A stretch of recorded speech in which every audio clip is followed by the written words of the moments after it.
and you have to sell it with body language alone, right? That's an impossible task. No one can, like, that's people, like, forget. That's a hard task to do. That's a lot to ask of a person. Oh, yes, you have to be SpongeBob, but you have nothing to help you with the sightlines of being being SpongeBob. So, what you can do is I'm going to have you go and you're going to have to figure out how to convey SpongeBob, but only through your body language. Which, like I said, I respect him a whole lot for that. Because one thing that I really like that he did with SpongeBob was that when him as SpongeBob walks across the stage, he doesn't swing his arms. He wiggles his arms. Watch video footage of Ethan Slater when he walks across the stage. But it's basically like, it's kind of like he wiggles his arm in like an S shape. Like his arms become snakes, basically. And he just wiggles them like that as he walks. And I'm like, it creates so much in the body language of SpongeBob. And it makes it absolutely hilarious to see this man just like walk across the stage with his arms wiggling. You know, every time he does it. Like watch the pro shot. Please watch the pro shot of, like, Ethan Slater's. Because they did a pro shot of it. Because they aired it for Nickelodeon. Please watch the pro shot. I'm telling you. Please do. Because that one was an undertaking. Like, there's so many things. And the person that choreographed it is the same person that choreographed The Lion King. The choreographer and the set dresser worked together to integrate biodegradable elements into the choreography and the set. So the whole set's supposed to look like trash on the sea floor. That's why it looks like that. So everything is repurposed trash. So the Bikini Bottom is made in the stage show from boom boxes that have fallen to the bottom of the water. Soda can holders. It's made, or a fence. They have, like, they repurpose pool noodles in ways. And then the Mount Calabunga is a stack of chairs. It's a stack of chairs that fell from a shipping crate, right? Think of that from a story perspective. It's such a very pretty, like I said, there's a reason why I did a pivot from theater to film. They're very similar worlds. They're very similar worlds, and like I said, I have immense respect for these people. I have immense respect for actors, because, like I said, acting's not an easy profession. I know a lot of people are like, oh, anyone can act. No, they can't. No, they can't. There's a reason why why filmmakers will hire from places like New York, over Texas or Miami, or from Ohio, because these people have to be the top of their craft, because otherwise you're not selling it. It's really hard to act in, like, it's very easy to notice a bad actor. It's not very easy to notice a good actor.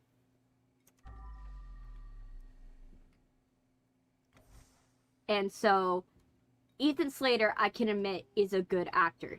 Is he at the beginning of his Hollywood career? Yes, he is.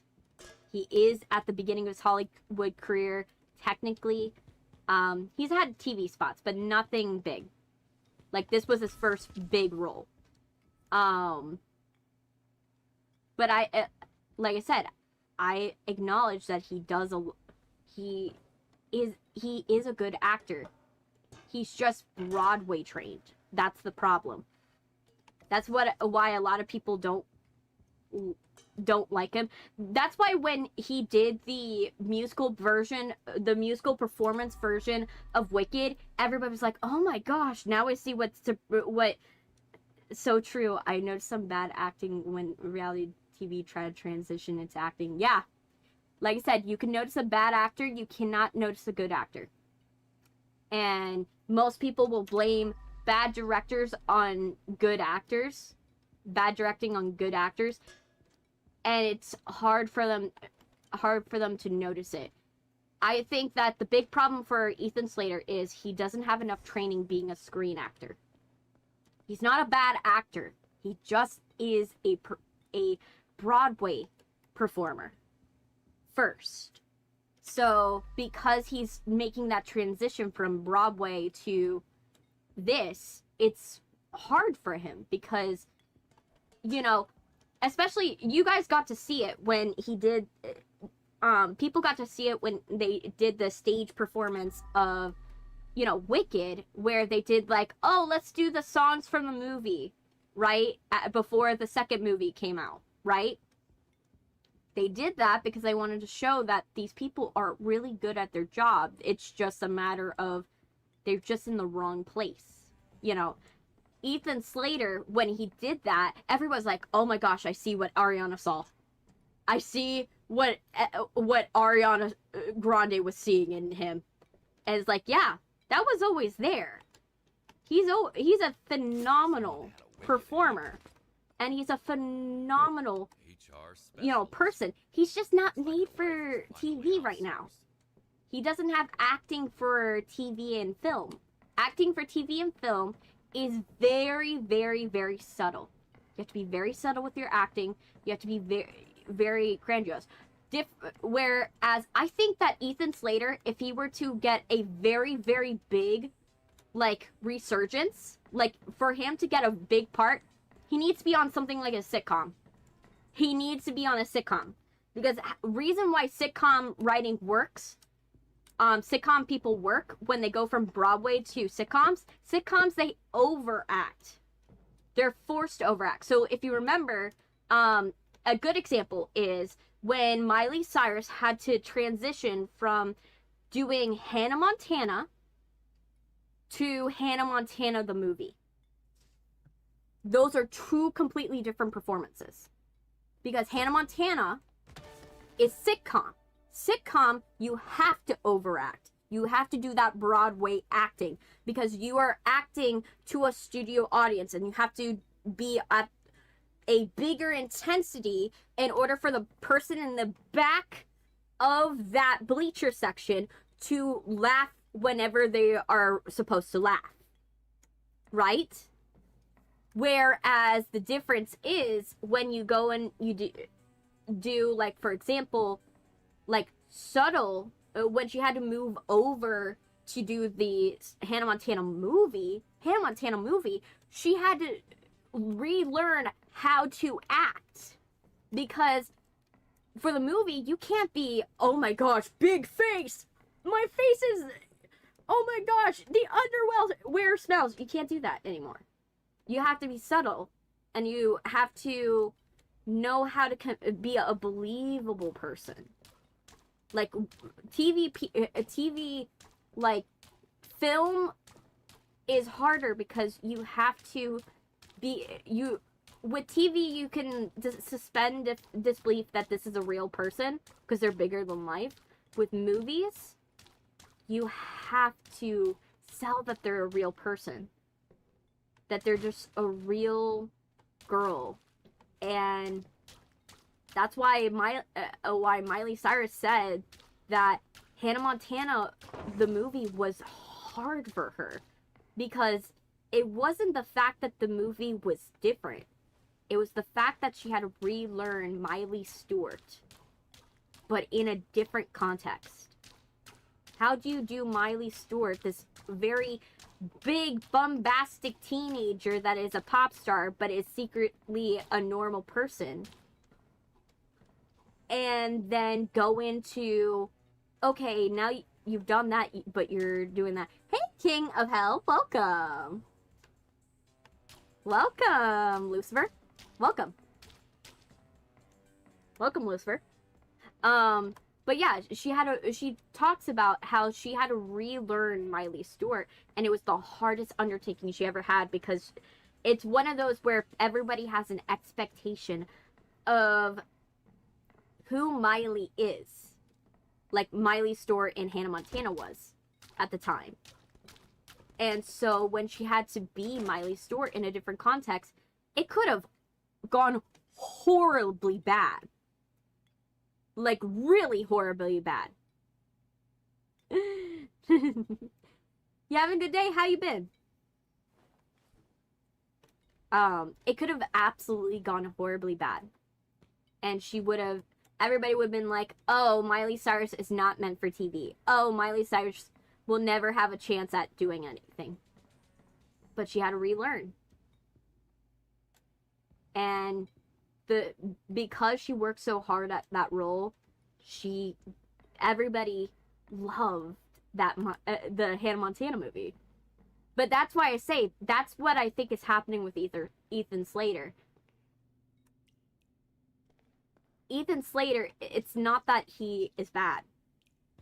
It's that he's just in the wrong acting. Like, he's in the wrong roles right now. He's in the wrong roles, and he needed that transitional period. You know, Bryan Cranston had the benefit that he got to do not Modern Family, The Middle. He got to do The Middle. So, imagine Bryan Cranston. Bryan Cranston, which is famous for being Walter White, if you guys don't know, and he played the dad in The Middle.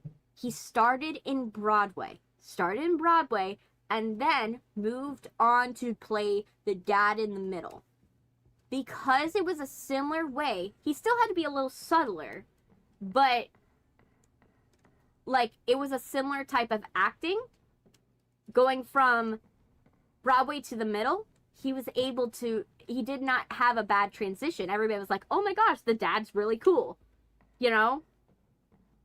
It's totally fine, Syl. It's totally fine. You know me, like I said, I will not roast you for being late, especially when OBS makes me late most of the time. You know, don't feel bad. But Bryan Cranston, he went from Broadway to The Middle, and he had a very smooth transition. That's why everybody was like, oh my gosh, he was really good in The Middle, and I can't picture him as Walter White. And then he got cast as Walter White. And he got to show his stage experience. He got to show that he's actually a really good performer. You just had to give him a chance at the screen. I think he was also in Scrubs. Yeah, he was. But remember, yeah, Merry Christmas, Sylvia. He was in Scrubs. But if you remember, The Middle and Scrubs are sitcom structure. They're sitcom structure. It wouldn't have mattered because, like I said, they're sitcom structure. Scrubs is less. It was in that transitional phase that Malcolm in the Middle was. And where it was in that transition, whether it's starting to get in, TV was starting to turn into, like, movies, but done episodically. But they were still at the structure. So you were not wrong in terms of the type.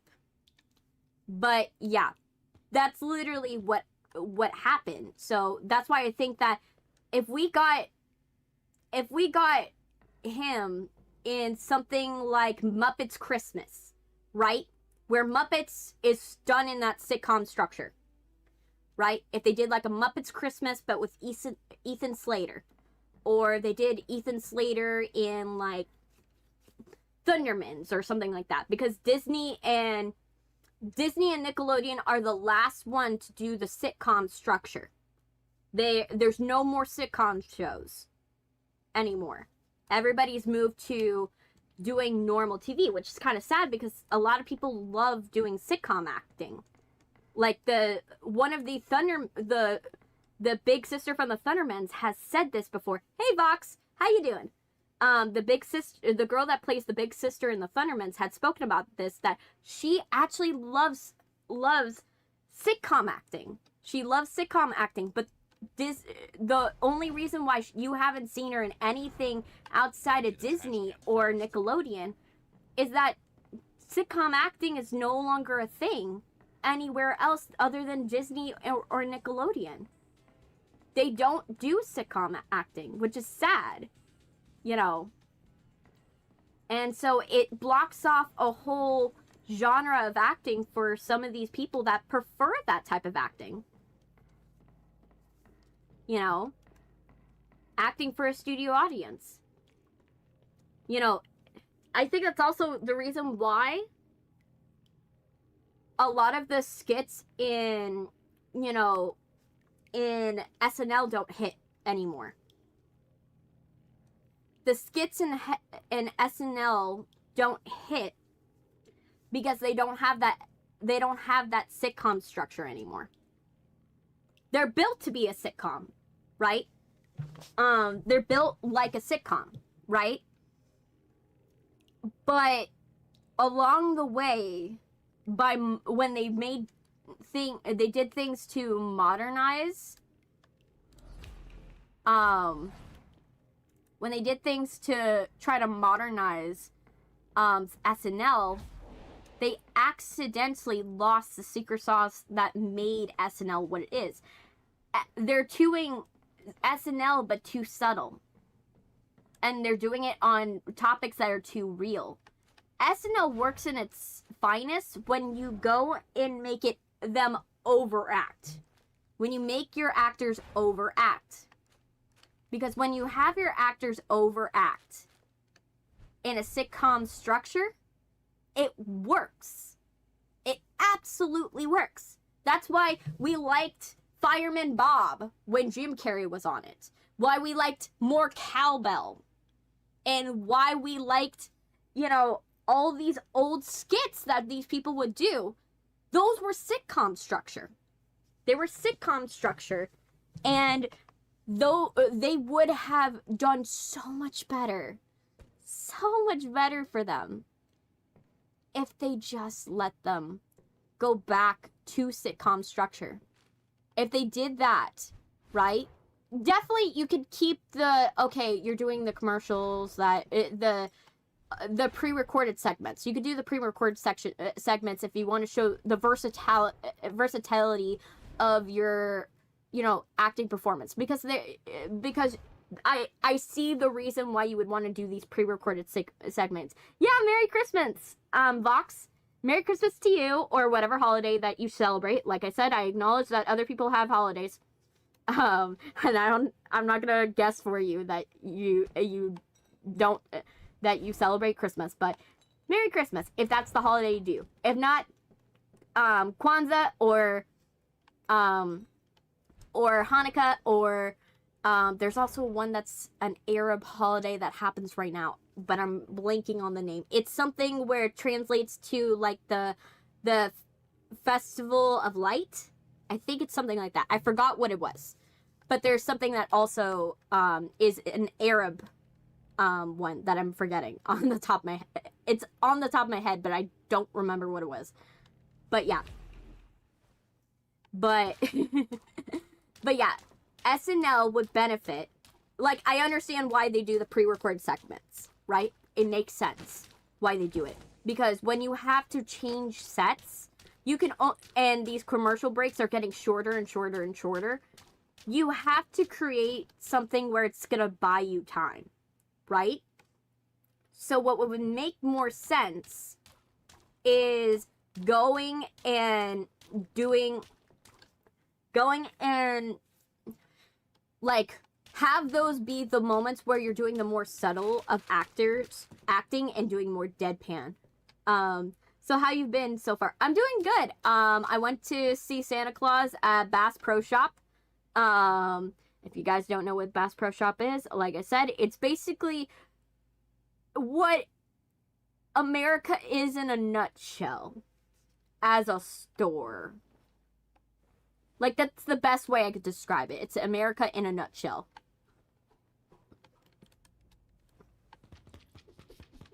As a store. But yeah, so I I went there and I took pictures with Santa Claus, and everything went well. You know, other than they didn't have the frame for the pictures. So, yay! And I got to shoot guns next to Santa Claus, because they had a shooting range right next to the Santa Claus photo op. They had a shooting range right next to Santa Claus, so you could shoot guns, like, 2 feet away from where Santa Claus was taking pictures. And so, I got to shoot my guns, there. I got to shoot guns there. And it was fun. It is so American. I do acknowledge, like I said, it's the epitome of what America is.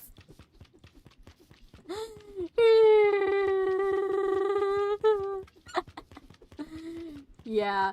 So yeah, I did good. I like had a perfect run, in shooting all the targets, which to my dad's disdain, because he's like, I can't get a good shot in this, and I'm like, I'm just shooting all the targets correctly. I'm just like shooting all the targets perfectly. This is why I say I'm a very good shooter in real life, not in video games. Like, it does not, the Coriolis effect does not translate well to my hands. It is fun. It's absolutely fun. It's absolutely fun.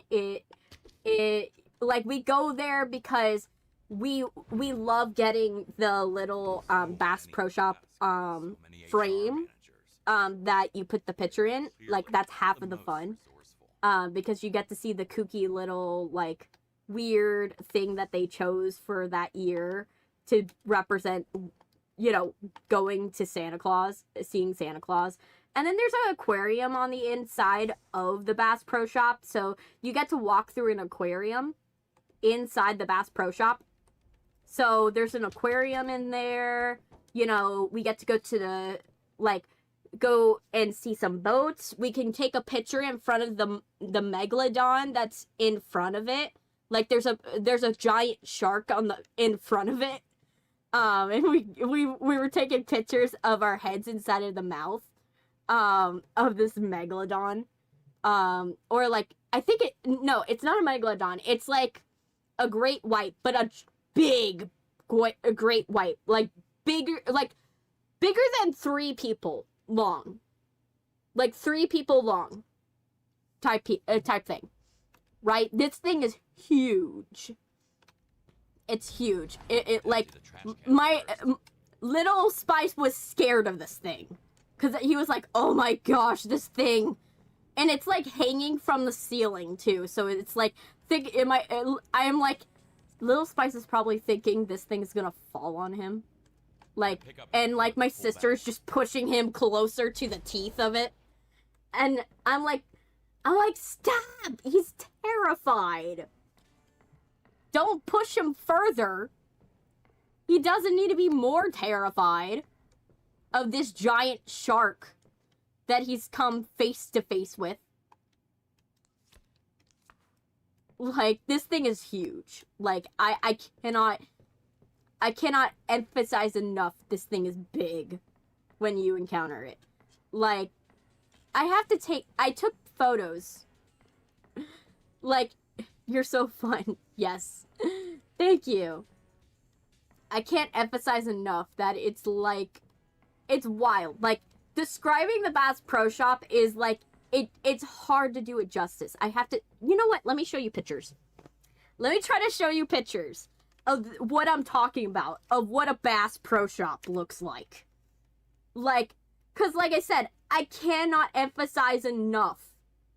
This thing looks whack. Am I back? You guys can see me, right? You guys can see me, right?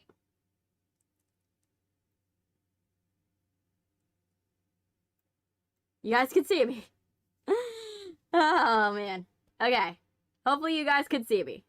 I'm hoping. You guys are able to? Yo. I need to know. I need to know. Oh dear! Are we visible? Are we visible? I want to make sure.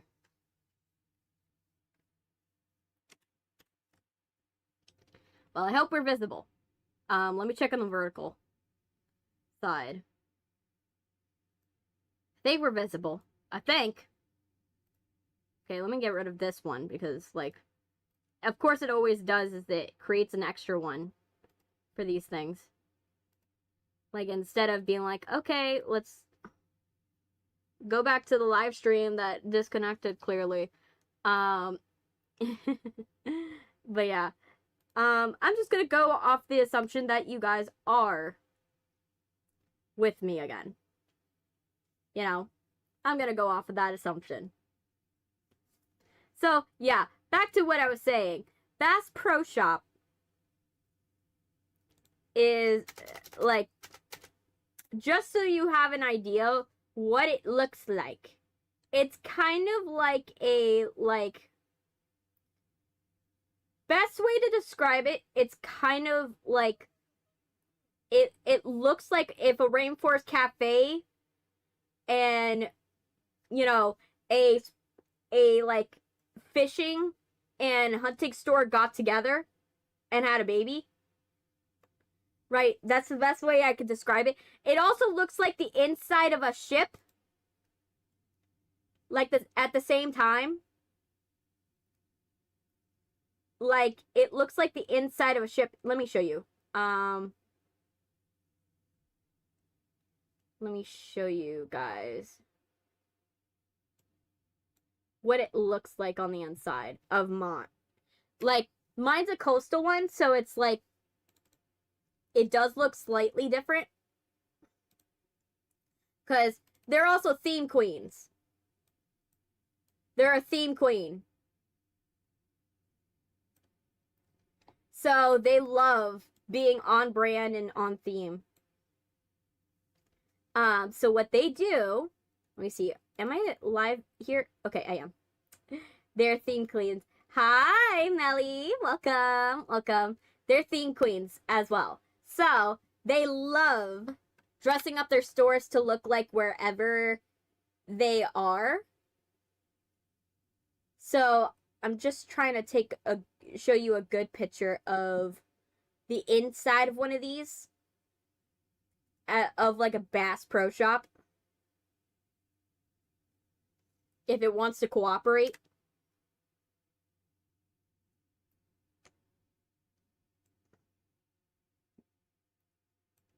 But if you go to your local one, it may look different.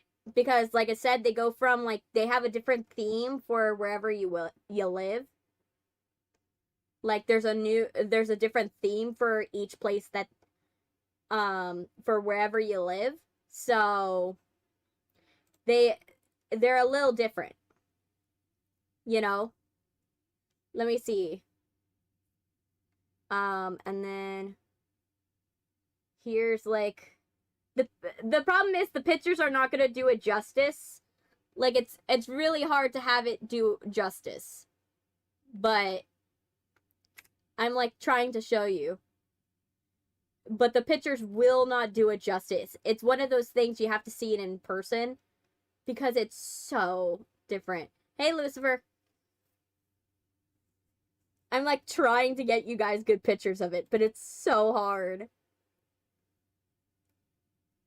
It's so hard to describe. Like, I'm gonna show you some that are from mine. Like, they're from mine that are, like, a little... They're beautiful. Like I said, it's beautiful inside this thing. Like...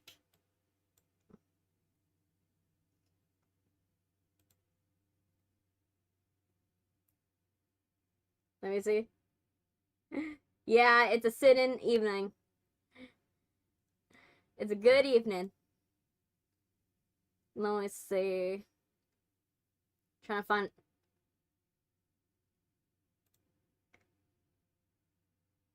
This one has this picture has children in it. I can't use this one. It's, like, so hard to, like... It's one of those, like, things that's, like, it's hard to describe a Bass Pro Shop.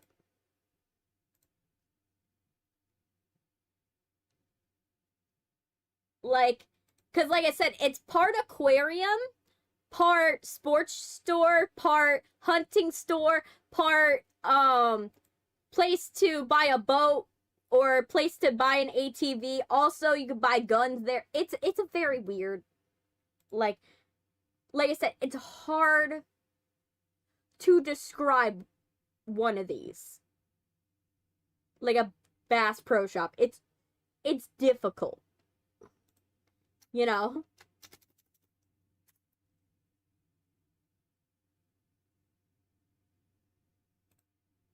Like, I'm really trying to, like, get pictures that will, like, do it justice, but it's, like, so hard.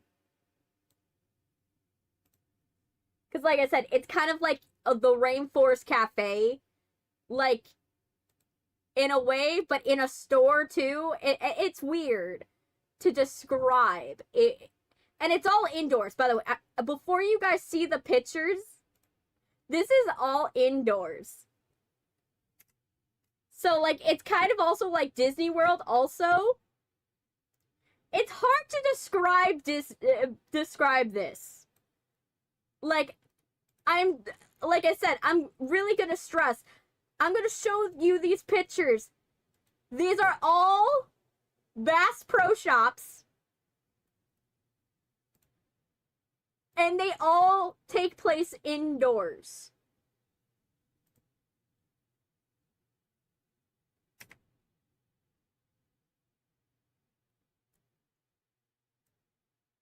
Like, I have to stress it. Because it's, like I said, it's mind-boggling.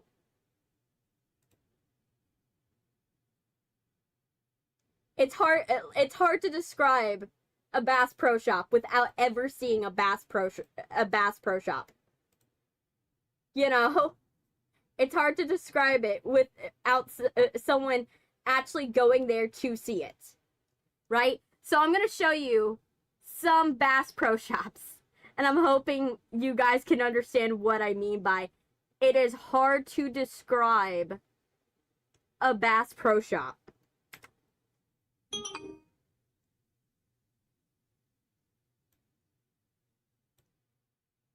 Because it's one of those things that is like a marvel of just American, like, craziness.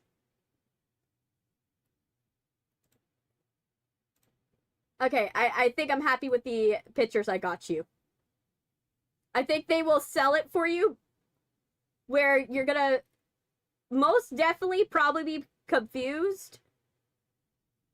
You'll probably be confused. I'm gonna stress it. You probably are gonna be confused. But it will be okay. Because even though we will be confused, it will be okay.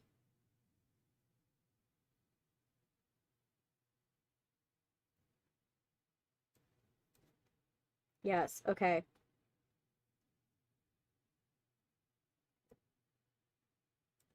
Google's like, oh, was it you that, like, decided to, like, go and look for Bass Pro Shop photos? Because it...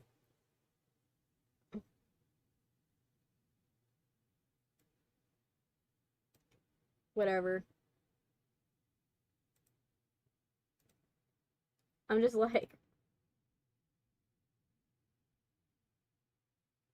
It's like, my YouTube got confused. It's like, was it you? I don't even know if YouTube, are you still able to see me? Because it's giving me, like, it's like, oh, we can't verify it's you. Like, type thing. But yeah, so, okay, so, let me see. I'm going to show you guys. So, these are all images of Bass Pro Shops. I must stress. So, here is one image of a Bass Pro Shop.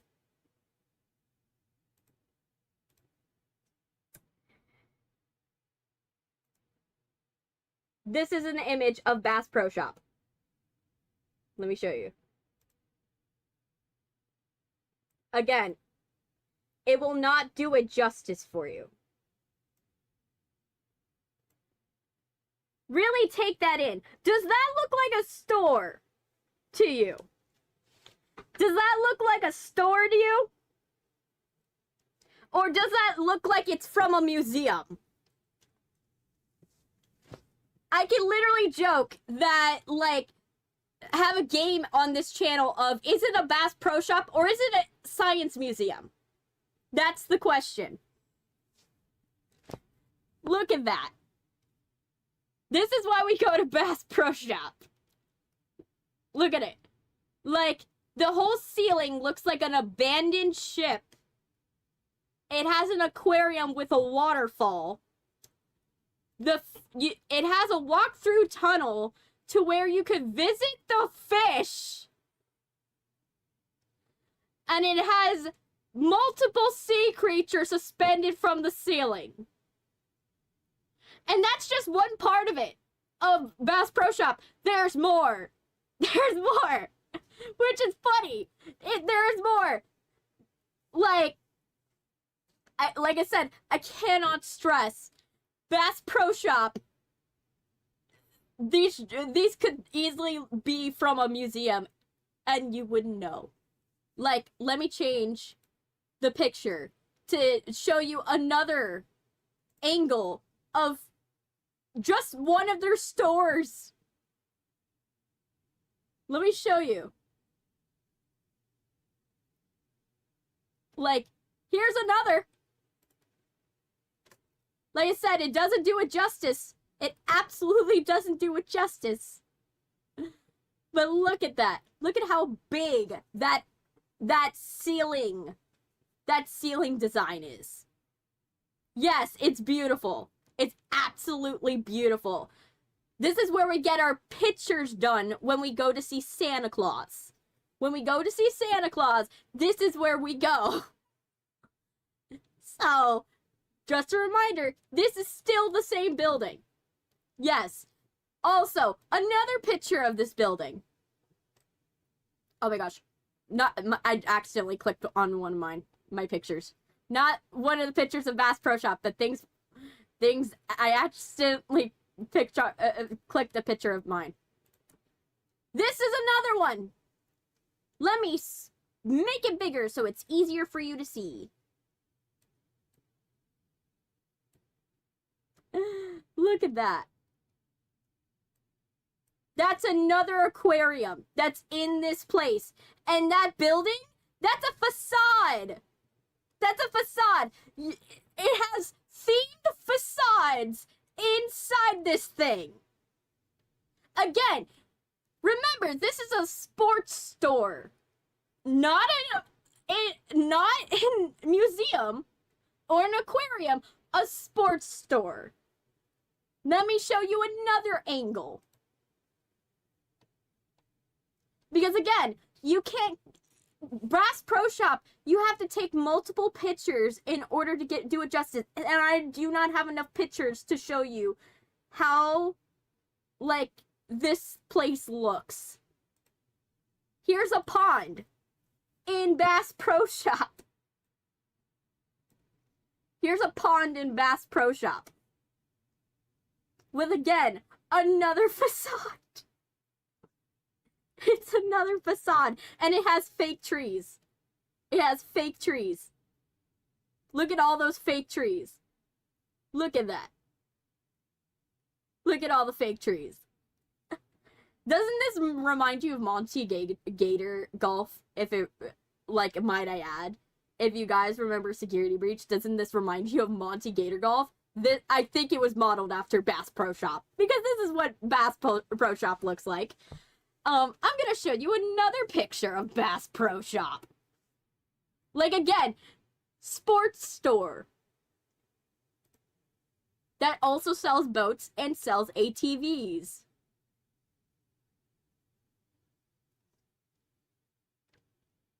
Let me show you.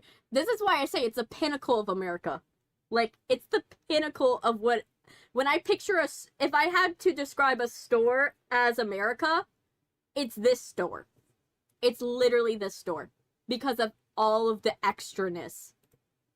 Look at this whole area. This is still inside of this. This is inside of a building. Still. You're still inside of a building. You're still inside of the building. You're still inside of this building. As you can see by the fake roof. By the blackened roof. So that way you can forget it's inside a building. Like I said, it doesn't do it justice. Yes! Again! Same store! Here's another one! Here is another one of a Bass Pro Shop. You guys don't know the level of American stores. Here's another one that could look like it's in a museum. That's a top-down view of Bass Pro Shop. From one side of the store. One corner of the store. That's from one corner. Look at that. There's a pond. That's the sporting goods section there.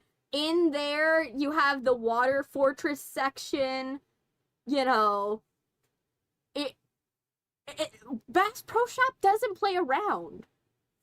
Like, I kind of want to go to the one there's a pyramid one in Memphis. I kind of want to go to it. I kind of wanted to go to the pyramid one in Memphis. But yeah, that's what a Bass Pro Shop is. And this is where we go to get our pictures done when we go to see Santa. So imagine, this is what we travel out for.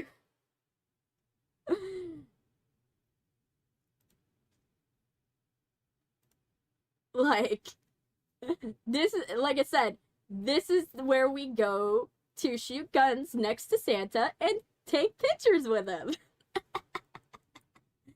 So it's, like I said, it's the most American store I could ever, like, describe. Like, it's the most American. Like, I cannot think of any other store that would be more America. You know?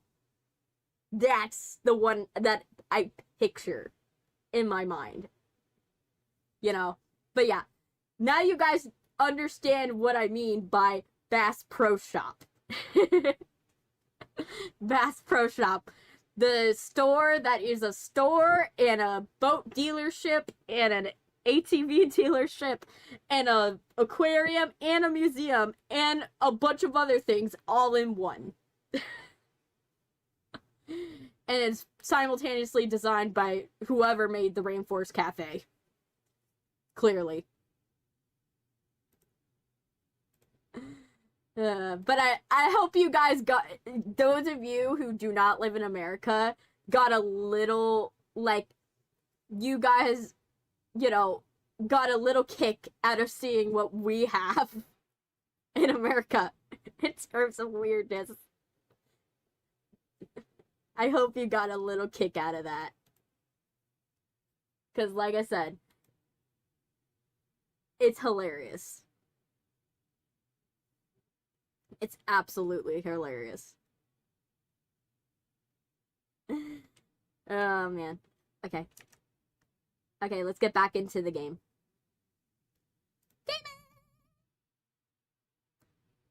Let's put it on game capture.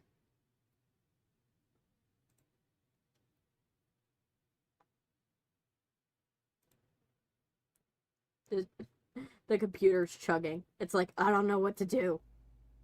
There you go.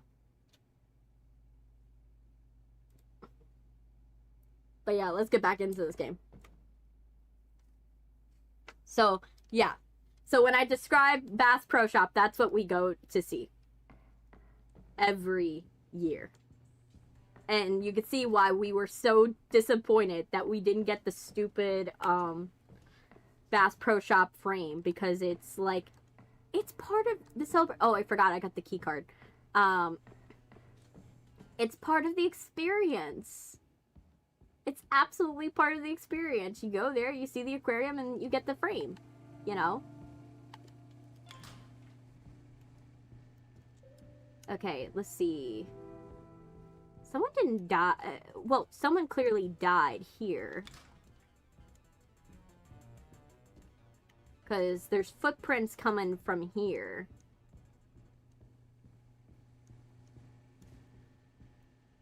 So, if there's footprints coming from here, let's see. What did they kill in here? Oh. Okay, so I can't open the store? Oh, because of the water cooler. So they walked out here after killing them. You were supposed to save them, not play games all day long. Yep, the security died here. Pretty simple to see how. So he died first because he took out the security. Then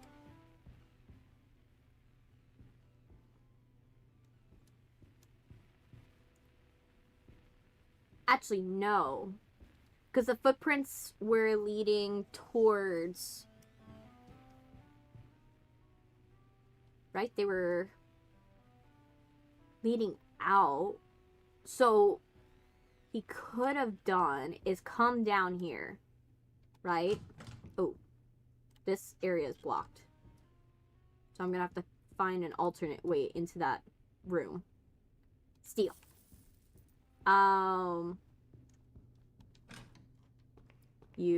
This is the bathroom. You didn't go through the bathroom.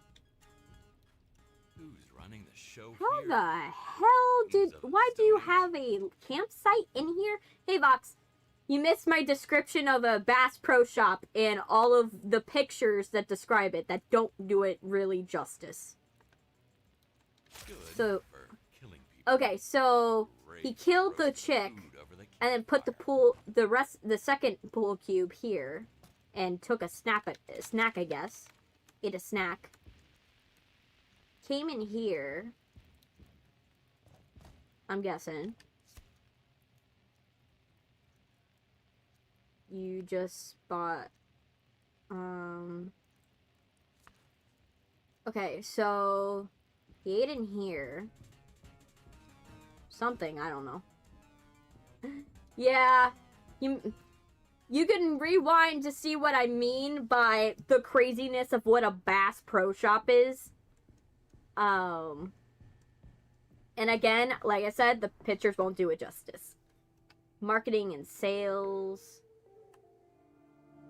Okay.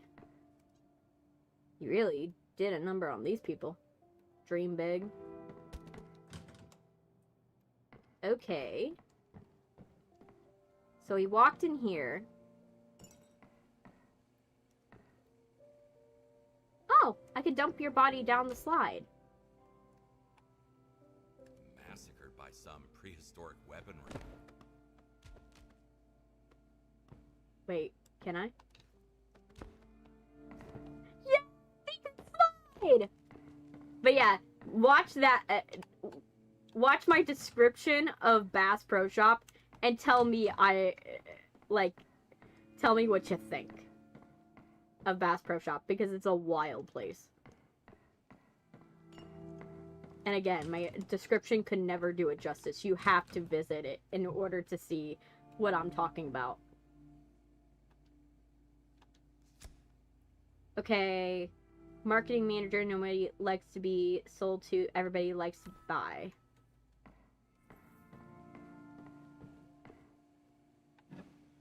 Okay, this one has no blood on it. But yeah. So after that, he kills them. Kills this dude. He walks out and down and walks to here. I presume to wash his hands and his feet. Oh my gosh, they have a solid gold, like... You have a solid gold, like, toilet? Wow. The excess of that. Of having a solid gold toilet. What else do you got? Okay, so that... You have energy drinks here. Okay. I'm just seeing everything. So, we've pretty much connected, I think, almost everything, other than the CEO office. So, let's start picking up the trash, because there's a lot of trash in this area.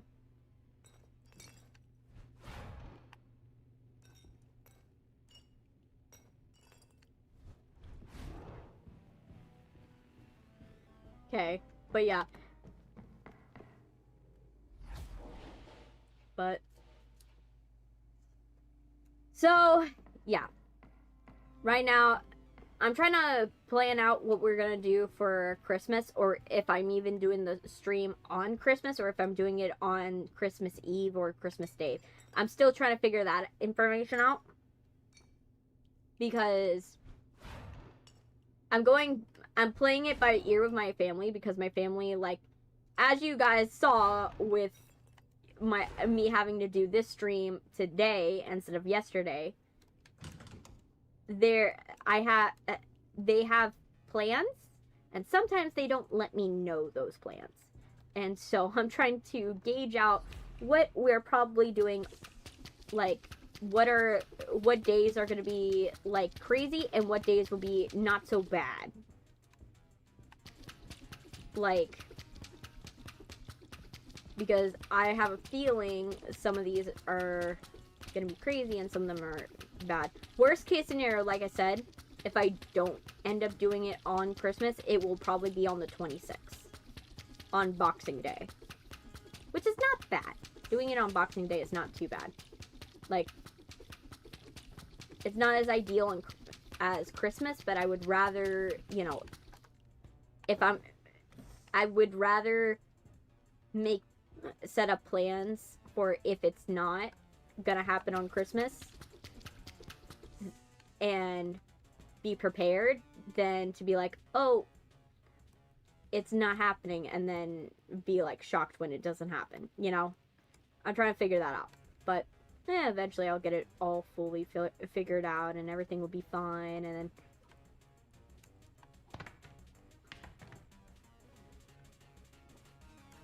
oh, my mops are full of blood. There we go. But I do have clean punching gloves, so I can clean. Ooh, are they done? Oh, wow, they're done. Well, now I gotta go and soak them in, you know, something else. Where's the bathroom? There's the bathroom.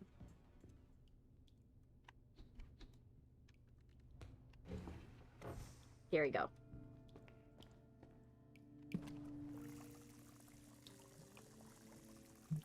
So, yeah.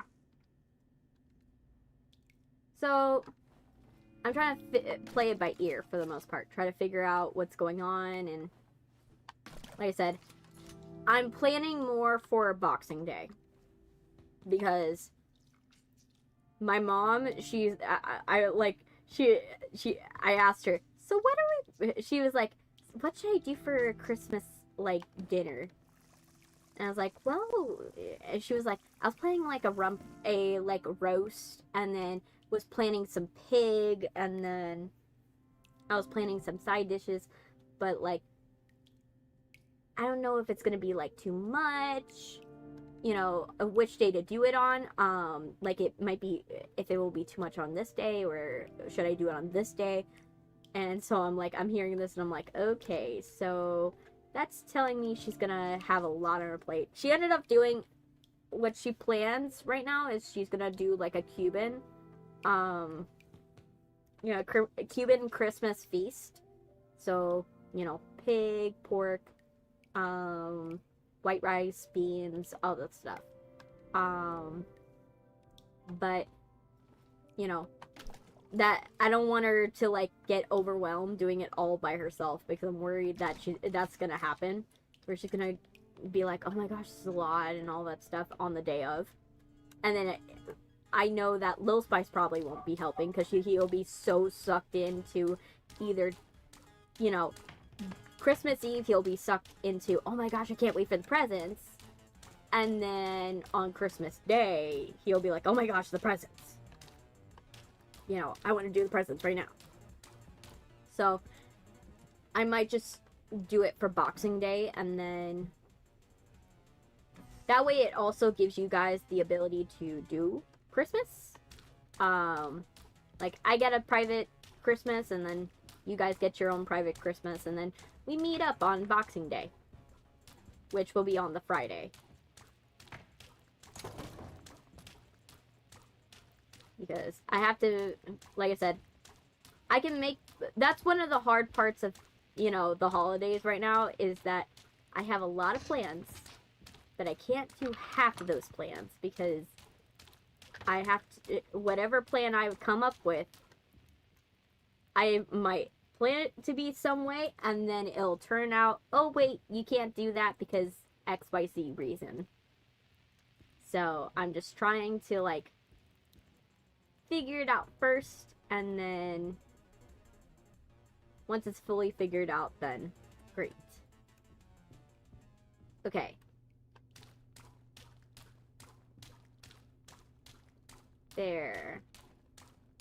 But yeah, eventually everything will go well, and that I had to go and confront something about everything I was doing. I was getting myself so stressed out on all the deadlines. I'm like, oh my gosh, I have to post this video and this video and this video, and I haven't posted these videos because I'm still like getting them all going. Hey J-Dog, welcome. And I was stressing myself out so much. And then I was like, why am I stressing myself out? These are not even deadlines that are being assigned to me. These are deadlines I'm assigning to myself. And yes, it would be amazing to get all these deadlines done, but I am literally freaking myself out. And like, oh my gosh, I gotta do this stuff, and stressing myself out for nothing. You know what I mean? Because at the end of the day, it's not the end of the world if I publish a video a little too late. You know what I mean? It's not the end of the world. Now, is it not ideal that you guys are not getting videos right now because I'm still working on them? Yes. But it doesn't need to be at the cost of my own mental health. You know? I had to remind myself that. I was like, if it's going to risk your own mental health, don't freak yourself out.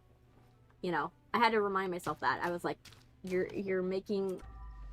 stressing yourself out unnecessarily.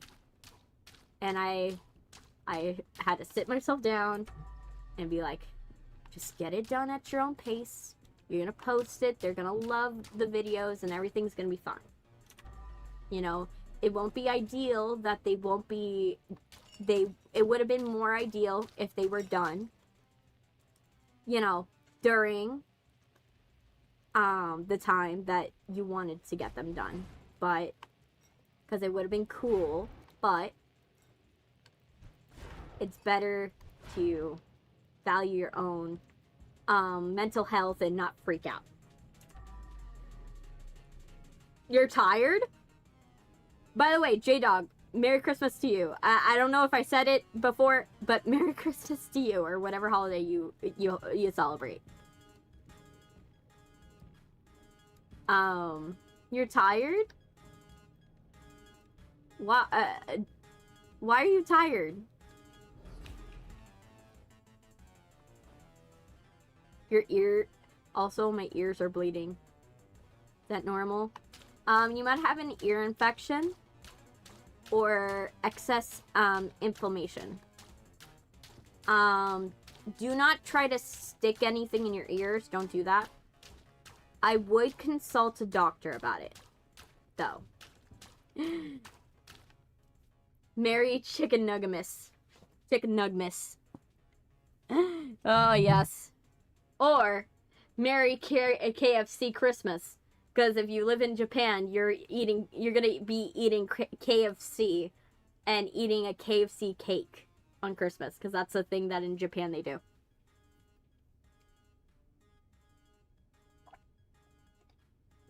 But yeah, I would go and see a doctor. I don't know if you're in America or not, but I would at the least call urgent care and ask them, hey, is this something that you guys can handle? If it's not, go to the emergency room. Because your ears should not be bleeding. And if they're bleeding, it could be there's something stuck in there, like a spider. It's happened before. Or there's something there's an infection that's going on in there because you probably got a sinus cold or something like that. Or if you live in a drier climate, what can happen that happens to your lips and to your nostrils can happen to your ears, where your ears get chapped. But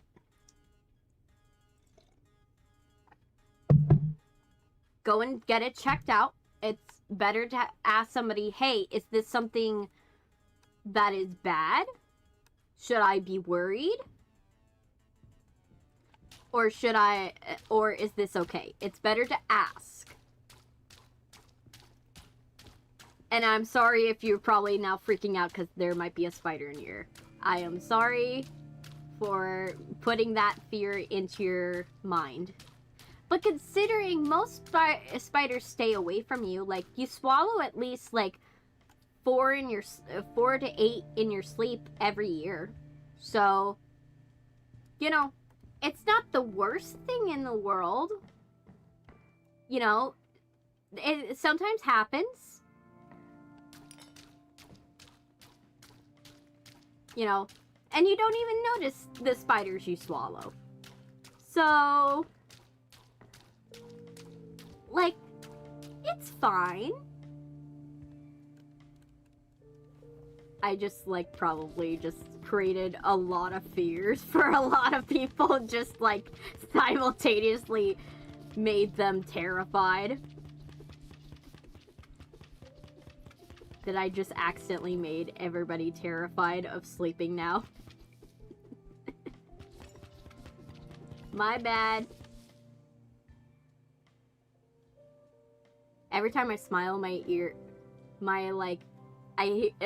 headphone wants to, like, go crazy from the pressure.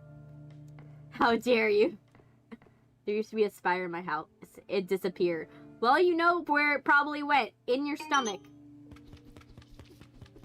And died in your stomach acid.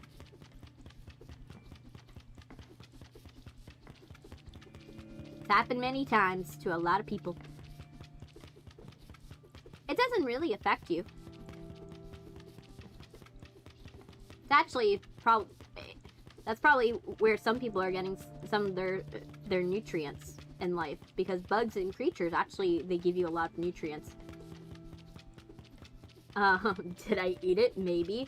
Or maybe it found some other creature found it and ate it. Or another thing that could also happen is that it could have crawled up and died somewhere. That's another thing that could have happened. Or Jeffrey or Larry or whatever name you named it, you know, is hiding somewhere.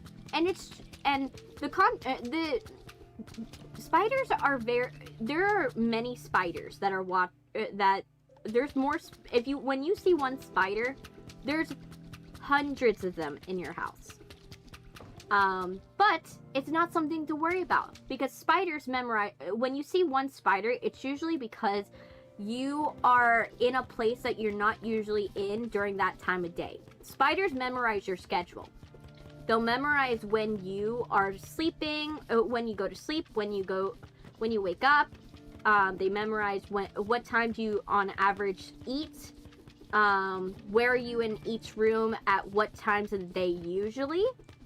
Because we're creatures of habit. And then what they do is they plan out their movements to, to stay away from you. So that's what spiders do. They're very conscientious of your space. So they just try to stay away from you as much as possible. Because think about it from their perspective. Do you want to be in the room with something that could crush you at any point?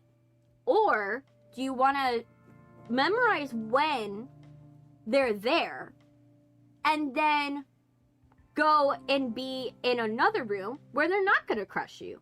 Think about it from that perspective, right? That's what spiders do.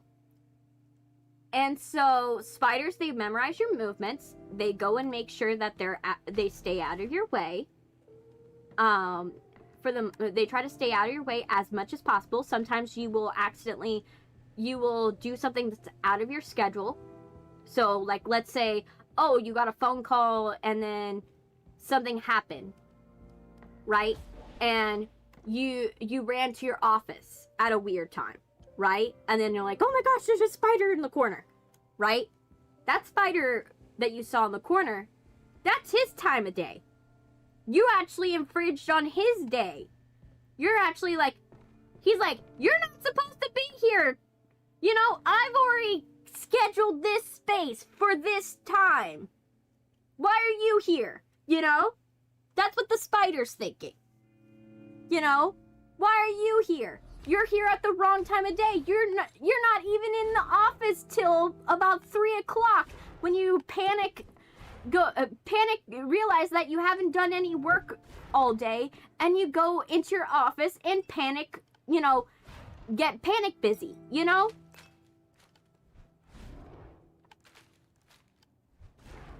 So the spiders memorize your routine and they stay out of your way.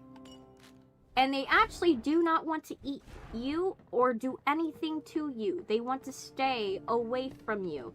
The spiders in your house are actually good for your home because they actually will eat the bugs that you're going to want to stay out of your house. They eat the bugs that you don't want. That's why when you see like those videos of the Australians like, oh, that's Jerry, and it's a huntsman spider and it's ginormous, but like the Australians are not worried about it. Like the spiders would rather use your home because it's a safe place to live. They have ample amount of food because of all the bugs that are going to be going into your kitchen. There's going to be a lot of bugs that are going to be going into your room when you like try to sneak a snack hiding from, you know, your family, or you like bring in a coffee or something like that. You know, they're going to notice. Hi Max, welcome. We're talking about spiders that live in your home and you sometimes swallow 4 to 8 times a year. How you doing? But yeah, so you really shouldn't be worried about your spiders. Your spiders are there to help you, actually. They're very helpful creatures, and they help to protect your house from more harmful things. So if you see a spider in your house, do not kill it. Leave it alone. Leave it alone. Let it live.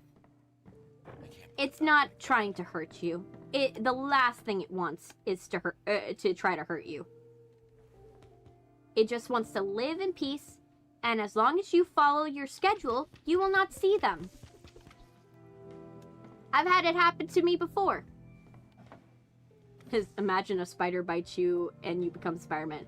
Do not wish that. There's so many kids that every year that because the Spider-Man movie came out, they think they could become Spider-Man, and so basically they have too many calls, and there's a lot of firefighters and a lot of EMT people that have to respond to calls of children going and, you know, letting spiders bite them so that way they can go and become Spider-Man.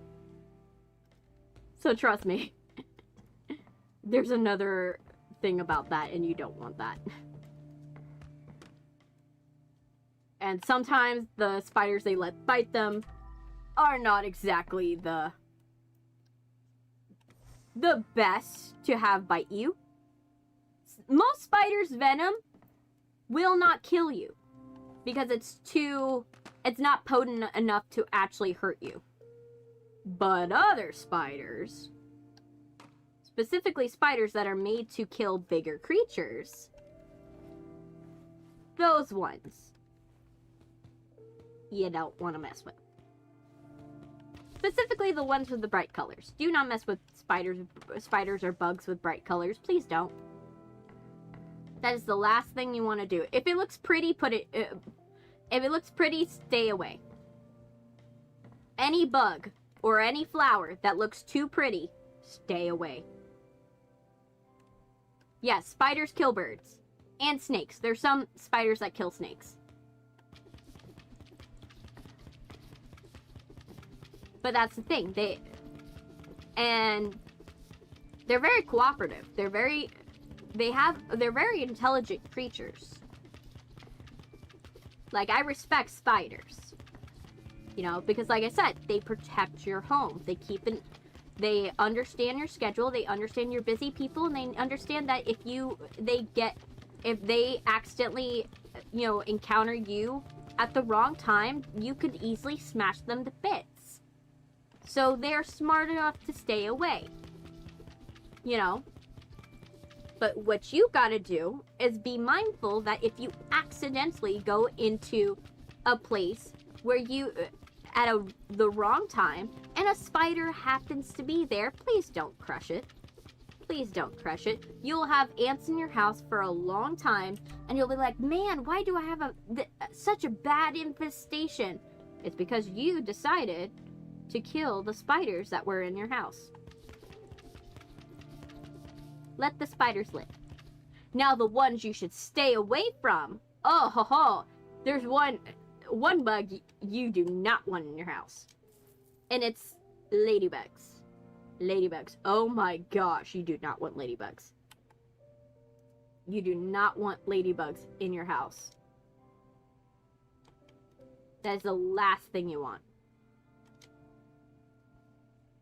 Because ladybugs, it's not that ladybugs are inherently bad. It's just they often get mistaken for their Japanese cousins. Which are, they look like ladybugs, but they're not. And when you go and smack those, when you kill those, one, they smell terrible. And they make your whole house smell terrible. But two, when you kill one of the Japanese ones, what ends up happening is you are going to get a rude awakening when your skin starts burning in the spot where you smacked it. Because they have acid on the inside.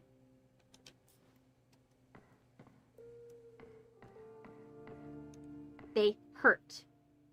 You don't want love bugs either. Because then, love bugs are another one that you do not want. Because they'll bite you, and they go and put eggs in your skin. And then those can incubate for like 30 years, and then they burst out your face. Sorry, I'm giving you guys all the body horror shit. Like, all the body horror, like, things that could happen with bugs. I researched too much. This is what happens. I research too much, and then I say horrifying things.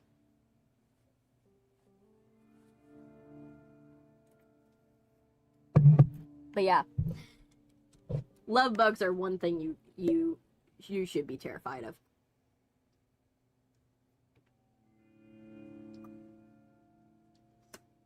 Yeah, nightmares are fun until you need to go to sleep and you're worried about a love bug biting you in the face.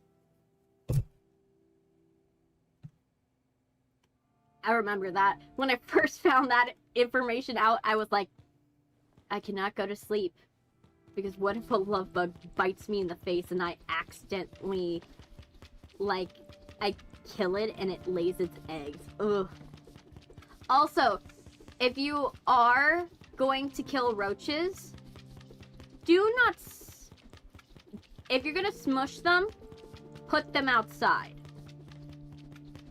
Put their bodies outside.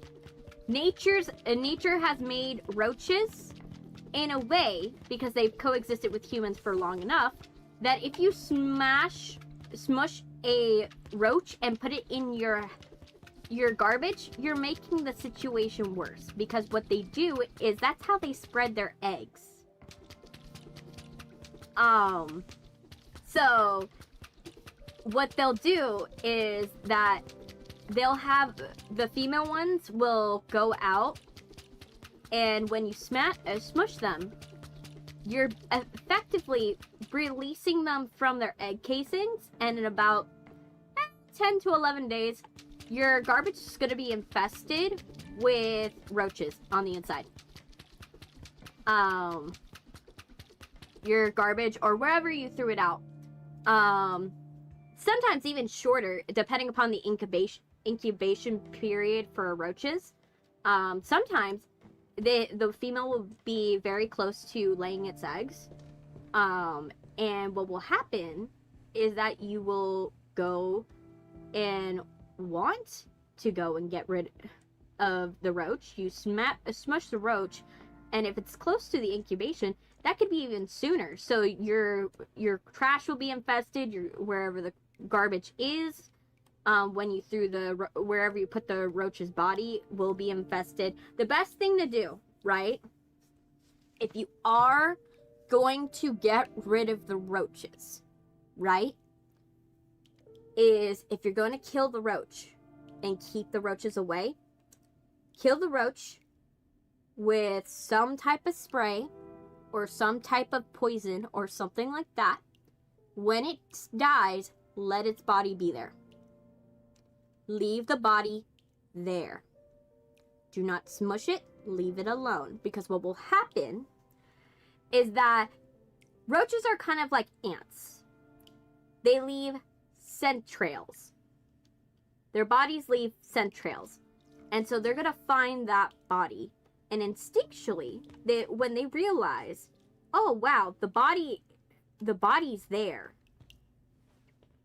There's a body there. You know, when they see the body there, they're going to go and realize this area is not good. You know, this area is not good. So then they leave. Leave their area. One way you can do this, another way you can do it, is kill a roach there. And then you can kind of do is put one of those plastic roaches, but you have to make sure it smells like the roach in question. So you kind of have to like make it smell a little bit. So you might have to crush it up into tiny little pieces and rub the carcass on the dead roach, the fake roach, so it smells like the dead one.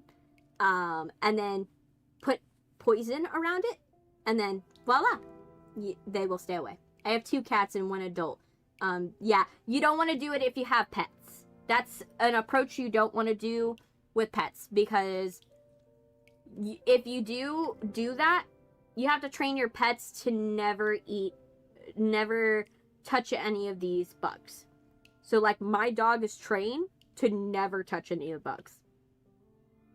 So we're able to put a dead roach on the floor, a fake dead roach, and he doesn't mess with it. So it's not ideal if you're a pet owner, or if you are a pet owner, you're really gonna have to train your animals to stay away from it. And you also have to, since you're gonna be treating your floors, you have to make it to where your pets do not eat off the floor under any circumstances. Our dog never eats off the floor. We make sure he does not eat off the floor. Nothing licked off the floor. We try to clean it up before it touches it. We try our best, because like I said, when you get your floors treated, it's great because then you don't have any roaches around, but then it becomes a problem. So like I said, your best bet is if you are going to kill roaches, try killing them and putting them in the outside trash. I know it's annoying, but it will save you a lot when you have to go in, fumigate, or do infestation work. Just a thought. But yeah. My nose itch. I hate how my nose itches. My nose is like annoyed. Yeah. So yeah. Something is blocking the way. The PC.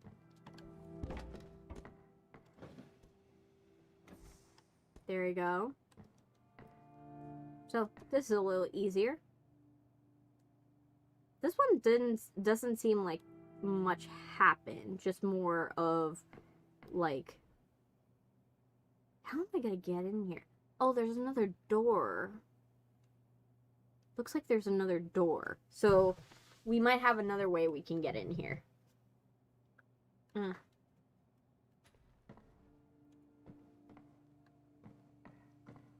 But yeah. So you have to be very careful. But yeah, I love your cat. I love that you have cats. What's the name of the big cat and what's the name of the little cat? If you don't mind sharing the details of the kitties in question. Because I love kitties. I love them. I love adorable cats. Now, my house, like I said before, cannot own cats. My mom is allergic to them. But, and I'm slightly allergic, but not really in a bad way. I'm not like, oh my gosh, I can't breathe. But like, I'm like, my nose is itchy type stuff. You know, I'm like a tiny bit allergic, but not too allergic. To cats.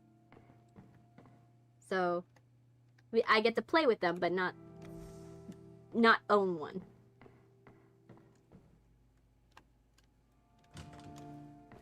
So I can't go in here. Interesting. Okay, so I have to figure out another way to get in there. What's another way I can get in there?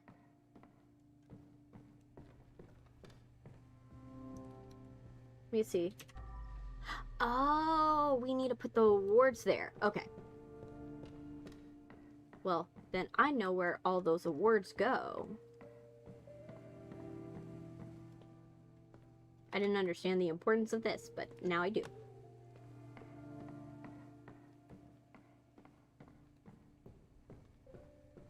But yeah, just be careful. Best story design. Nice. I guess there's a dead body in every good story. A dead body in every good story. That's actually kind of a myth. Depending upon the story, you could do the faux dead body, where like the person's not technically dead, but it's presumed that they're dead. They don't have to be dead, but it's presumed. Or it has to be hidden from the majority of audience. Like, for example, you don't know the fate of... A lot of people are going to learn the fate of Lucy Gray when they watch Sunrise on the Reaping. Because Sunrise on the Reaping, you actually find out the fate of Lucy Gray. But it's so blink and you miss it. For those of you who don't know, Sunrise on the Reaping is the third book / movie from the Hunger Games franchise.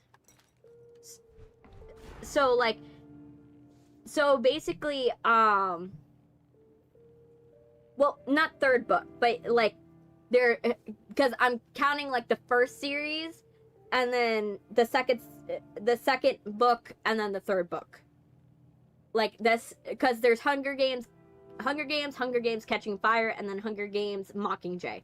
But those are all in the same story. Whereas Hunger Games Sunrise on the Reaping and Hunger Games Ballad of Songbirds and Snakes are in the same universe, but they're a different time in the universe, right? So Ballad of Songbirds and Snakes, it reveals the story of Lucy Gray, of you, and it shows the mystery of, you know, one, it shows who was Lucy Gray, but two, it presents the mystery of, did she die or did she go missing? Right? That's the idea. Did she go missing? Did she... Because the whole point of Ballad of Songbirds and Snakes is Snow doesn't actually know what happened to Lucy Gray. The dictator of the story doesn't know what happened to Lucy Gray. And he'll never know if she truly escaped him. If she was the only one to escape him or not. Right?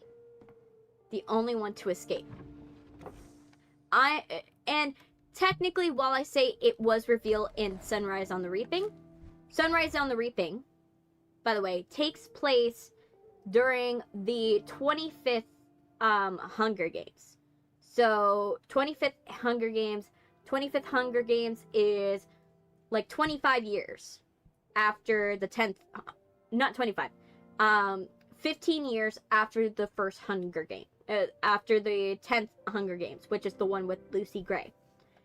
Now, it's during this scene, it's heavily implied, like they're basically, it's the scene of when they're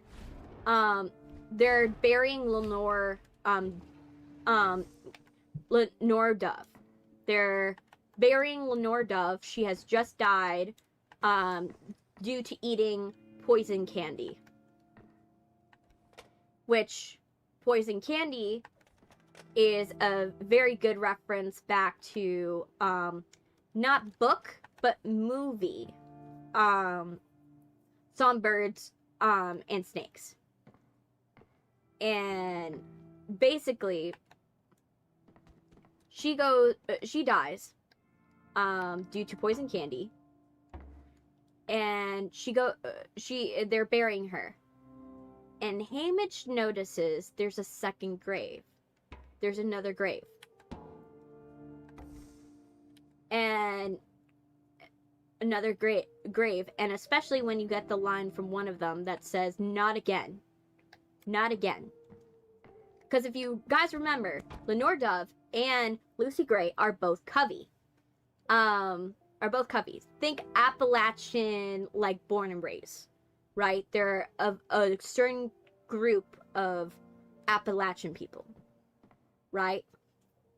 They're Covey. Haymitch is technically, like, Covey adjacent, but not Covey itself, right? So, basically,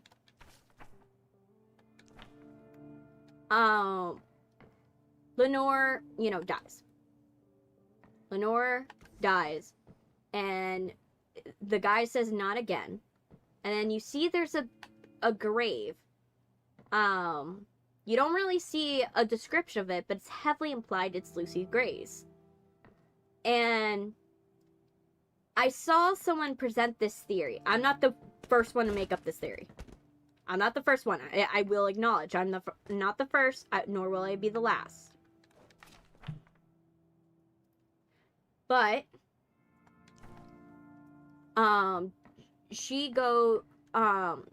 that grave is very implied that it's Lucy Gray's.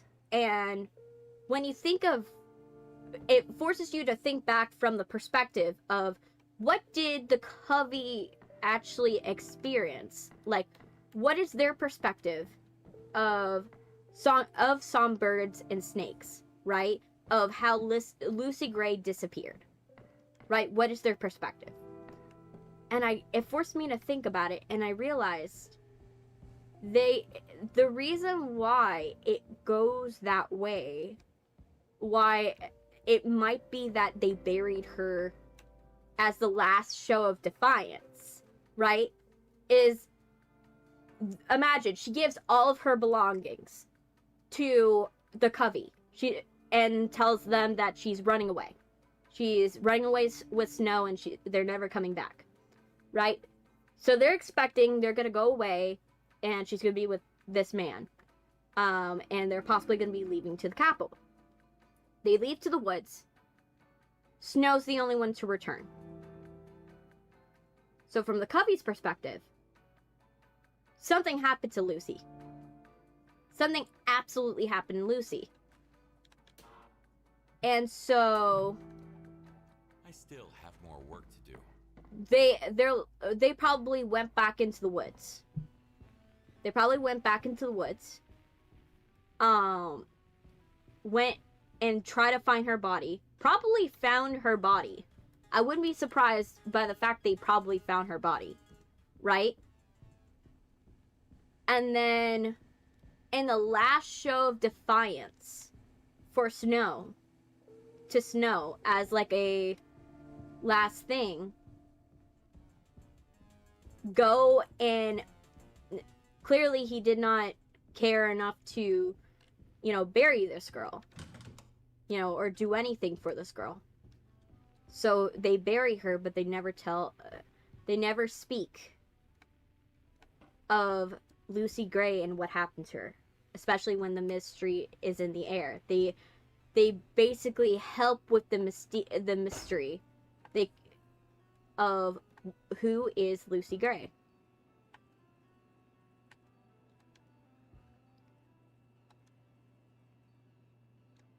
Guarantees a Oh, he strong got connection. strangled.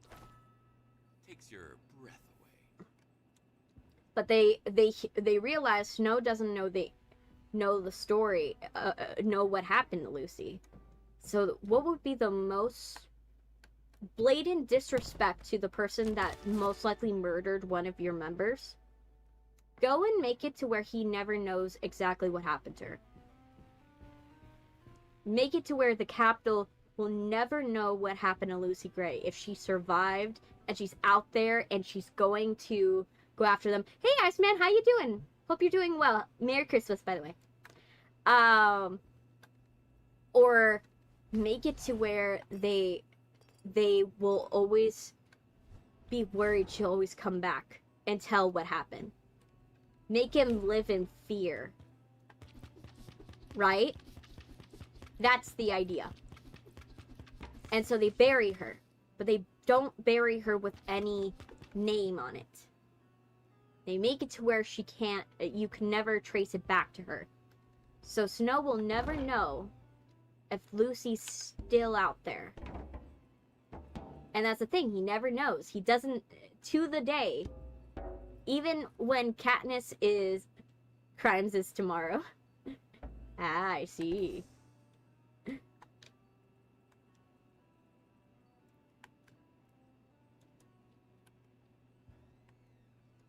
Yeah. But yeah, so, ooh. Elevator access. Oh, now I can get the elevator. Oh, I could do the elevator now. Elevator time, elevator time. Elevator time, elevator time. Yes!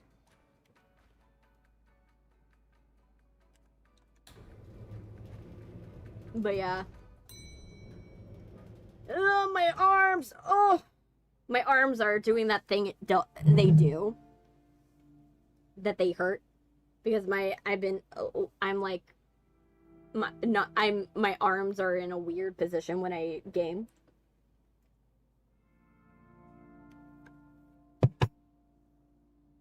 Another thing it could also be, like I said, it is a theory that is somebody else's theory, but I wholly believe that it goes with the story that the Covey would not, would keep up the ballad of Lucy Gray. Keep up the mystery that Lucy Gray could still be out there because it presents more fear I need to clear the way to the first. people that killed her, more than if, and more hope for people than if they just let them know, right? And or another thing they could have done is, like, it could easily also be that that's a place that they have designated to mourn her. But I think from a story perspective, it's more suited that the Covey are the only ones that really know what actually happened to Lucy Gray. And they never tell their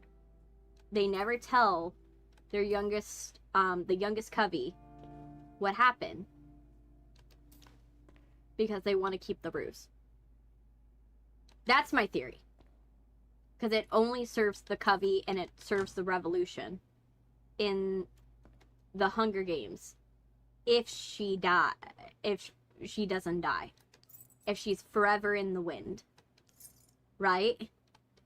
There's something so special about it. Being that she's forever in the wind. Is that a big scissor?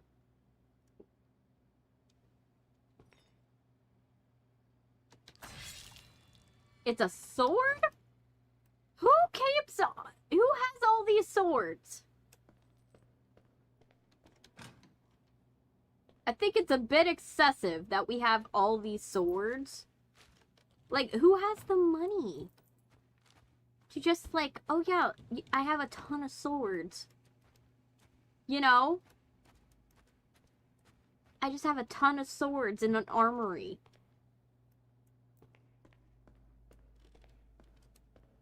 I need that. Oh my gosh, there's a vent.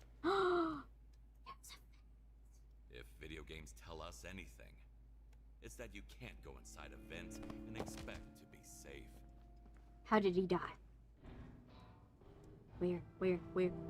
I want to see how he died. Wait, what?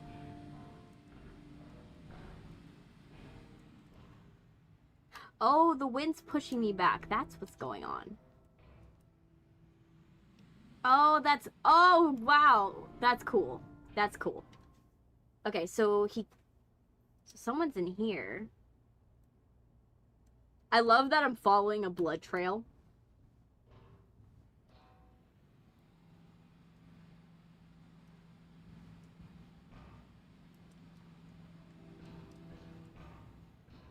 Okay, I'm following a blood trail in a vent system.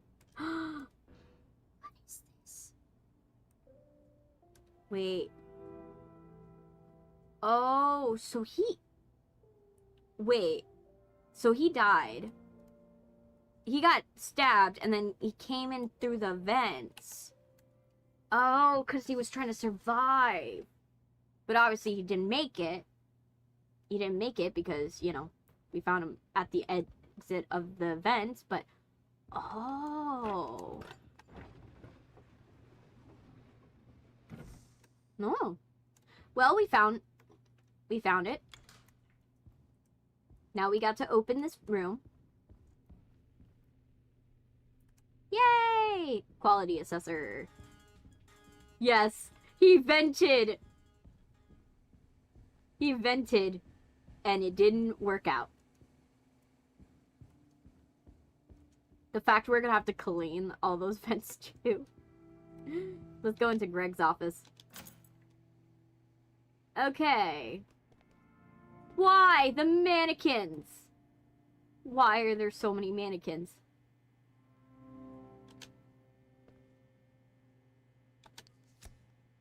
Greg, intern, melee comeback design! Why am I so wise? Oh no. No wonder everybody died. He just was like, okay, I have a bunch of weapons. Let's kill everybody. Oh, no. Okay, I need this. No. Die. Die. Die. Die. Die. Die. Die. Die. I do not like the mannequins in this game. They're too sketchy. I'm waiting for, I feel like they're like weeping angels. Greg's log, Friday, 2200 hours. This is it. No longer be just an intern, just a pawn in CEO's game. Time to pull all this melee theory into practice and prove that I am. Yay, I'm number one out of nowhere. That's good. Badly? Just tell my parents it's not their fault. Thanks to me, your parents will never know about any of that. Yep, they won't know what happened to you, though.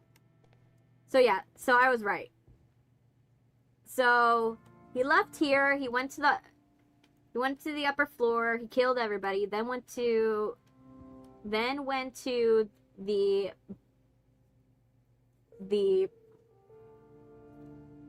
killed everyone, he went here, killed everybody.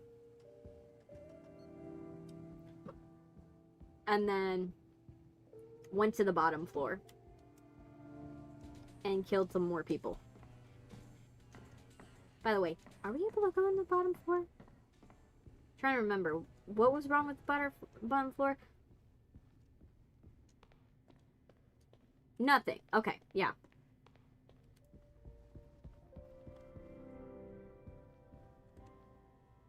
Which is suspicious. Why is there nothing? Why is this so... Wait a minute. Give me a sec.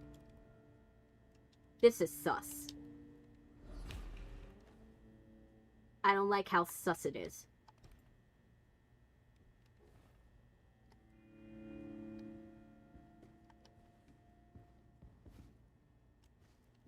Oh, this is where the door is! Okay, I gotta figure out how to get the door. Okay. Gotta figure this out. How do I get in here? Okay, I'm gonna go like this.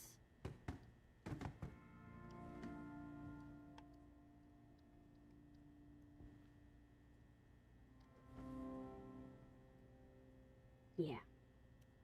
I'm gonna go here. Yeah. And then that's gonna go here. Half-Life confirmed. Yes, it's sus.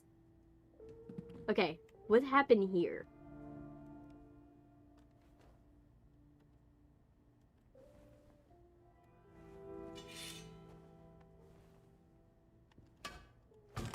Okay.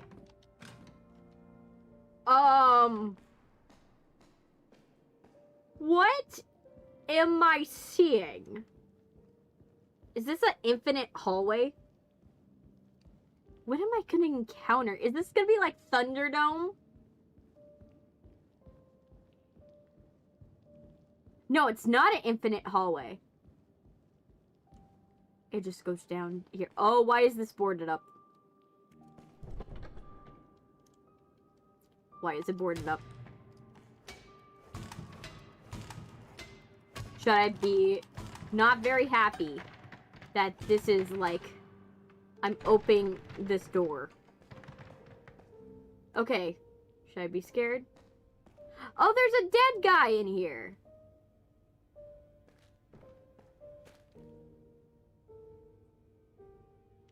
Why'd you have like a crystal necklace? I fucking hate everything. I fucking hate computers. I fucking hate the reality engine. And I fucking hate myself. I want to kill myself. I want to end this nightmare. And I want to evaporate as quick as I can. I want to smash every fucking little thing in my room. Oh, wow. Pieces. And I know I'm gonna regret it soon after. So, yeah, basically, this is all I wanted to say. Please don't talk to me, because I want to scream and kill people. Oh, this guy was not doing Also, well. I'm joking, because I know in 10 minutes I'm gonna be okay. Well, clearly you weren't okay. Peace and love. Life, man. But you can't live without it. was a melee combat designer, and it shows. No wonder they took... So he must have died, right? While they were coming up with melee, right? They came up with this... Okay, I think I got the story of what happened here. He came... So they were given the thing that they were going to create the perfect game, right? They created, like, the story and all that. The story was fine, right? They have a bunch of awards, so I presume that the story was going to be fine. The story was fine. They had game devs and everything, and they had the combat melee guy. But they overworked the combat melee guy until he suddenly died. Now you got a new problem, because the guy that was making you all this money now is dead, and you got to find a new guy. But they don't want to pay for someone with a lot of experience. So they buy, and they want to cover their asses. So they get an intern to be the combat melee guy. Combat melee guy, the intern gets overworked. Absolutely overworked. The same way that this guy is. But his response is not to desperation and to give up. This guy decides, you know what? I'm the melee combat designer. Let me put my skills to the test. And murders all of them. I think that's what happened. What is this? Ooh, it's a shredder.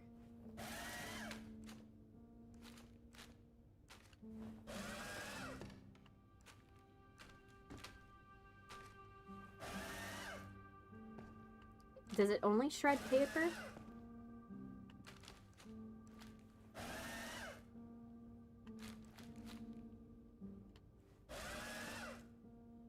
Time for a bag swap.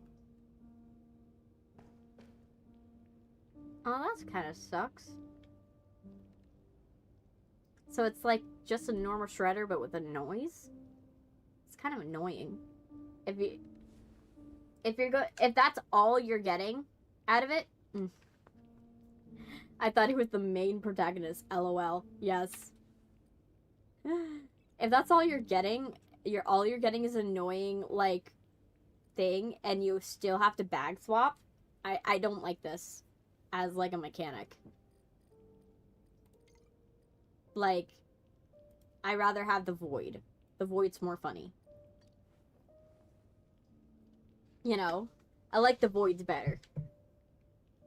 Okay.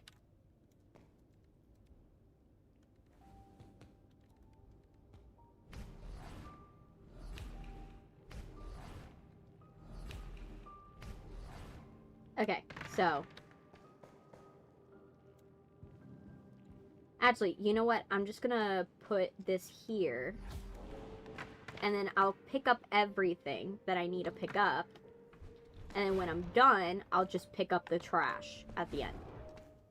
But yeah, I was like, the only reason why there has to be something that offsets the shredder function. Like, unless you are like going to like unless the shredder like gave you infinite like, because the shredder sound is a bit annoying. Like, there needs to be a good reason why I'm listening to the shredder sound, right? So I feel like there should have been like a thing where you could do the shredder. You could use the shredder, right? So he must be the keeper.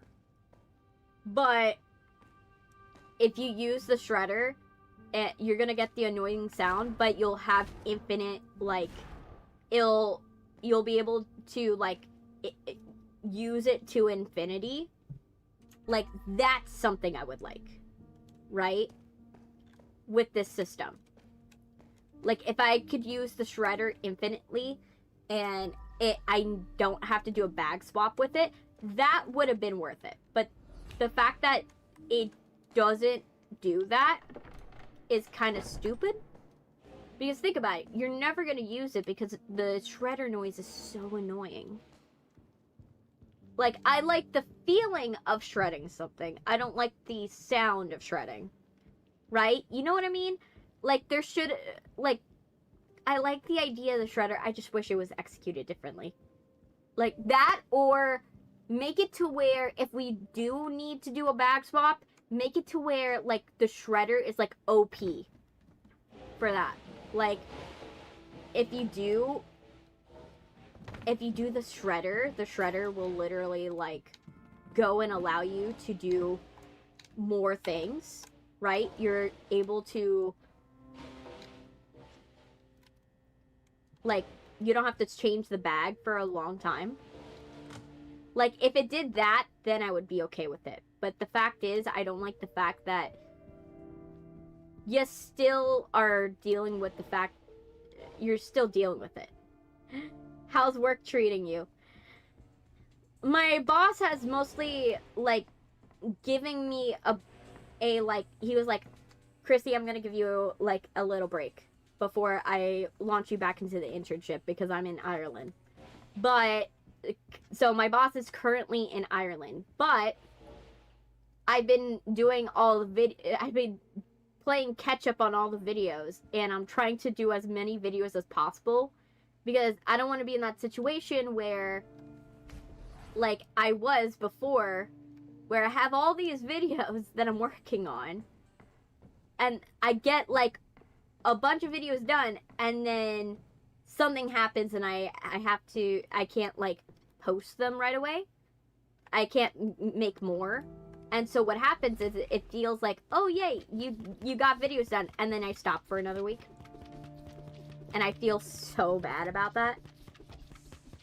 Like I made 6 videos for you guys, and I was like, oh my gosh, I'm back to business, and then something happened, and then I was like, I couldn't do it. And I was like, ugh. I was so mad at myself that I was like, oh man, I made 6 videos. They felt, oh my gosh, she's back. And then everything, I didn't actually get back to everything. So that's how I felt. I was like, oh man. I felt bad that I didn't... I after that, like, I couldn't do more videos for you. Like, YouTube is helping. YouTube is making features that are helping. They just announced that their auto clipping, they changed their system. So they were gonna do an auto clipper, but they're doing a different system, which I actually like better. What it does is it's a content suggester. So what it does is it takes your transcript from the video and it suggests portions. It automatically suggests portions and highlights the portions they think would make for a really good video. Don't feel bad. Life happens. Yeah, I want to do more for you guys, and I feel like I've just been not as productive. And I know it's not my fault. I know it's not my fault. You know, life happens, and, you know, holiday season is, you know, it's a hard season to do because, you know, you have a lot of stuff you have to do with your family, and you have to cater to both family, and you have to cater to, you know, content, and it's the busiest time of the year, and it would be ideal if I got everything done, but of course, you know, nobody's expecting me to be like, you know, I have to remind myself that I'm like, you are an indie content creator who is competing with corporate content creators that have full editing teams. If you don't put out the video to the same quality as the person that has several people on a payroll, it's fine. But I have to remind myself that.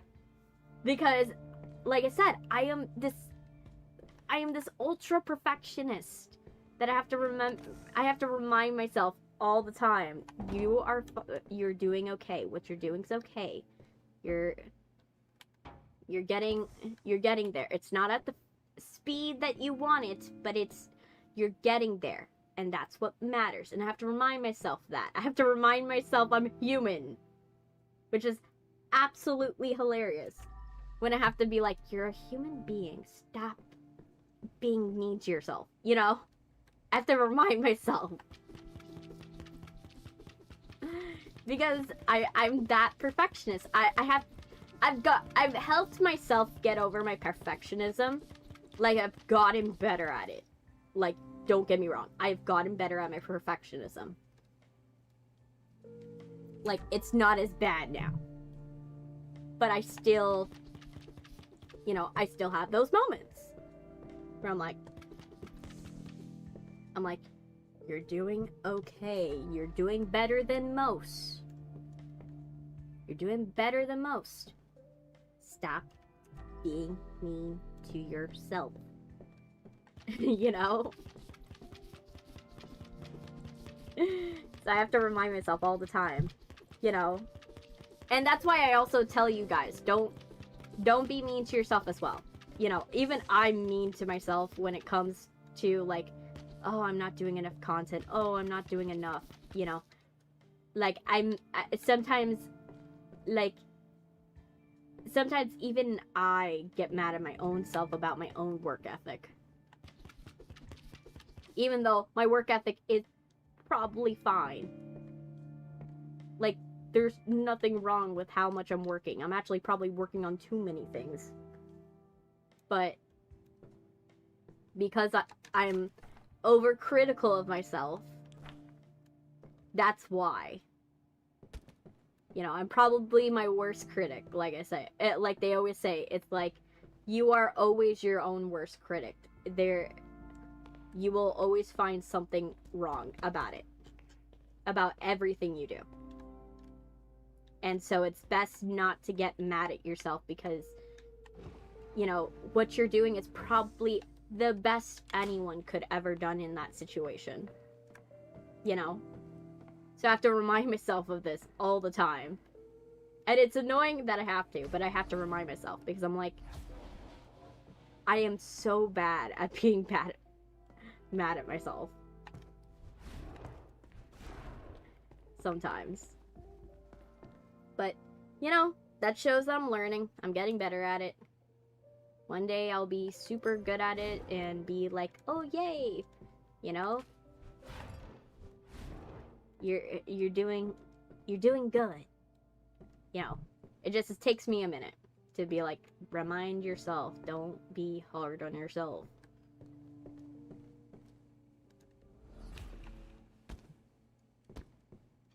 Okay. But yeah, let me see. But yeah. I'm just, and then also I get like that extra pressure because my family is always asking, you know, it will ask once in a while, oh, when are you gonna make money? You know, and I know it's nothing of my fault right now because YouTube's system is always 3 months behind.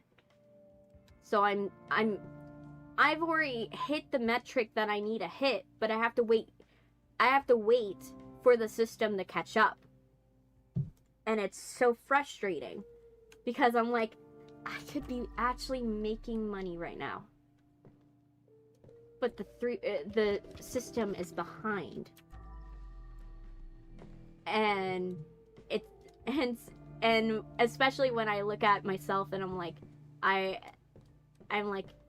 having a hard time affording things, you know. I spoke about like how I wanted to afford, you know, a beautiful vase. It's not even that much money. Like I got so frustrated. I was like, it's a $40 vase. I should be able to afford something like this, you know, by now. Hey, Tamio Gazen. Welcome, Tamiko. I'm alone here. No, you're not. Well, you're probably on the side that is by itself. I have multiple streams up. So I have the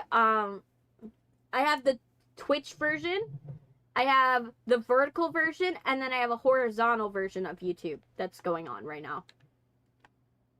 So we meet at last, Greg. So Greg died by ceiling fan.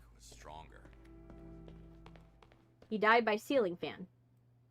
So this must have been his last victim. He probably came to like the CEO trying to like kill him and then just died.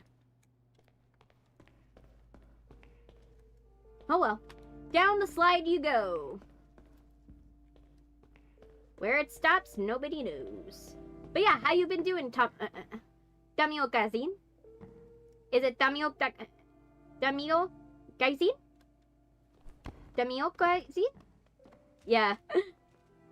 No longer alone. There's 3 of us now. Yeah, they pop in and out. The favorite one is on the... people love the vertical version. Because it's very portable. It's very easy to, like, watch me on it. But the horizontal version, I have to have it because I edit my videos. Even though I haven't posted 1.5 a year. I haven't posted a edited version in half a year. Because I've been so busy this year. I've been so busy. Next year, I think I'm gonna take a break from movies for a minute. Like, if I do, and I don't mind if I make another movie. Like, if I make another, like, movie. Like, this year I made 3 movies. Right? I'm proud of that detail. You know, I'm proud of that. You know, I made 3 movies. Like, I expected to only make 1 this year. And I helped make 3. Which is very cool. You know, if I make another movie, or I work on another television project, that would be so cool. Like, especially if I got to go and do another, like, I love working on news stations. Like, television broadcasts, but I like writing for television broadcasts. I love that. It's so fun. Being in a television broadcast room is so fun. You should be proud. I am proud I made it. I made like 3 movies this year, but it's like, it's hard because like I said, like, right now I'm in that part of the year where I'm dealing with the ramifications of, okay, you put all this time into making movies, but that meant you don't have a lot of money to go and do things that you want, that you would love to do for people. That's the only reason, right? I would love to do more for you guys. Oh my God. I was so happy. This one even has a watermark. As much as I loved making movies, and I enjoyed filming those movies, I really did. But what I enjoy most is when I'm able to give you guys something cool. I'm able to make stuff for you guys and surprise you with something, you know. And I felt the best about everything I did for you guys in July. I felt the best when I was like, oh, I was on the ball. I was making everything. I was making video after video after video after video, and I was going and doing everything. And like I said, I know I have to be less hard on myself. You know, it's just I'm in a different time of the year. That's really what it is. It's holiday blues. What you expect? Very useful, if you're savage. It was holiday blues. So I'm not gonna, Here he is. like I said, I'm gonna try to Wild coder. stop being mad at myself Like a hunted and animal. just work on the things that I'm working on. And because I had to have that moment with myself where I had to remind myself, you know, I'm human. I'm gonna tell you guys, I'm going to go and I'm just gonna focus on my goal for the end of the year. Try to get the end of year recap done. That one and the holiday medley hopefully done. Those are my 2 goals. I am throwing out the goal of getting like the 170 videos now that I need to get caught up on. I will get caught up on them eventually. But I'm right now focusing on, okay, get the holiday medley out, the heartbreak mix, and get the year recap done. Those are my 2 goals to get done by the end of the year. Like, like, I will do the Christmas stream, don't get me wrong, but I'm gonna try to just know, like I said, it's not gonna be very big and lavish, like, probably, like, it's not gonna be as big as and lavish as the Thanksgiving stream, which I say that, but it wasn't that lavish. But, you know, it's not gonna be as big as lavish, but I'm gonna try my best to make it as best as I can. You know what I mean?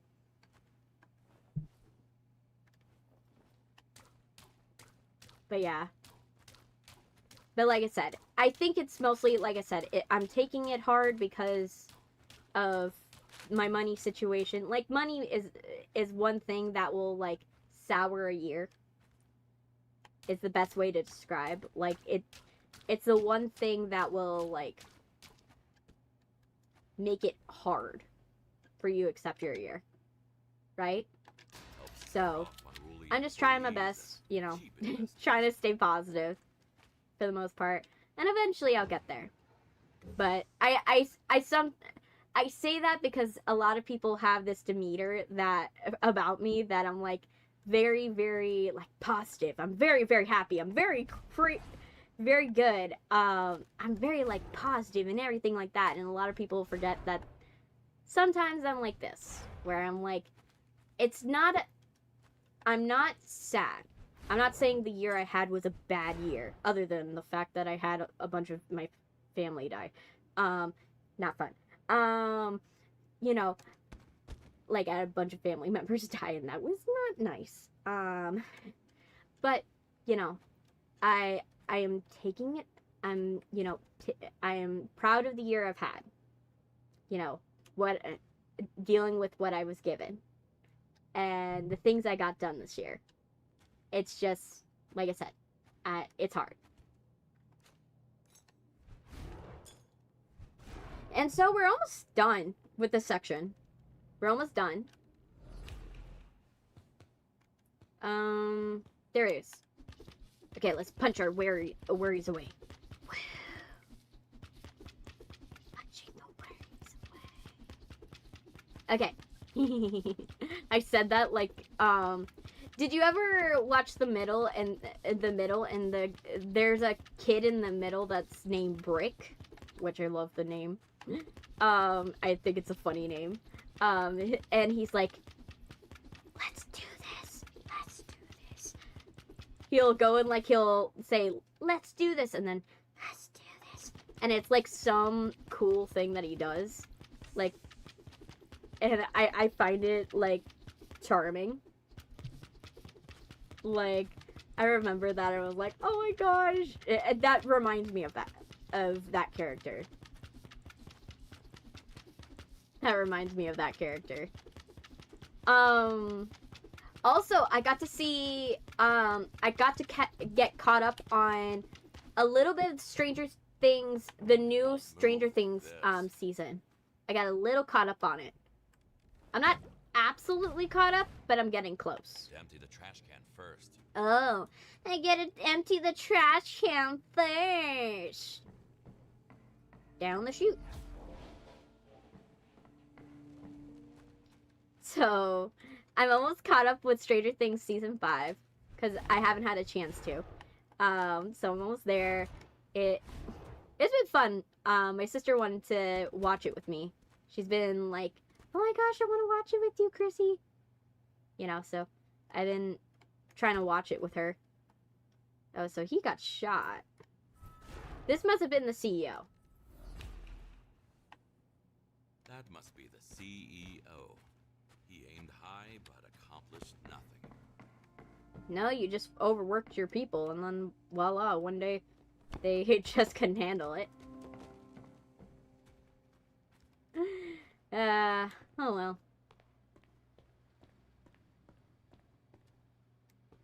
Okay, and then let me get this. Not this. Not this. This! Okay, let me see. Anything in here that needs to be cleaned? Oh, that needs to get cleaned. But for the most part, we're mostly don't have a lot to worry about. Steel. absolutely not a lot to worry about, Steel. Yeah. I love that he had like a little, he had like an arcade cabinet. Like, if I could have an arcade cabinet in my office, that would be so cool. I kind of have that as, like, my desk is shaped to be like an arcade cabinet. I have a desk. I got it on clearance, too. I got it for, like, $30. When, like, it was a store display at a store I worked at. And they were trying to get rid of this so badly. And I'm the queen of getting rid of stuff on clearance. When it comes to stores. So if you're a store out there that wants to get rid of clearance, I could tell you how. You know, I'm very good at it. You know. It's like shit hit the fan situation, but backwards. There. Move furniture in place. Is this count? Oh yeah, they all count. It counts towards it. Okay. Well, I don't think there's anything left in this room that is left. Yeah, because I don't see anything left in this room that we need to worry about. So, I'm just gonna move this over here. I'm gonna close the doors. And now we just focus on this one. Yay! One room at a time. One room at a bloody... one bloody room at a time. Okay.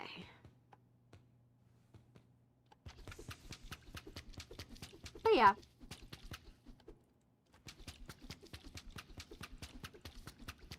But we're doing good. We're almost done.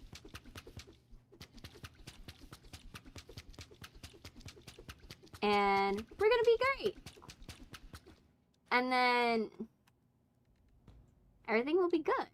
Okay, so we pull up that. And then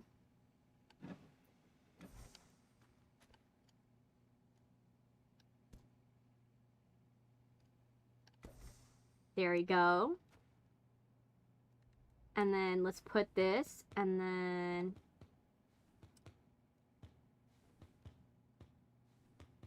oh, they're both used.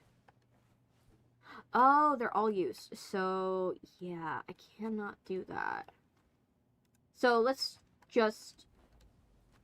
Okay, does this have any blood on it? If it doesn't, I'm going to put it where it goes. No, it doesn't have blood, so I'm going to put it where it goes. So, we're doing good. We're almost done. I say that and we're like only halfway done. I say, oh, we're almost done. Halfway done. Okay, let me go and let's put this... I have so many bodies I have to clean up, jeez. Okay, let's get the barbarian.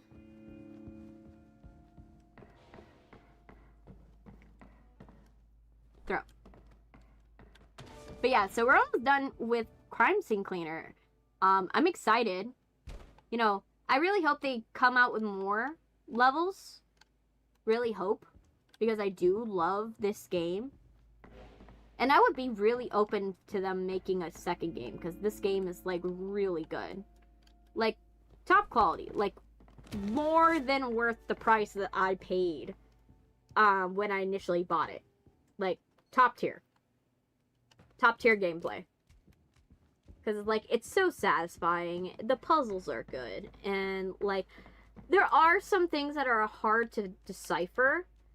But the guides online are actually decent enough that, you know, it's not as big of a deal. And there's just so much good, funny moments in this. Like, I would be so open to doing a Crime Scene Cleaner 2. Or even if they continue this Community DLC, which I think they will. I would be open to, like, playing more of it. Like, Crime Scene Cleaner, if you ever have a chance, please sponsor me. I really would like to be sponsored. Please sponsor me. I will sing your praises. You've heard me sing your praises. Multiple times. Multiple times. I have sang your praises. Please make me one of your designated, paid ones. Because I don't even have to... This is one game where I don't even have to worry about saying anything, about, like, not being truthful or, like, about, like, not that not being truthful, but, like, I don't have to, like, worry about, like, downplaying that it's bad. Like, try to downplay that it's not as bad as it is. Because this one's actually legitimately good. It's legitimately good. It's just wonderful. Okay. I do need to, like, clean out my stuff. So, down the chute we go. So, let's go and refresh our mop.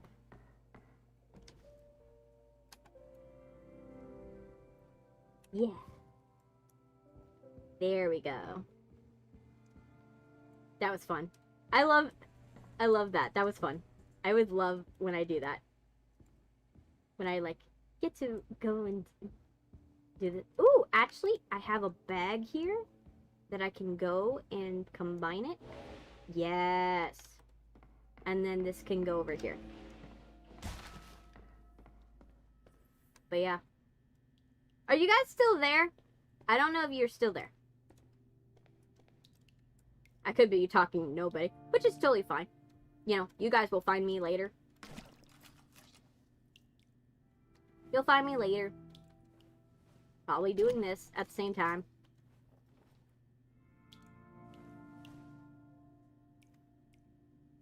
Okay. And then do the sponges. I hate that my collarbone hurts so much. Ugh. I have, like... Have you heard of Shameless? Shameless Shilling? No. I haven't heard of it. The one thing I did hear was Kaiju Cleaner. That one I was excited about. Another that I saw, but I was like, it requires co-op. Was one where it's like you're rats and you're running a restaurant, which I kind of thought was really cool. I saw Gap Smulders playing it, and I was like, ooh, that's kind of cool. But what's Shameless, Shilling? What's Shameless Shilling?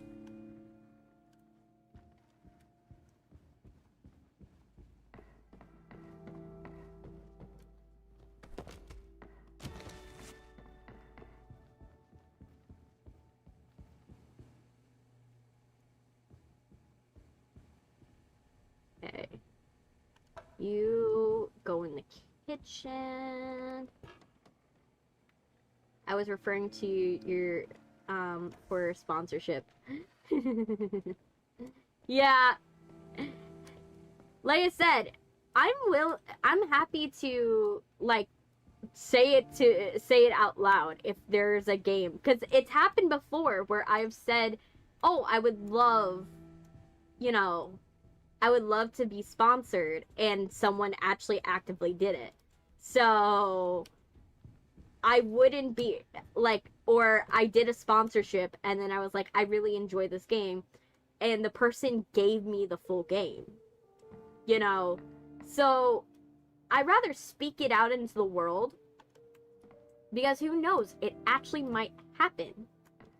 I'm not gonna, like, I would love to say it out. It's better to say it out in the world and then it never happens than to never do it and then never know if it could have happened for you. That's what I do. Like, I'm someone, like, Crime Scene Cleaner, what I will say is I've never been sponsored by them. I've never been sponsored for them. So this is my honest reaction to the game. This entire series has been my honest reaction to Crime Scene Cleaner. But like I say, I really, really would love to be sponsored by them because this is just a really good game. I really enjoy it. I like taking my time with it. It's very fun. And, you know, I could sing their praises all day long. You know, I could sing their praises for, like, this game because this game is a solid game. There are other games where I've been sponsored and I've had to, like, you know, be like, well, it is a good game. It's a good game. But I have to acknowledge that, yes, this is done by an indie developer and sometimes it's not fully, you know, they can't do everything that they want to do. I have done that before. I've said that. Like, I'm not lying, but I'm saying, oh yeah, like, this one's not as good, but, you know, give it a chance. You know, I do that sometimes. I'll say it because you kind of have to do that. No one wants a bad review. No one wants a bad review, even if it got a sucky game. And for indie ones, I would rather say it like that, where it is still kind of an honest review, but I'm letting the person know honestly what I think about it, because it's not a fully positive review, but I'm telling them, remember, this is a indie game, and while this is my first playthrough and I have no guides, you will probably be playing with a guide, and it will probably be a better experience than what I'm experiencing because I have nothing to tell me, oh, I'm going in the wrong direction, right? So I have to remind people when I'm, like, if I'm gonna say something bad about them, I remind them, when you're gonna play this, it's gonna be a completely different experience than me playing it, because I have to play it to a time. You know, like I said, I have a only set amount of time to play a game, because when I play a game, I only have a certain amount of time for you guys in the day that you guys are willing to watch me, right?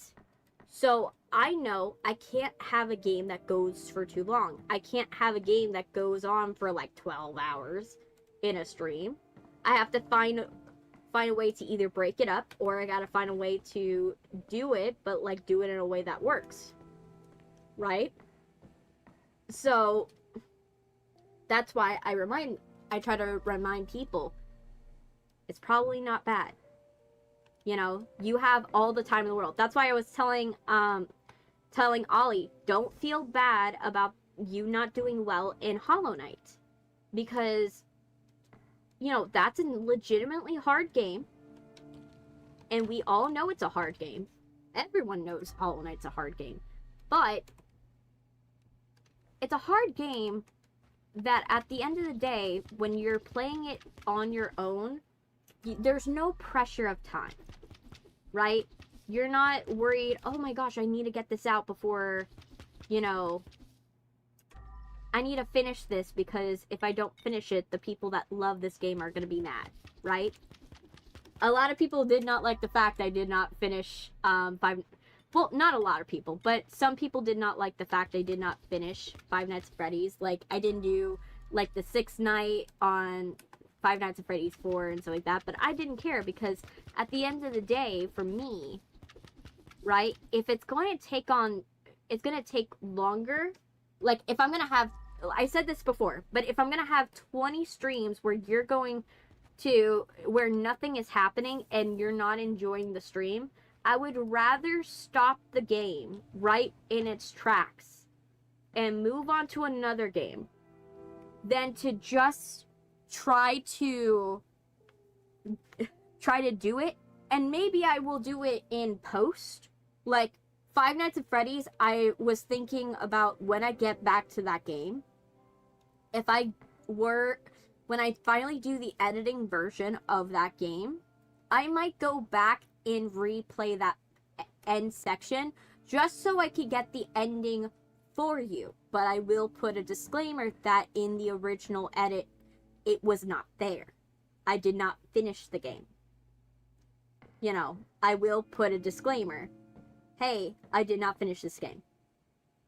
In the original, you know, the original playthrough. Because legitimately, in the original playthrough, I just couldn't. I couldn't finish it. And that's okay. That's okay I didn't finish it. You know? That's what I'm thinking about doing for that one. That way, they still get the version that they want where they get the ending, right? But I do acknowledge the honesty behind... I am able to be honest that, you know, I didn't finish it in a playthrough. And in that playthrough, I had to go back and, you know, just play it till I got that thing. And then I'll do a reaction to it that will be separate too. I'll do a separate reaction to it. Like, there's stuff that I'm gonna do for that. Like, for example, that's part of the reason why some of these videos for the videos that are the long-form videos are taking so long, is that I wasn't as comfortable with my audience back then. So, I didn't crack as many jokes as I wanted to. Right? Or maybe I thought of a joke, but it was after the edit. Right? It was after the stream. And so I'm going back and reshooting some of those moments because either the audio was bad or I thought of a joke that would suits this section so much better. And I'm just trying to do that. But I'm acknowledging at the end of the day that I'm doing it because the edited version is not the same as the stream. And because you can access the original stream, I'm putting less pressure on myself to be as authentic with what was truly in the stream as it was. Because you could go back to the stream and say, oh yeah, that was not in the stream. You could. I'm not going to be mad at you know, I'm going to be legitimately honest. It's most likely not going to be in the stream. If it's, you know, if it takes too long, or if a section I have to speed it up, or I have to like reshoot a section because, you know, I decided doing this joke sounds better than doing this joke, you know, I'm gonna do that because it'll be more funny for the edit. And that's my honest opinion. So when you guys see the edited stuff, just know I'm doing a lot of work on them, but just know they're not going to be perfect to what the original stream was. They're not going to be the same as the original stream. Literally 1984.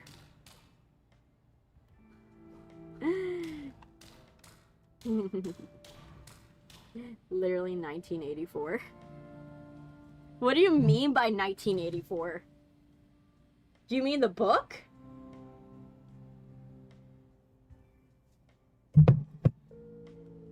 Do you mean the book? Or do you mean, or like,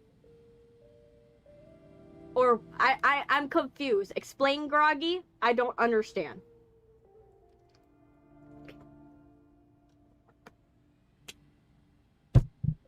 I would like an explanation, because I don't quite understand where we're going with this. With 1984. Are we referring to the book?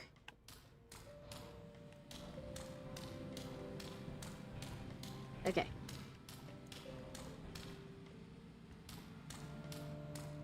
Okay. We're gonna go here.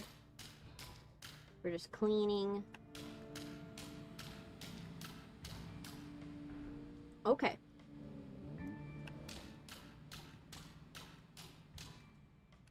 Oh. There we go. You're like Winston? In what way?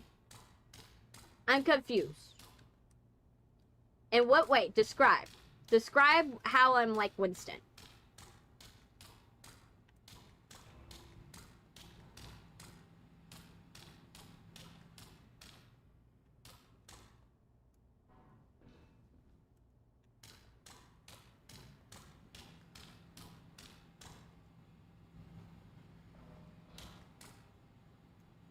Describe how I'm like Winston, please. I don't understand. I would like to understand. I'm asking because I genuinely would like to understand.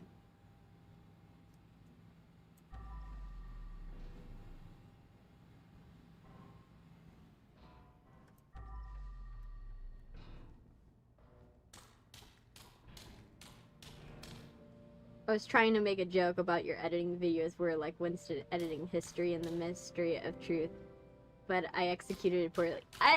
Okay, yeah. It's okay. I just didn't know what part you were saying. Because if you've read 1984,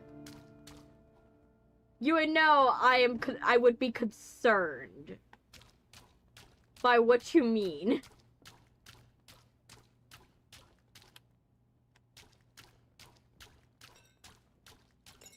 Like, I was like, is it in character?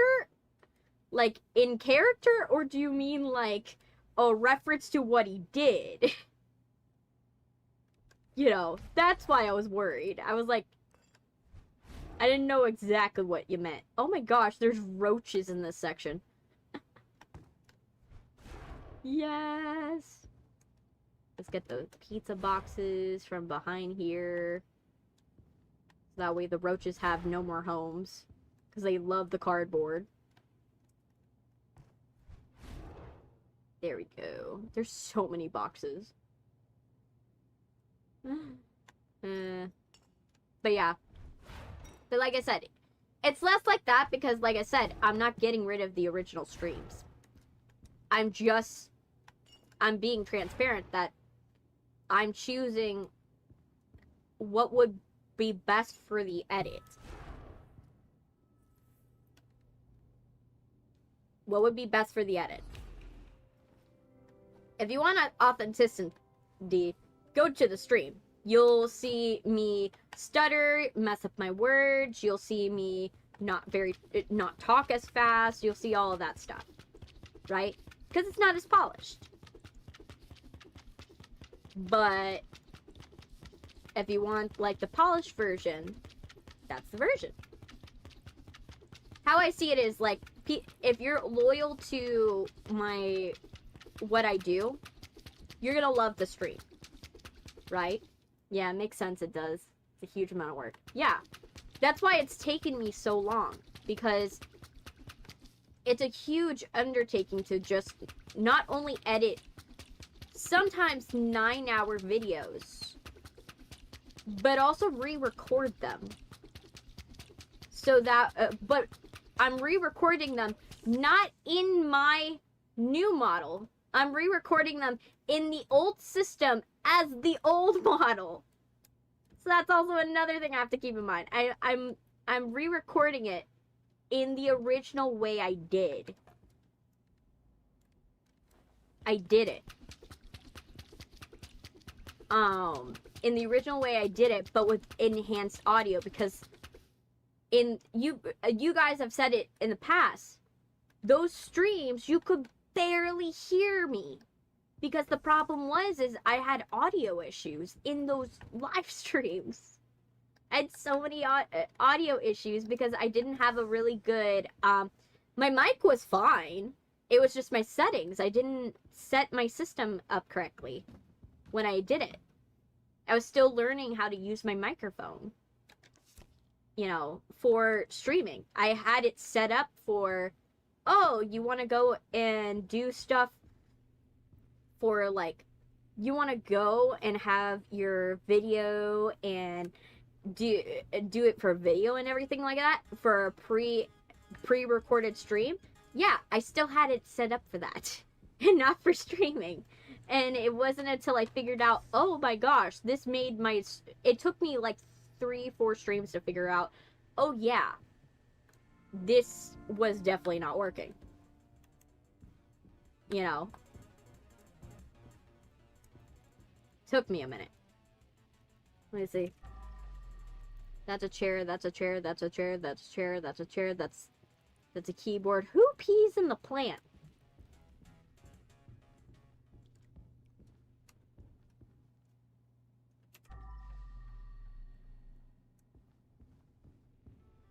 Okay, and then we're gonna take you. Okay, you have no blood on you.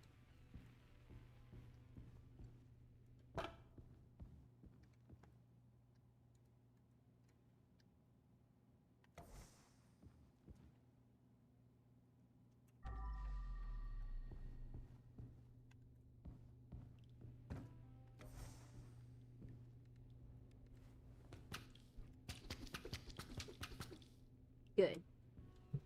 Let me see. Anything else that has it, but we need to put it back. Okay. So you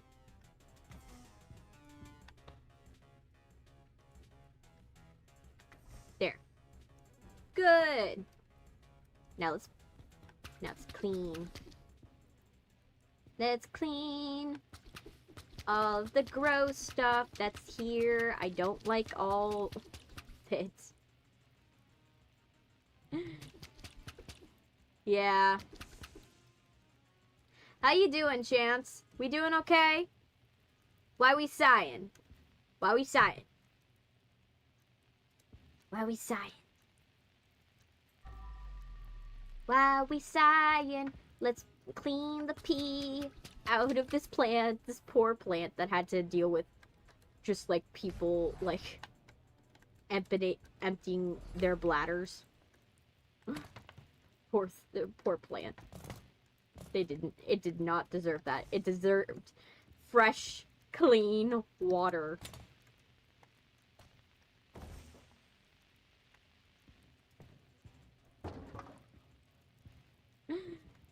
You're sleepy? I see. Well, maybe my voice will send you off to dreamland.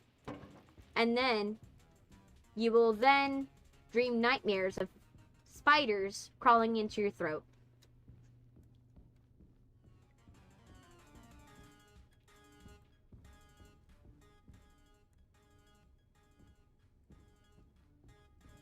So...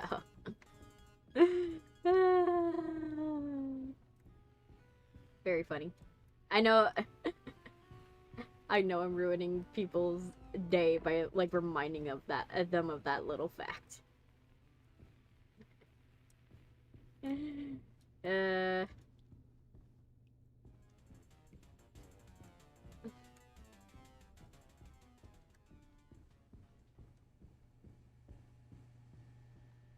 Okay, I need to find where does this thing go?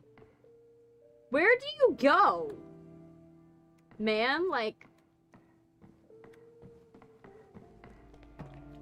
you must go somewhere around here.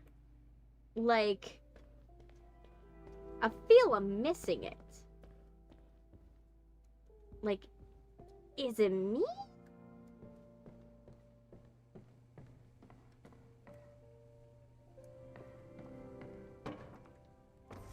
There. So we cleaned the vent. We did that. This room's clean. I don't see anything out of place in this room. Well, actually, let me check again. Just in case. Yeah, the only thing that's missing is an office chair over there. Which I don't know if I found. I don't know if I found that office chair. No, I have it somewhere. And then this chair goes over here. There you go. So this part is done.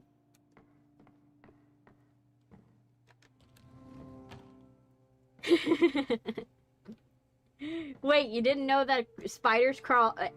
approximately 4 to 8 spiders crawl into your down your throat every year.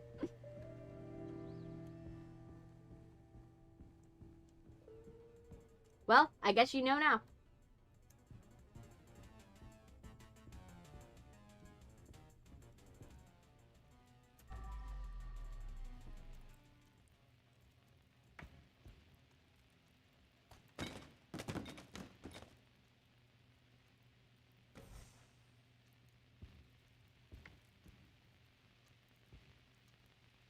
Sweet dreams. Anyway, let's get this game award over here. Disactivate anything? No? Okay. Where do these trash cans go? Because it's been frustrating me that I can't figure out where the trash cans go. Like, I feel like they're kind of... I'm missing where they need to go. Also, steal. Where do the trash cans go?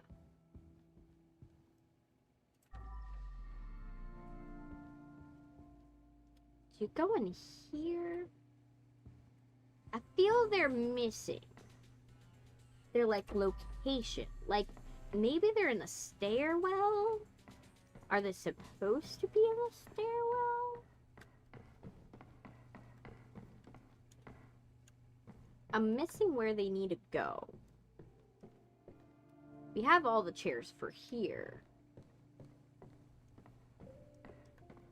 Oh wait, this... So you do have a place down there, but where? Where? Where do you go? Definitely don't go here. Or here. Don't have a place here. Where do you go? Like, there's one over here. It's reasonable to assume there has to be one in the lobby, right? There has to be. Right? Right? There is one in here. Maybe in here? Where in here, though? Is the question. Right? It has to have a place. It can't just... Oh my gosh, it was right in front of me.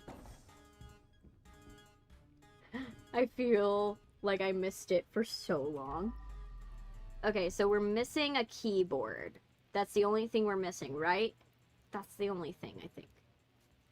I think we're... was that TV going off this entire time? That's kind of disconcerting. That's a little disconcerting. Do not like that. Do not like that at all. Okay, so we're finding... We need to find a... We're missing a keyboard.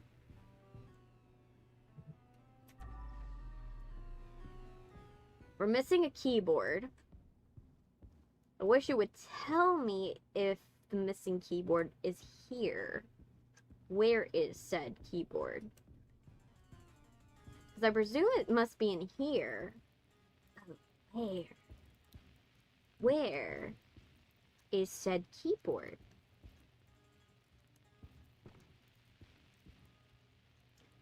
Or maybe it is here.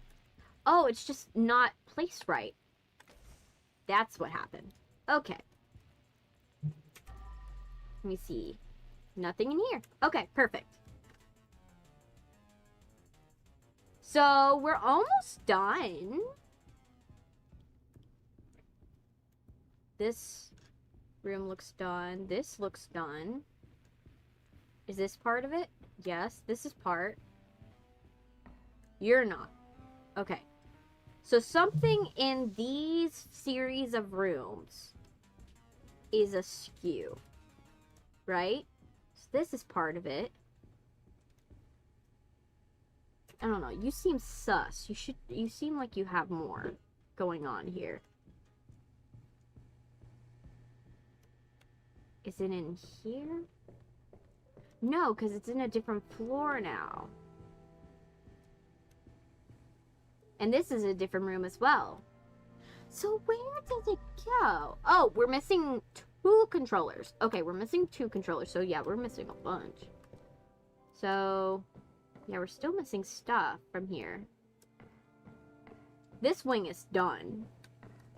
Like, I don't see anything left in here that is needed. Right? I don't see anything. So this one's pretty much done. Okay, let's go down. Because we haven't cleaned the downstairs stuff. Right? We haven't cleaned downstairs. So let's clean downstairs. Okay, downstairs. Do you have blood on you? No, you don't. These poor people. I do like that they're business, like, from like a business standpoint, they actually had a decent, like, employer. Because, like, when you think about it, right, you gave them a gym that they could work out in if they need to, like, take a break, right? So they can technically stay at the office, right? So I'm guessing this gym was part of their, like, okay, we want to guarantee these people have the ability to work out, right? If they need to, and they don't have to leave the office, right? So they could spend more time in the office. I understand that. This, you know, and this counts as, like, a health benefit and health insurance.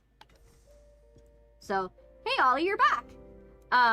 It counts as health insurance in a way because you're making sure that your employees are able to stay healthy. So it's actually kind of brilliant when you think about it. It's actually pretty good in terms of making sure that everybody's doing okay. Let me get the knife. You're not gonna need it anymore. Okay, let me grab you. Must have been resilient as hell. Endured being cut off, falling down the stairs, and above all, working for Yep, the this poor sick dude. company. He went through a lot of stuff. But yeah. I was playing Hollow Knight. Nothing really happened. Yeah, I figured. It happens. You know, Hollow Knight takes, like I said before, Hollow Knight takes a while to get done. Bluetooth speakers. Okay.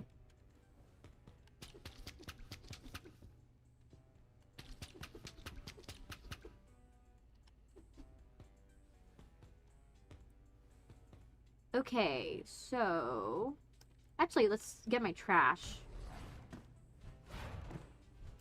There.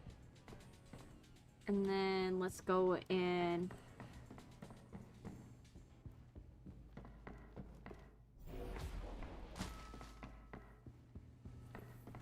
go in here.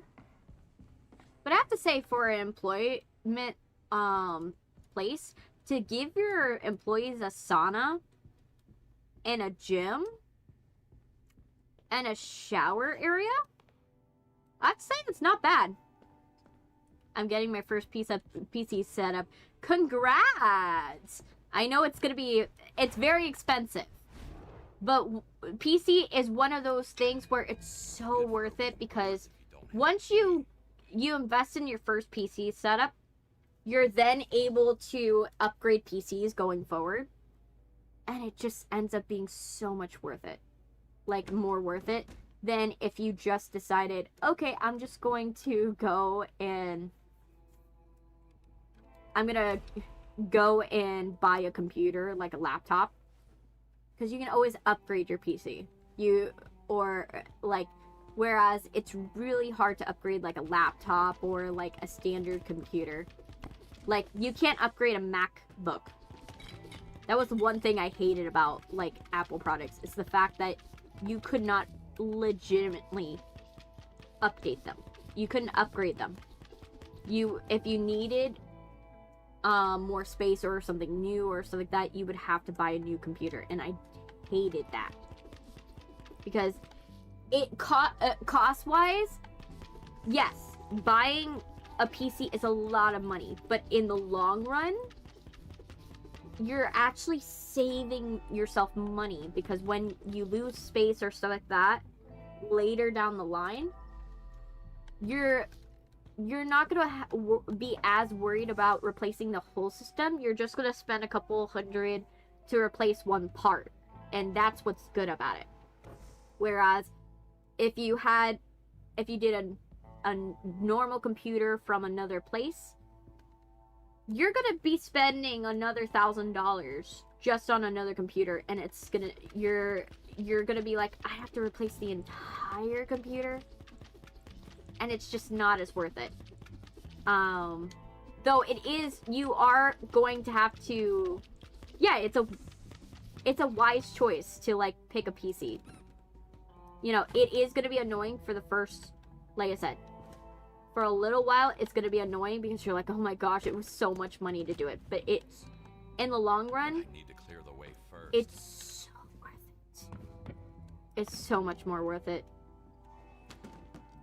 Like, the only thing I will say that's sad is right now, the biggest company that used to sell stuff for space, like, would sell storage, which was crucial, now is leaving the PC market for the AI market. They've decided that they're not going to do anything. They're not going to sell storage for PC owners, which is kind of sad. They're really good. It's just the fact is that they've decided they're going to make more money from AI, apparently, so they're just like, oh, we're just gonna do that. I got a PC, I just need a monitor, desk, and chair. If you have a TV, like, do you have a TV? Ollie, do you have a TV? Let me ask. Do you have a TV that has an HDMI port?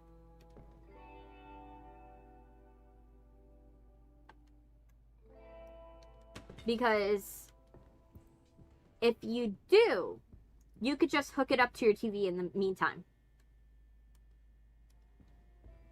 That's what I do. When I play, I play on a TV. So if you have your TV, just do that. Just play on your TV. Use your TV. Your TV has a gaming function and has a PC function. I've been using a TV for months, but I'm getting a desk for a monitor. I see. I personally, like I said, I love using my TV. I am the biggest advocate of use your TV as your monitor. It's more, like, it's just so much better for me. Like, I have bad eyesight, so it's a lot better for me to... She was killing herself for the community until someone put her out of her misery. Yeesh. I personally love, you know, going and doing that. Using my bed as a chair, it hurt my back. How so? I personally did was I put my TV, I have my TV either to my side, so my bed is across from the TV. So when I'm sitting for streams, I'm sitting upright. So my bed has is a couch, basically. I have a couch bed. So I sleep on a couch. So my couch bed, because the headboard is shaped like a couch, I'm able to sit upright. And so when I do my live streams, I'm sitting upright. I'm on the edge of my bed because my keyboard and mouse don't reach the pillow. I personally, and then what I do, is I have a portable desk that I use when I want to go and live stream. Oh, I just realized the guy, in order to throw him off he didn't just fall off the roof, right? He didn't just fall down the stairs. The guy was pushed in a rolling chair. Oh my gosh, I just realized that. The guy was pushed in a rolling chair. Look at this. This is what happened. I just realized what happened. So guy was pushed from this door like that. Oh my gosh, I just realized that. Well, now we can put away this chair.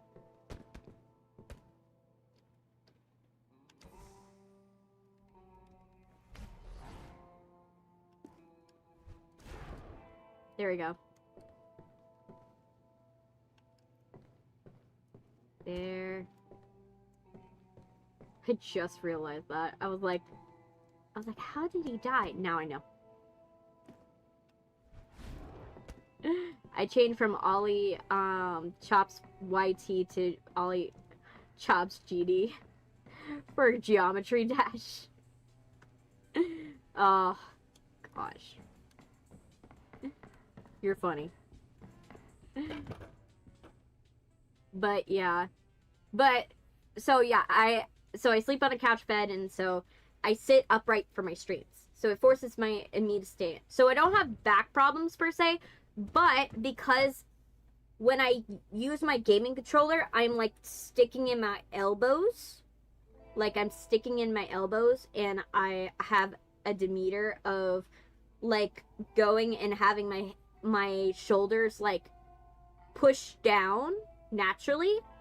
Like I have to remember, raise your shoulders. Raise your shoulders. Because I'm slouching my shoulders. Which is great posture if you want to sing. Not great posture when you want to like sit down and play a video game. But I slouch my shoulders because of my neck rig. And so I have that problem. And so now my shoulders hurt. That's the only thing that hurts. But that's because of my neck rig, not because it's supposed to hurt, you know? And so, yeah, I literally, like, I sit upright for my streams, and then when I'm doing work and I am tired at night, I'm able to lay down, and my TV is actually, since I'm able to lay on my side, I'm able to lay on my side, and then I use my TV desk. So I have a portable desk that is a foldable desk that you use when you're sitting on a bed, and I put my keyboard on that, and that helps me with keeping my hand posture. You sound like you have a Babadook. Baduk posture. Better posture than me. I look like an old man. I only have better posture only because I'm used to singing. Because when you sing, you have to have really good posture. You can't like slouch and sing. That ain't happening. Your body will not do that. Allow you to sing high notes slouched. No, that's not gonna happen. What time is it for you? Battle posture. Yeah, early in the morning for me. Let me see what time. It's like 5 where I'm at. It's 5 o'clock in the afternoon right now for me. 5 o'clock in the afternoon. Not too bad. It's not very late. I'm tired. I got dentist tomorrow. Same. It's totally fine, Ollie. If you don't watch it till the end, that's totally fine. Good luck at the dentist. You know, I hope they they give you a clean bill of health. That's what my dentist always does. My dentist is always like, whatever you're doing with your teeth, keep doing it. You're doing very well. I think I need coffee. Then drink coffee. Coffee is good. Unless it's bad for you. You know, like me, I should not be drinking coffee. If you, like, I actively ignore the recommendations I get when it comes to, like, my coffee, that I'm not supposed to drink more coffee. Like, I know I should not be drinking coffee. I know I am the worst person to be drinking coffee, but I still drink coffee anyways. That's not a good thing. I'm not saying that's a good thing to do. You should really listen to your doctors, but in my opinion, I love coffee too much. You know, I had to give up tea. I'm allergic to tea. Like, I tried tea, and then I found out I was allergic to tea. So I can't just like, oh yeah, let me switch from coffee to tea, because tea has less caffeine. Can't do that, I'm allergic to tea. So I'm like, either I can trigger the allergy to the tea leaves, or I could go and just deal with the fact that my anemia is gonna get bad. I choose the anemia. I choose the anemia all day for that. I don't drink coffee, so eat spoonfuls of sugar. Don't do that either. It's not good. Good. It won't move like this. That is not good. Honey is fine. Because at least with honey, yeah, sure, you're getting about the same experience as eating a spoonful of sugar. But honey has vitamins in it. So at the very least, you're getting a little bit of vitamin infusion. You know, Ollie, you could get different flavored, depending upon which honey you're getting, they taste different. Depending upon where was the honey sourced.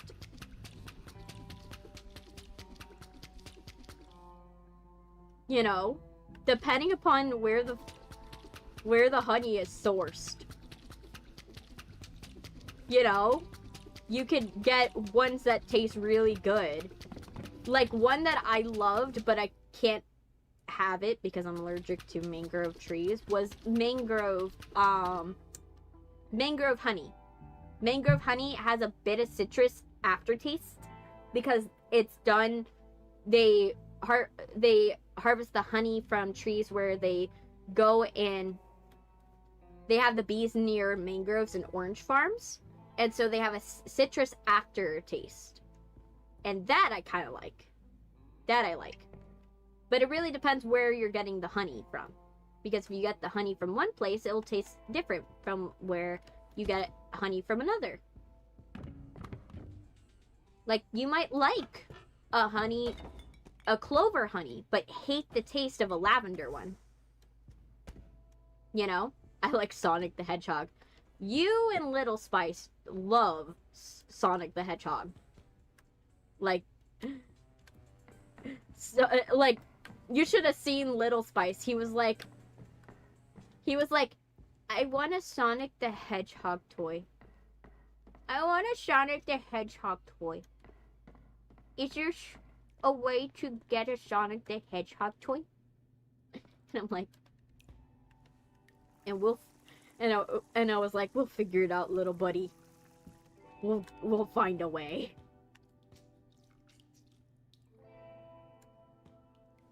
He's like, Sonic the Hedgehog toy. He has this way of speaking. It's so funny. I play Forsaken and Sonic the Hedgehog. Yeah. He's never played Sonic in his life. He only knows Sonic from the Sonic movies. And the Sonic, animated shows that I forced him to watch. Like, he does have a Sonic lollipop saver. If you don't know what a lollipop saver, it's one of those, it's a retractable, cup that covers your, lollipop, so you could set it down and then finish your lollipop later. You don't have to finish your lollipop in one sitting. He loves that lollipop saver, by the way. He treasures that Sonic lollipop saver.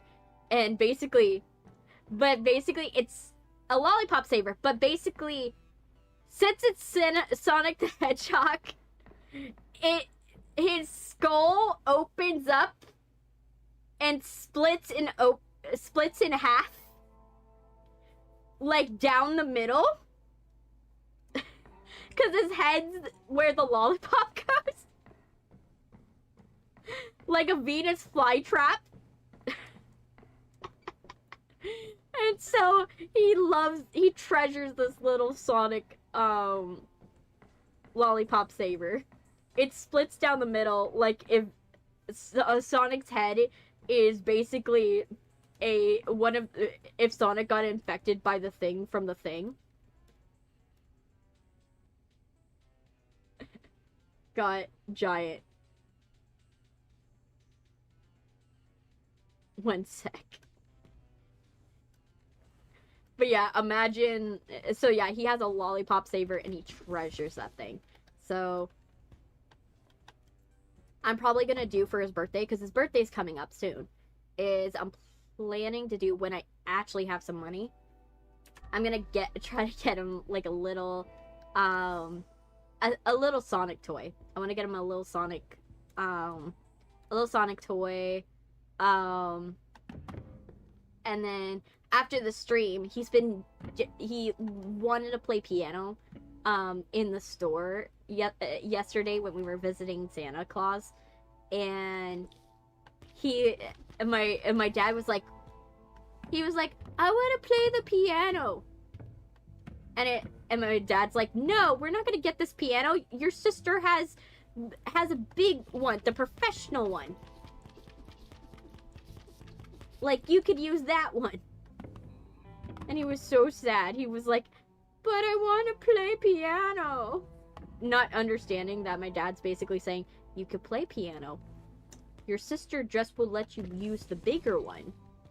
And the only reason why I used to have him as a baby play piano with me. Like, I taught him scales and I taught him, different keys and how to play the keys, and he had fun. I also taught him a little bit on ukulele. So he has a little bit of musical training that I taught him when he was little, but I wanted to, but I haven't done it in a while. So I was like, okay, I'm planning to do after the stream is just have him go, and I'm gonna have him play on piano for a bit, because he hasn't had a chance to play it.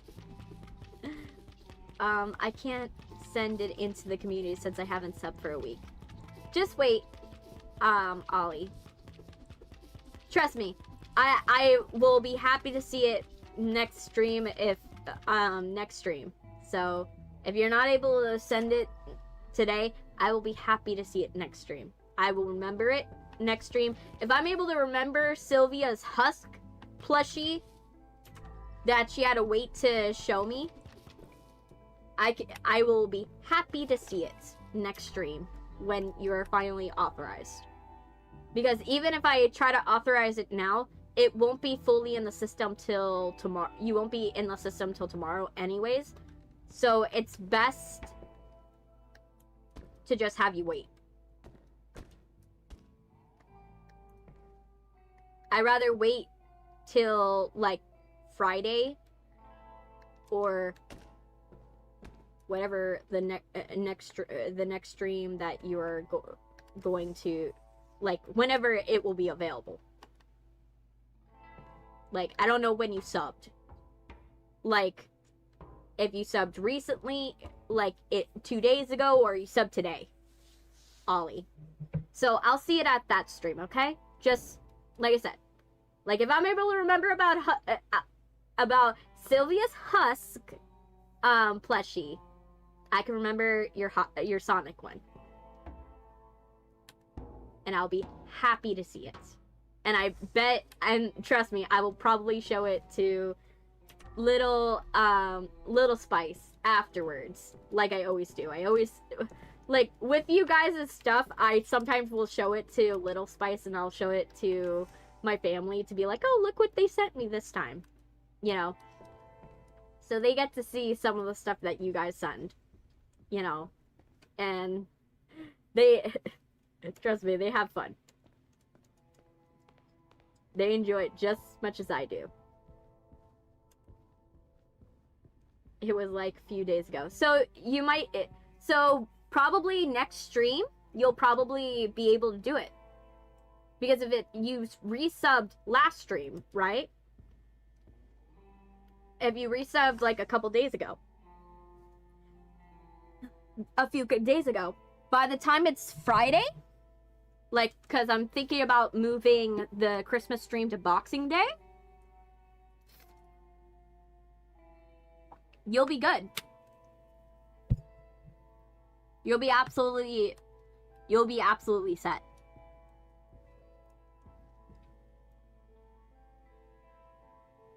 Ooh, there it is. But yeah. Which I've already spoken about why I might move it to Boxing Day, because I'm worried about my mom. Which I have to be. My mom, she's like me. We both take on a lot of responsibility and a lot of stuff. And then we get mad at ourselves when we can't do all of it. So I kind of have to, like, I think I'm gonna have to, like, make sure that she doesn't have too much on her plate on Christmas and Christmas Eve. As much as I would like to do the live stream on Christmas, I think that's what's gonna have to happen.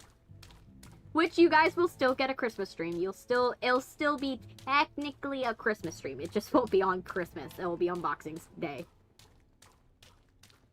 My friend keeps calling me. It's totally fine if your friend calls you. Is that a bad thing? Like, I've been calling my cousin. My cousin, we've been, like, chatting with her, seeing how she's been doing, you know, seeing how her little baby is. Oh, we got to 700? Oh, wait, brain. We did get to 700. Thank you. Yeah, we got it. We got to 700. Sorry, I'm, like, my brain just, like, short-circuited, because I was like, wait, we're already at, like, 700 and, I don't know, I think 13 the last time I checked. Last time I checked. I forgot. My brain... You guys forget. My brain is tired. But yeah, thank you for congratulating me. Like, my brain treated it like if we got to 800. Like, no, it would be cool if we got to, like, 800, like, in a stream.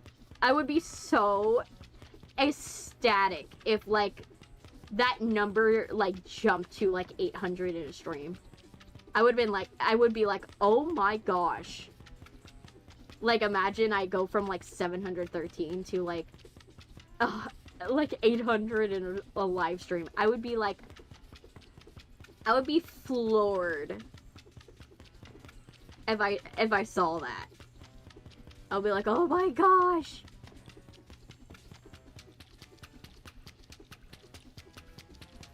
I would be going crazy. But yeah. But hopefully we get there. I know, I have faith that we will get there. We will get there, and it'll probably be shorter than I think it's gonna take. Right? It'll probably be shorter than I think it's gonna take, and everything will be great. You know? I have to have hope. I have to have hope. But yeah, I've also been watching the Taylor Swift documentary, the End of the Era docuseries. I've been enjoying that. I also love the fact that the entire internet is roasting Andrea Swift, which is Taylor Swift's mother, about the fact that she thought that the song, the song, It Hits Different was a love song. And if you don't know that song is very firmly a breakup song. Like, that's why the whole internet's like, how did you mistake that as anything other than a breakup song? How? Like, the whole internet's like, what? Oh, how did you? Why do you think that was like a love song? Like, how? It's very clearly like a breakup song. She's like, oh my gosh, love is a lie. Like, she has that as the chorus. Oh my gosh, love is a lie. That's what I say to keep it, to get me by. Because it hits different. Have you ever handed out mods for your stream at some point? Because I'd be happy. I've spoken multiple times about why I do not do that. Because like I said, that's a lot of responsibility to give to someone. And if I'm going to give someone a lot of responsibility and drop it on them, I would like to pay them. I would like to pay them because it wouldn't be right for me to be like, oh yeah, I'm going to have you do all this work. Right? All this work you're going to be doing is clipping my videos. You're going to be going and giving shoutouts. You're going to be going and scrubbing through videos and figuring out which clips you want I should make into shorts, right? If I'm going to have someone do all that work of like, oh, so you're also going to make sure that nobody bad enters the chat and everything is policed, and you're gonna make sure everything is like that. Like, I have to make sure that it's a job.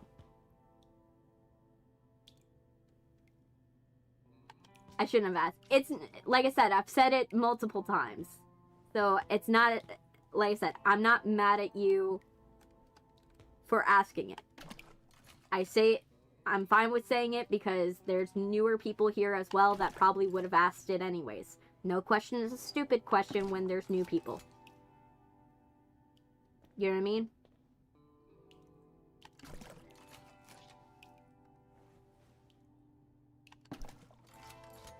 But I have to say it because a lot of people think that moderation is a job that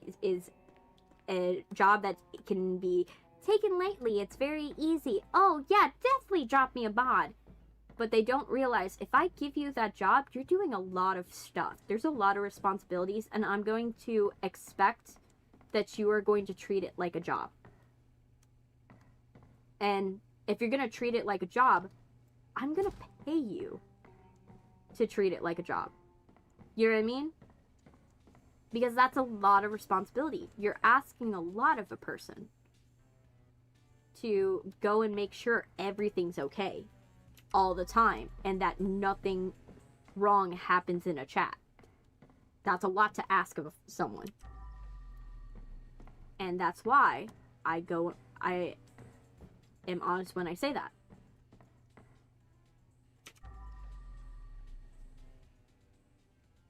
What to do for a long video. Exactly. Sylvia is the only one where I would legitimately say she would be perfect for it. Because she's been here long enough, she knows the culture, she knows exactly the video, like, she knows exactly, like, the funny parts of the video.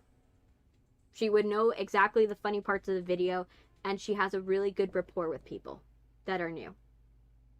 It's a lot required. Like I said, if I were to ask it of anyone, she's also been here she's one of the people that have been here the longest. That's also another reason why I would choose her. And she knows this. That's why She knows this very well.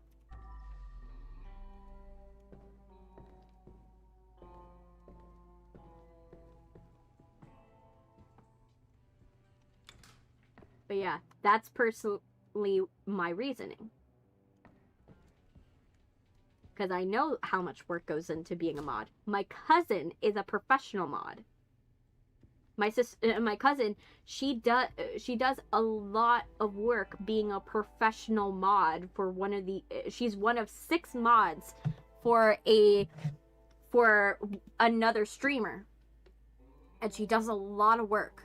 And she does not get paid.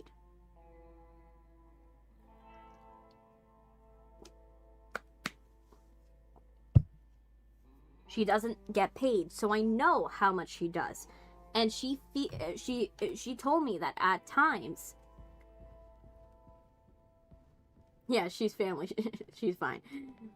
Like, my cousin has told me at times how much work and how much she feels unappreciated. So I know it wouldn't make sense for me to not do it. Okay, I don't know where is this poster supposed to go? Where is this thing supposed to go? There's a painting, and I'm trying to figure out where it goes. Where does it go? I feel like it goes there. 267? What's going on, Emmanuel? Like, that literally just aged you. Like, I could tell how old my audience is depending upon do they find relevance in the word 6'7". JK, just drop and say hi. Yeah, nice to see you. How you doing? You been doing okay? Okay, I'm trying to find where this poster goes. Where the hell do you go? The poster's here, right? The poster's here. It makes it seem like it's supposed to be here, right? But it makes no sense. Makes no sense. Is it supposed to be in here? No, because there's nothing here that is of an issue. But I'm looking for evidence still.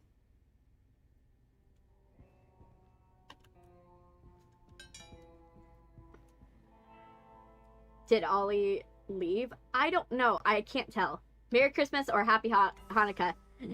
Yeah, Merry Christmas. Emmanuel. I never know when you guys leave. I only know that when you're here. That's the only thing. It doesn't tell me how many people are in my chat. It doesn't tell me if you left the chat. I just know from when you're chatting. If you're here by you chatting. So, if I don't see you for a while, I presume maybe you're watching and didn't feel like it. Feel like talking. Or if you are like someone that is like, oh, you've said that you're popping in and out. You probably popped out for a second. You know, I'm not gonna get mad about it. Okay, so there's trash here. Where? Where is the trash? Where's the trash? Says there's trash. But where? Where is the trash? Where is the trash? Where is trash? I checked my YouTube channel 2 seconds ago. Why y'all panicking? We're not panicking. They were just wondering what was going on. Oh my gosh, I forgot to pick up this wood. Oh my gosh. There. Was there a set of evidence I was supposed to pick up that I didn't pick up down here? Maybe that's what it was. Let's go back down. The infinite tunnel. Secret tunnel.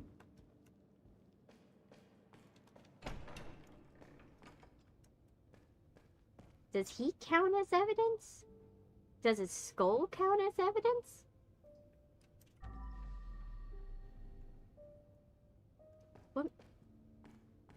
What am I missing?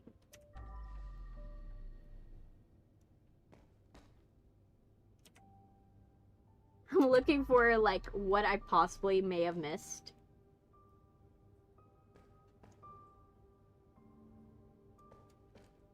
So definitely not this.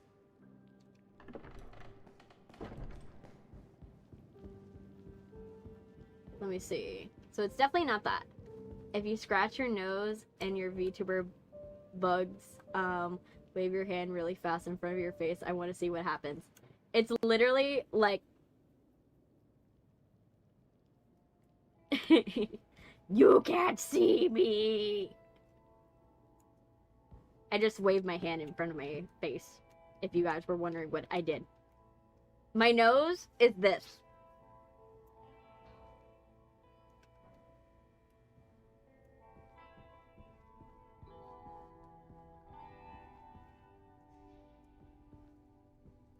I don't know what it showed, because I can't see my model right now. But I hope it helped.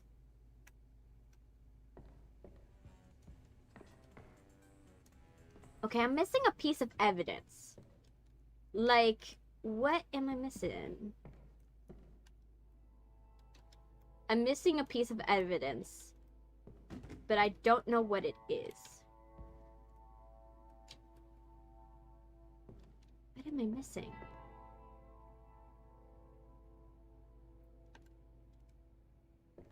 You dancing?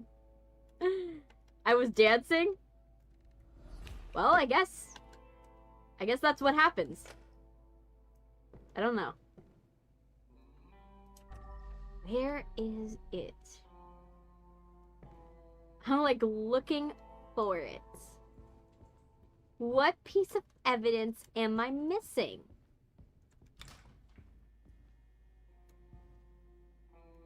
That's a towel. Is it on the floor? And I missed it? Is it in here? I feel like it must be here or something. Like somewhere so stupid that it, like, I'm not gonna notice, right? Oh.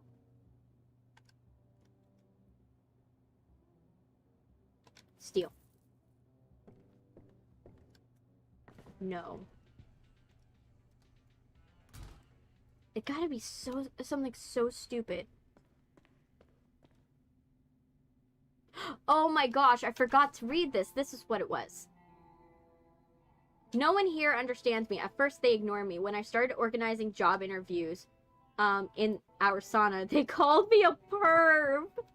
They tried to sue me when I decided to work for from the sauna and wear nothing but a towel. They wanted to put me in an asylum. No one here knows what it means to truly love hot air steam and being naked. It's the best thing since my mother's womb. No! No way! Oh my gosh. No wonder. No wonder you got, like, stabbed and thrown off a building, thrown down the stairs, and, like, choked to death. Jeez. No wonder. I had no idea that using a sauna can invoke such strong emotions. Wait, that wasn't it? That wasn't it! Okay. Then, what is it? Because I'm missing...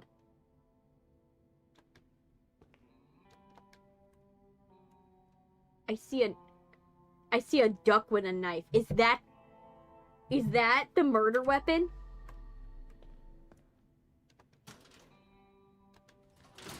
Is that a murder weapon I should worry about? I'm like trying to figure out genuinely, like, what am I missing? Like, I fear it's gonna be somewhere so stupid.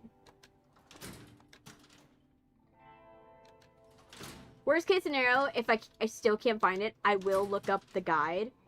Because that's the one thing I like about this one. They actually have a decent guide for this. But, like...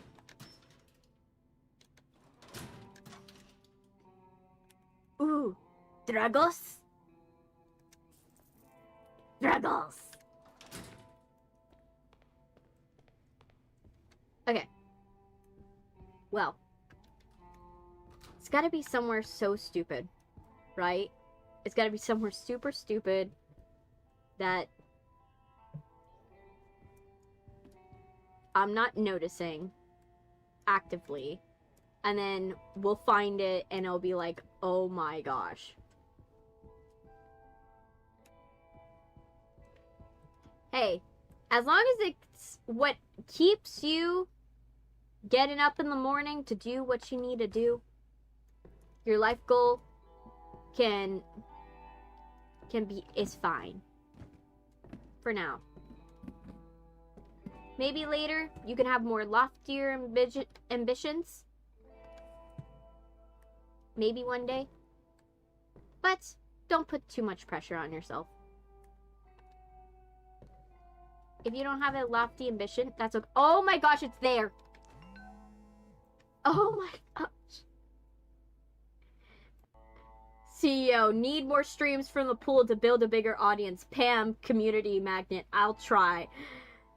CEO, remember nobody is here is hot enough not to get fired. Pam, community magnet. I know you're already mentioned that. Stream 24/7 and show our ducks to the cam. People love them. It's crazy. Some even go as far as sending some others unsolicited duck pics. They sure do. As the ancient said, one duck a day keeps the haters at bay. I will definitely remember that. Oh my gosh. Well, we found it. All just sitting ducks in this world. So now we're done with that section. We're done with it. Great. Still don't know where this goes. It definitely goes here because it's saying 1 out of 2 to move back. But where? No.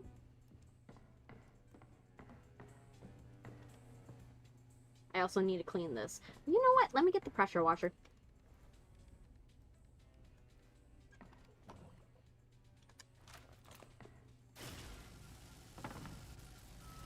There we go. Alright. Now let's figure this out. What is missing?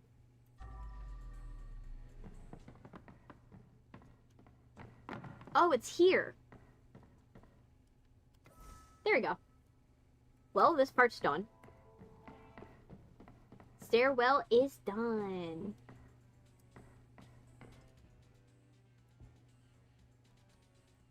That's good. We got the bottom done. We got the top done. So, I think the only thing we're missing is delete the correspondence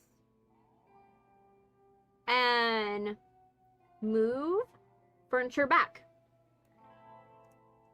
Okay. So this one, we need to figure out where do these go. So, we're missing... Okay, we found trash can 1 and 2.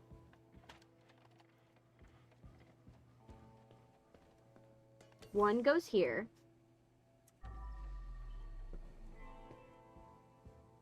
Ooh, we're missing the monkey. The monkey that goes over here. That's over here. You have Any blood on you? No. So monkey goes here. That one's good. Okay.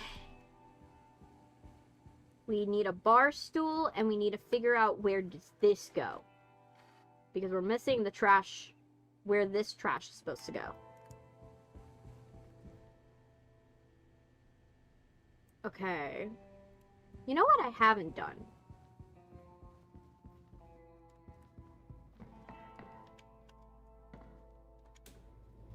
Go in here.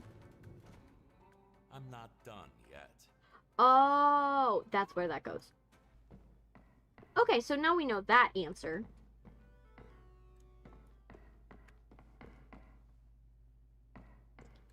Okay, someone's crying. Someone's not happy. Okay, I hear someone not happy. Okay. Okay, so not that. We have chairs here, but they're not, like... We'll throw away the pizza boxes because even though they don't count, might as well. For my sanity. Okay. We're missing... Okay, where does you go? Where does you go? You did everything... Mostly... Wait, give me a second. We're missing a pillow. There has to be something that I'm missing, right? There has to be a room I'm missing. I feel like it might be time for us to go and see. Ooh, actually, let me trash this too. Ooh. Don't mind if I do. There we go. There we go. Wine bottles. Okay. We haven't found... Didn't find a pillow. Let's check upstairs. Or actually, let's check it here first. I don't see anything here, per se. But this does count as part of it. So maybe it's in one of these places and we just don't know, right?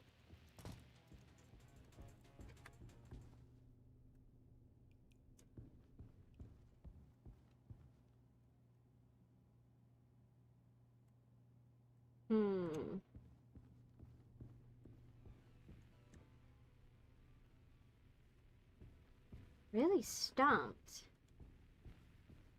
I'm like trying to find it and I'm like, I'm coming up blank. Okay, we have that, uh-huh. Why is this empty? That's odd. Anything in here? No. Anything in here? No.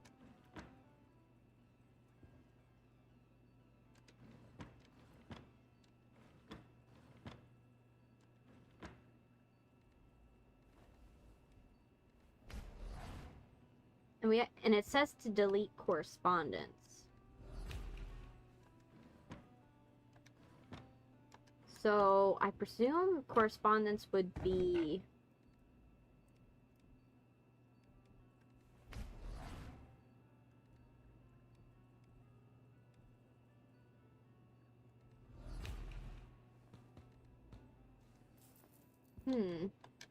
It's not on the security guy's computer.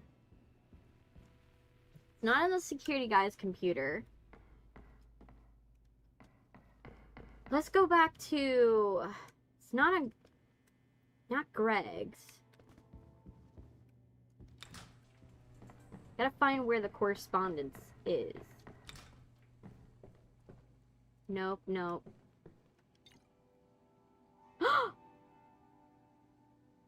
Wait. Okay, Wild at Heart, New Path Forward, draft. As part of an unwavering commitment to growth, we decided to reduce the number of our employees. We're implementing a deep restructuring of our site location, smoothing out game production and effective. We need this super easy, barely inconvenient decision to better the position for us in the future. Didn't deserve to work here. We didn't understand the nature that can be concerning, but we don't really care. We appreciate your continued dedication and flexibility during this fun and exciting, difficult time. Wish you all the worst, best. Sincerely, Edwin Mentality Jr. What was that?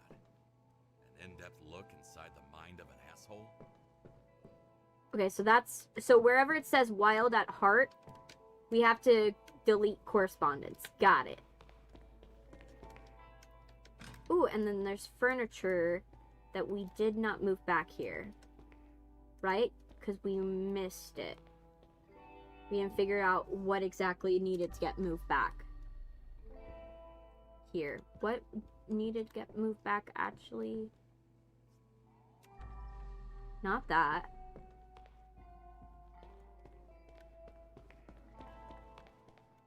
Let's see. Maybe... No, not in here. This one didn't need it. This one...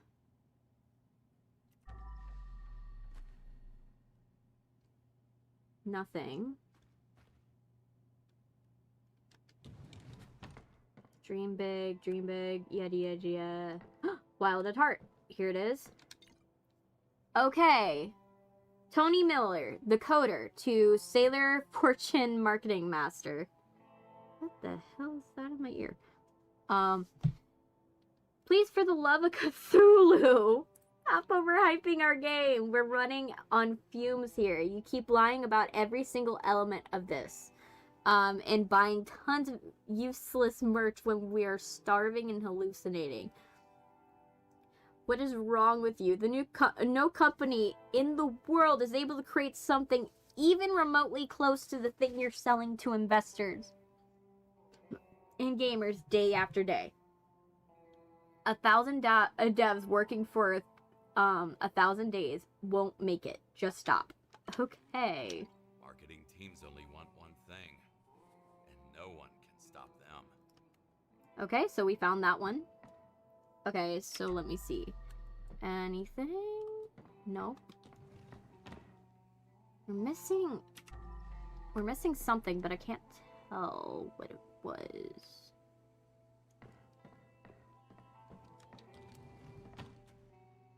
Yeah, it says that something in here is missing.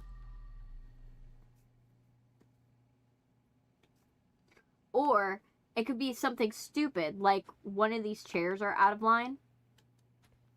Watch it be one of these chairs are out of line, and I haven't noticed.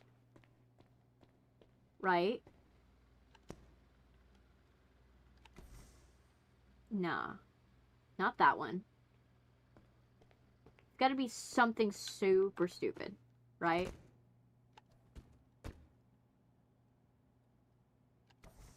There. Because if nothing is showing me... If it's showing me nothing is wrong, it has to be something that is in place, technically, but is askew just enough so it lines up. Right? It has to be something so stupid like that. Because we have these. These are in the right position. This doesn't have anything going on. This doesn't have anything going on. Nothing. Nothing. It has to be in either this room. This looks a little vacant. But nothing. Oof. It's gotta be something so stupid. Right? Something so stupid that I wouldn't notice.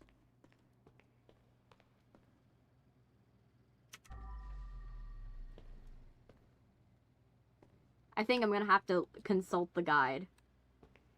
Right? So at what point do you just be like, yeah, let's consult the guide?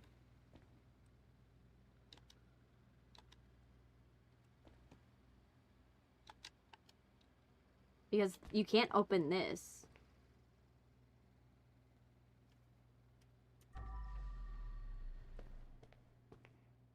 Is this what's missing? Let me see. If I move this. Nope. That does not have any issue. Something else is askew, but we can't tell what. What is askew? It's driving me crazy that there's something wrong, but we can't tell what. And I'm looking for something teal. Something teal. It has to be something so stupid, right?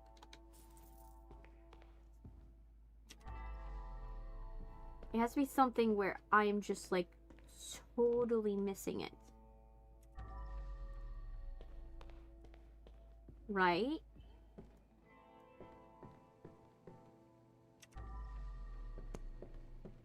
Like, I'm finding all the money stuff. Wait. It's the waste bin. Oh my gosh, it's the waste bin. It was the waste bin. Oh my gosh. I was right. It was stupid. It was the waste bin that was like slightly askew. Oh my gosh.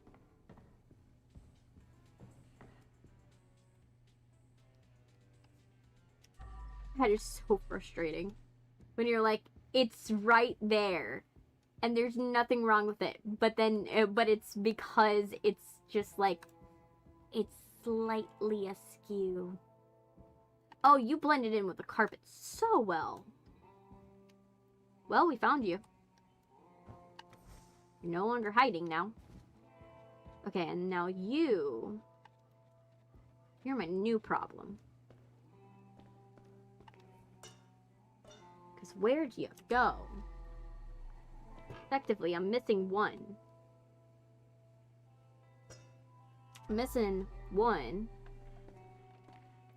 You go somewhere, and I don't know where the bar stool is. I'm just gonna put you right here for a second. Where is that bar stool? Where did it go? Is it underneath something? Where is it? It's gotta be somewhere super stupid, right? Gotta be somewhere so stupid. Somewhere where, like, I've looked a million times, but, like, looked past it. Because it doesn't look out of place to me, but it looks out of place, like, game-wise?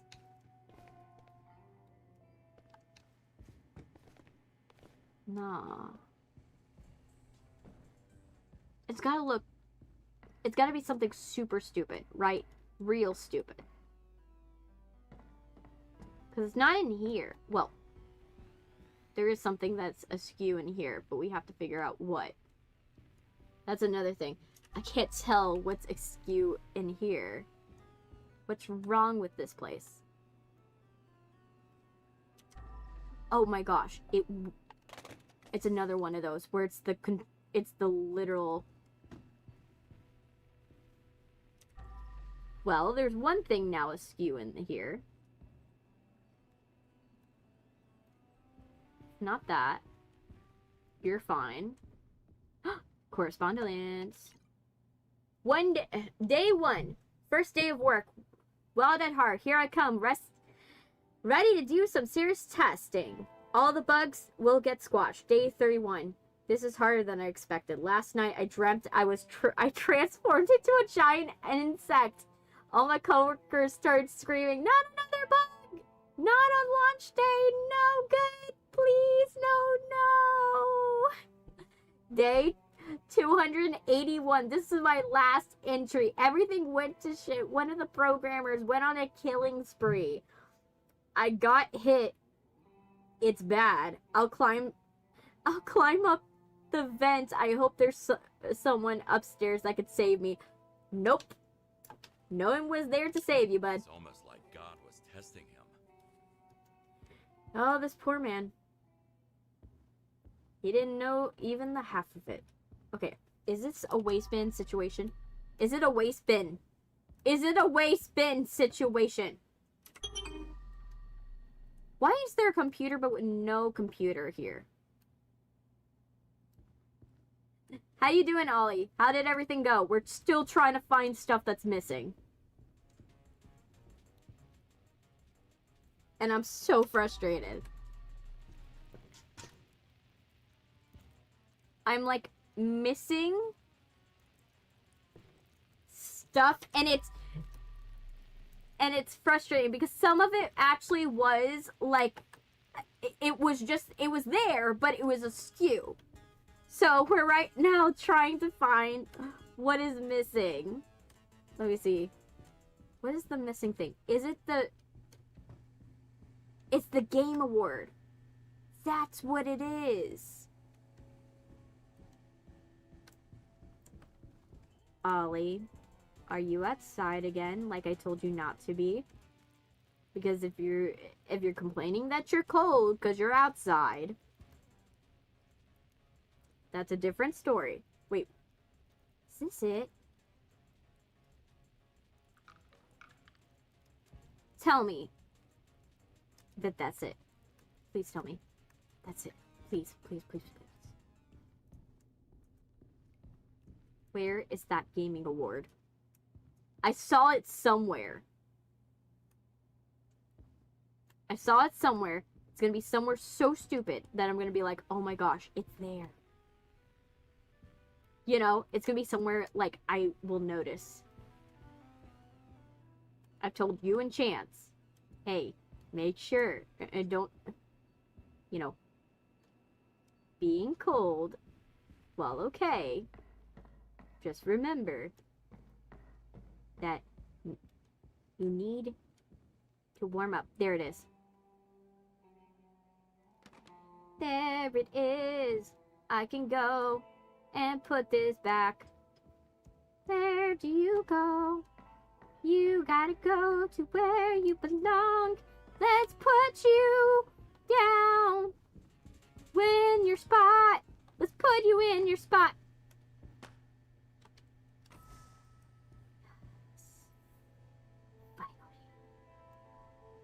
The offices are clear. I've cleared the office. Now, here's the question. Since we're looking for this bar stool, right? What counts as open workspace? Right? This doesn't. Hey, Triog, I haven't seen you in a minute.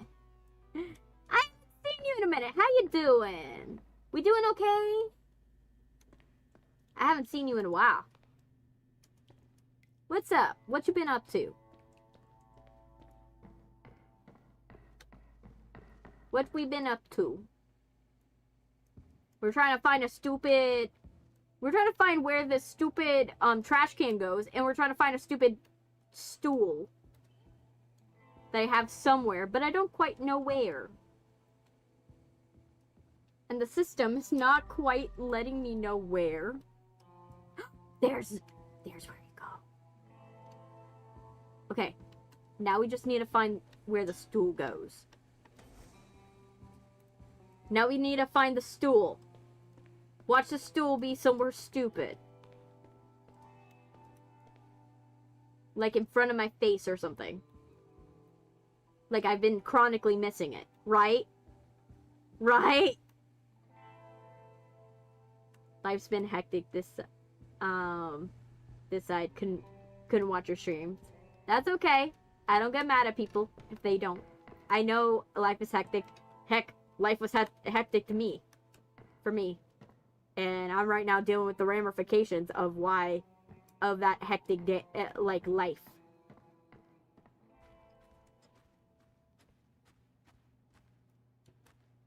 Okay. It has to be in some weird place. Right? It has to be, like, under a desk. Also, we need to find, like, the next Wild at Heart thing. We found the one for the second floor, right? But I don't think we found the one for the first floor. I don't think. Let's try to find the one on the first floor. Oh, there's my phone. My phone was like, oh, just having issues. Okay. Should I? Might go inside the building. Whatever helps you and helps me finish this. Barstool isn't in here, I don't think. And I think if there is another Wild at Heart entry, I wouldn't be surprised. Like, watch it be, like, in this dev's, room. In this dev room.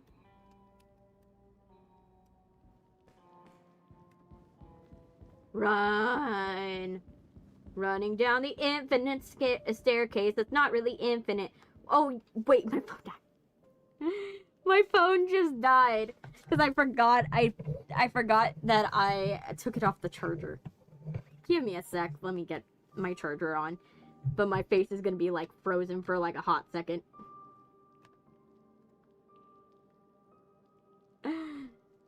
My phone's gonna... my face is gonna be frozen. I have Botox face for, like, a couple minutes. While my phone charges a little bit. But that will be okay.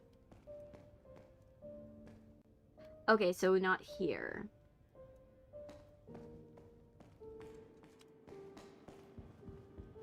Now I'm stumped.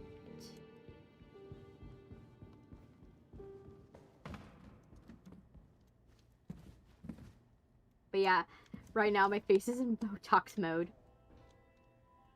It's like, I can't move my face! Okay, there.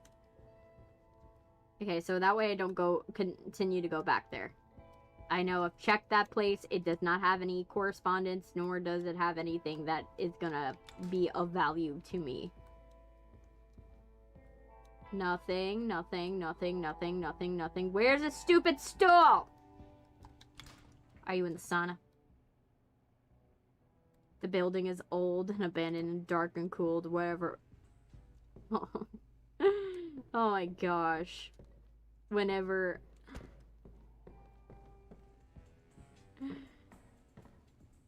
Oh my gosh. Where's the Wild at Heart? I'm trying to find, like, where's the last entry? Where's the last entry? No. Where's this? Where's the stupid last entry? I'm trying to find the stupid last entry.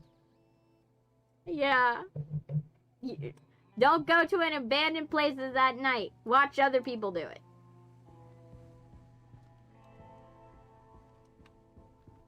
Watch other people do it. That's what I do. I watch other people do it. Do I condone it? No. Do I watch it? Yes. Okay, let me turn on my phone and hopefully I can get my tracking back on. I'm in such a mood for a peppermint mocha right now. I'm like, I would like a peppermint mocha. Like, butterbeer was good for a while, but peppermint mocha. Like I said, I do not condone going into abandoned places. That is not what we should be doing. Did I check all of these? I think I did, but I'm like... If I'm missing a stool, like... It's gotta be somewhere stupid, right? It really has to be, because, like... I can think of no other place that it could be. So it has to be somewhere stupid. Right? It has to be. Because where else would it be? No. Urban exploring should be left up to professionals, not to children.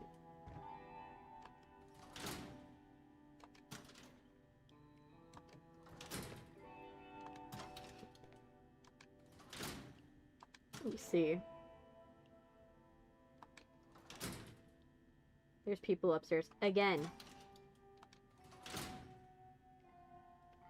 Urban exploring is not for children. Let me see. It's not there. Where did it... It could also be that I put it somewhere. Right? I put it somewhere and I was like, oh yeah, let's make sure I don't lose this. And then I lost it. Watch it be exactly that. I was like, I don't want to lose this. Let's make sure I don't. And then I lost it. This one I think I did. Yeah, I did this one. Did that one. I wish it would tell me. Like, oh, you didn't do this one. Right? You didn't do this area where it has correspondence. You know? I wish it would tell me. Because then, that would make life so much easier. Oh, here we go. From Jackie the Artist to Jill Front Desk Pioneer. I don't want to start panic, but something is really wrong that's going on with Wildheart lately. Let's start with the coders. They've always been weird and socially awkward, but now, why are they moving around on all fours and communicating with grunts?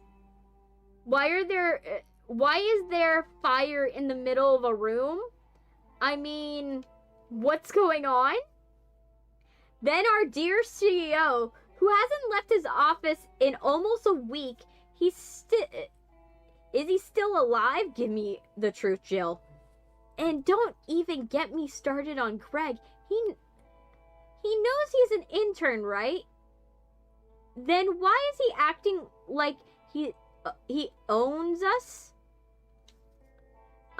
Is there something you're not telling us? Is he a illegitimate son of a board member or what?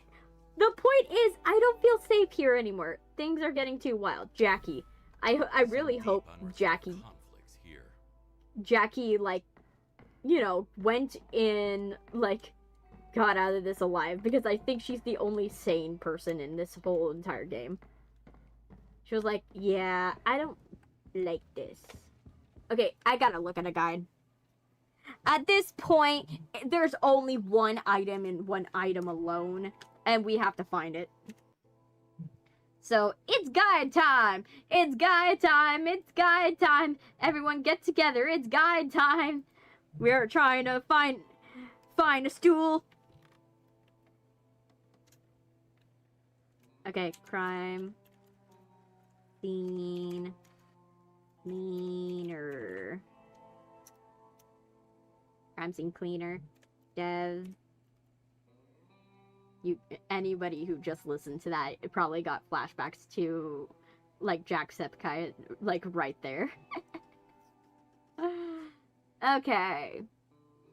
Wipe all the blood, yada yada yada. Okay. Basement. 1. Basement 1. Objective at basement level 1. Wipe all of that. Get rid of the trash. Move to 26 things. Workspace. Reception. Under pizza boxes. Locker room. Yeah. Open workspace. First body. Yada, yada, yada. Okay. What we're trying to find is the stool. Okay. So.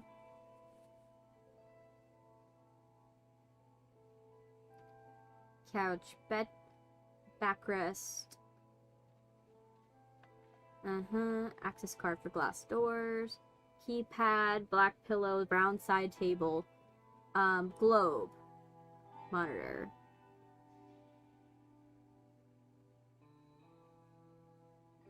Coffee table, mint desk. Monkey. Greg's office, stairwell. Corridor. Welcome back. We're trying to find a stool. Okay, there's 3 stools that are present. One is on top of the kitchen. One is on top of the ceiling lamps. Use a pressure washer. So wait, I had to look up? Wait! No, you're telling me that I didn't expect I was gonna have to look up. But apparently we have to look up because it's on the ceiling.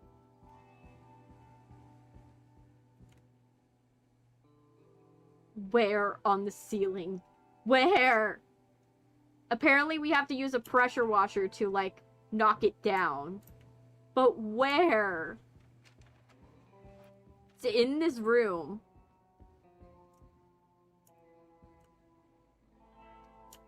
Where?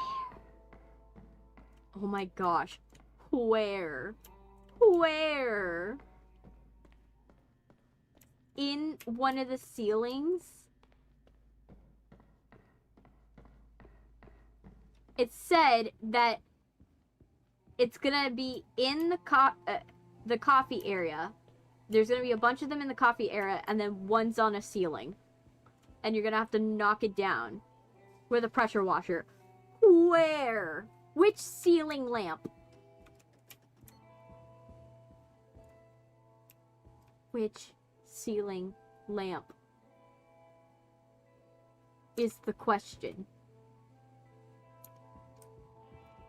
I heard 3 guys hanging upstairs. Left the building and ran back to my house. Saw them, ran out of the building. Yeah, do not go into abandoned buildings. You will not like what you see. My brothers learned that the hard way. Because we went into our local abandoned building and we found like a pile of dolls. And it was kind of creepy. Wait.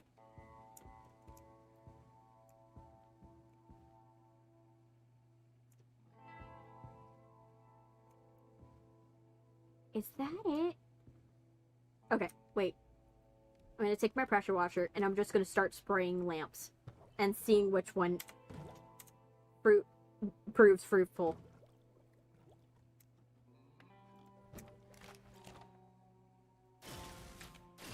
Nope.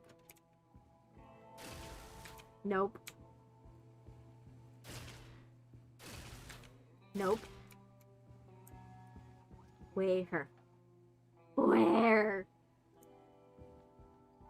It's driving me crazy. I'm like, where is it?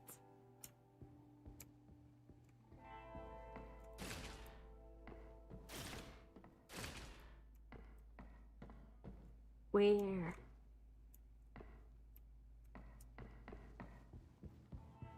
It's gotta be somewhere super... Like I said, it said one of the lamps. Right? This is what it says. 3 stools. 3 are present. 1 is on top of the kitchen. 1 stool is on top of the ceiling lamp. Use a pressure washer.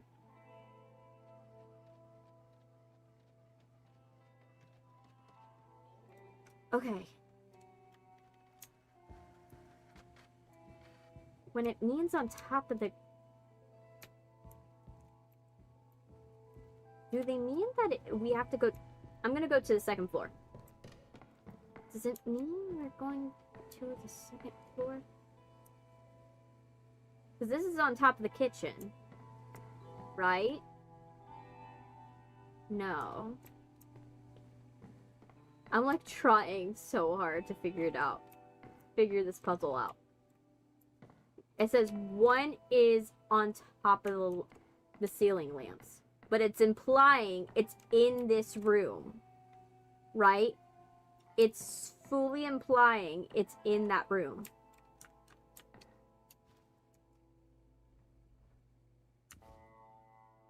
So where? It's straight up driving me crazy. I know, I still got Botox face.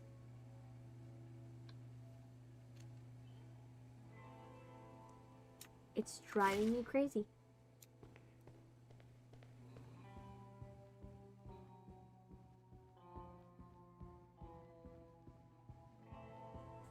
Maybe in here? I'm gonna try going upstairs. Maybe? Nope. Wait. This is driving me nuts. You're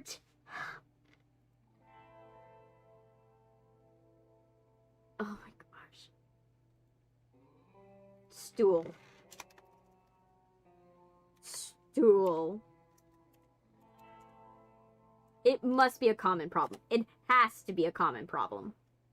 Right?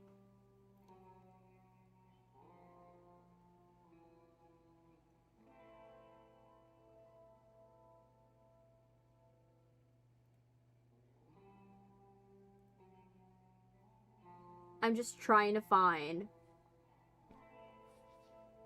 Was there a secret I missed? Wait.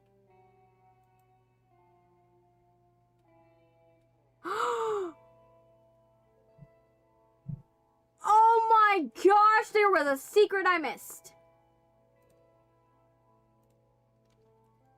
Well, bon voyage.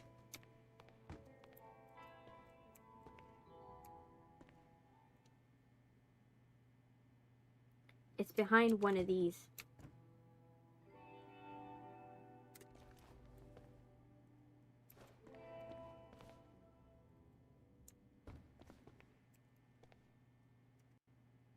Let me see.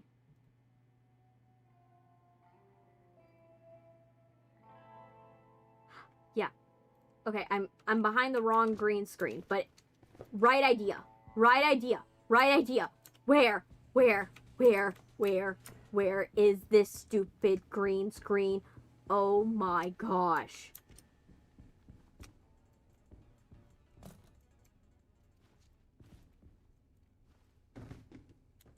Oh my gosh. What the hell is this? Why do I suddenly feel 100% plant-based? Oh my gosh. I missed this whole area.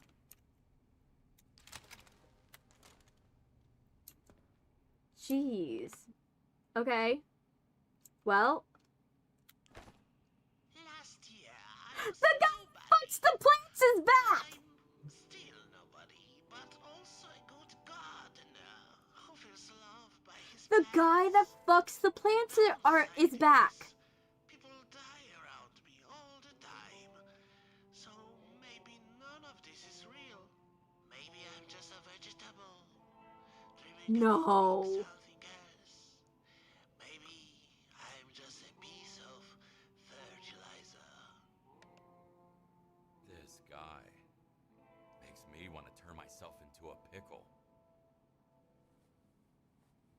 What do you mean? This is the guy that fucks the plants. Do you mean you... I'm not even gonna answer that question. Nope. But yeah, did not expect an update from that dude. Ooh, thank you for the money. Yes. Okay. Didn't solve our problem, but didn't expect to find that. I didn't think I would get a part 3 to that. You know what I mean? But I digress.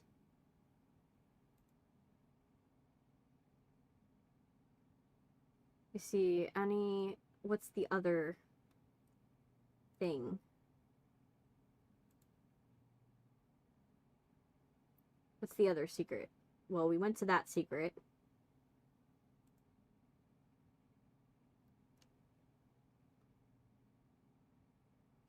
I'm trying to find what am I possibly...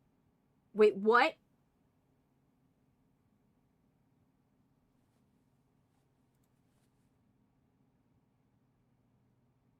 No.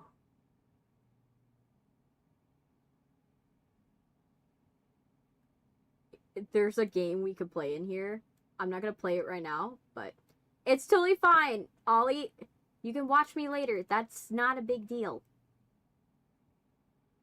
It's not a big deal if you have to leave. Oh, wait. No!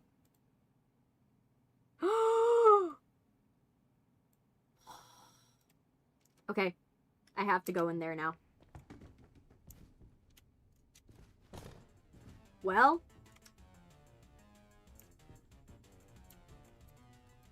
Now I gotta go and find...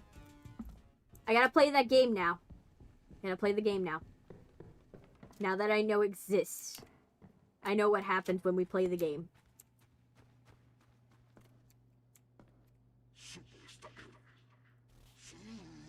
Okay.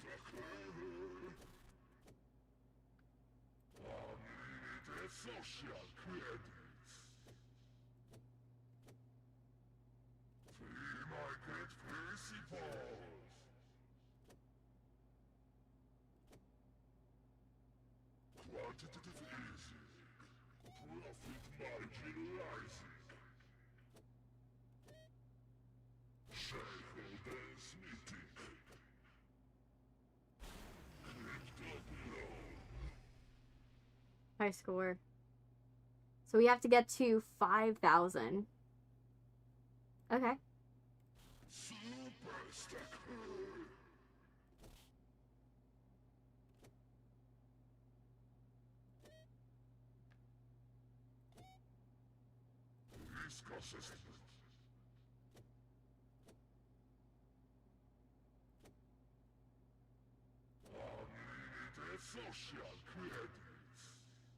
Hey, Helpful Pog, I haven't seen you in a minute. How you doing? Merry Christmas to you as well.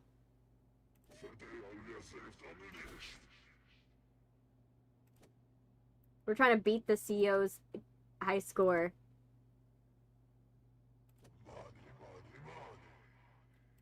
Because I know...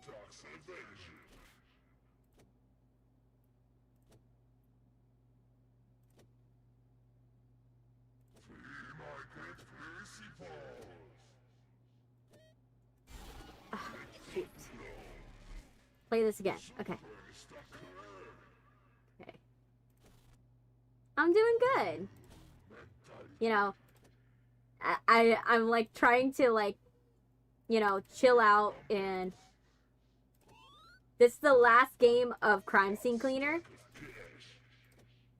So we're like trying to like, I'm trying to make sure we finish it like good.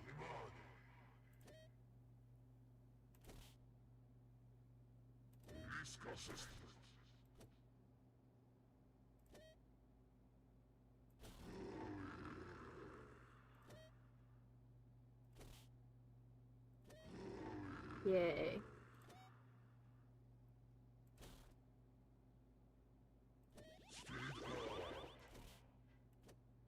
I don't need to... Oh my gosh. Epic gameplay, right?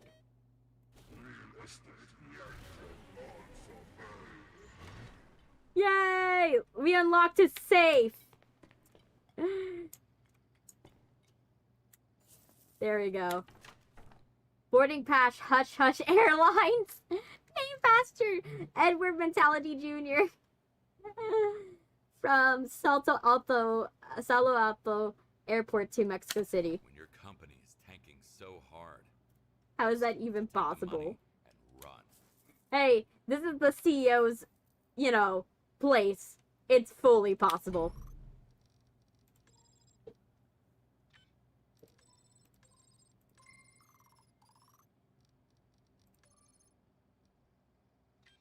Okay. There we go. It's I'm fully in. possible. But yeah. I haven't seen you in a minute. I think the last time we chatted, it was... It had to be during Bendy. It was during Bendy. I think it was during Bendy. Like, during that time where I was playing Bendy.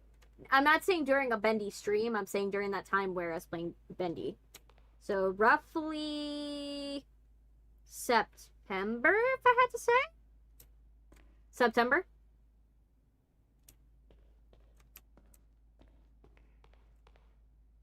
Where is it? There's one that's shut off.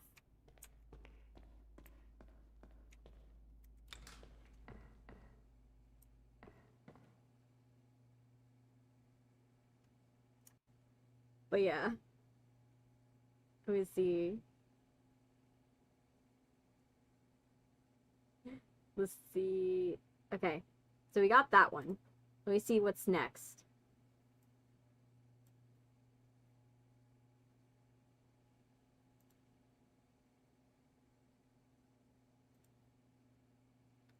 Crime scene cleaner. I'm looking for the stool. Yeah, some reason you disappeared off my FYP.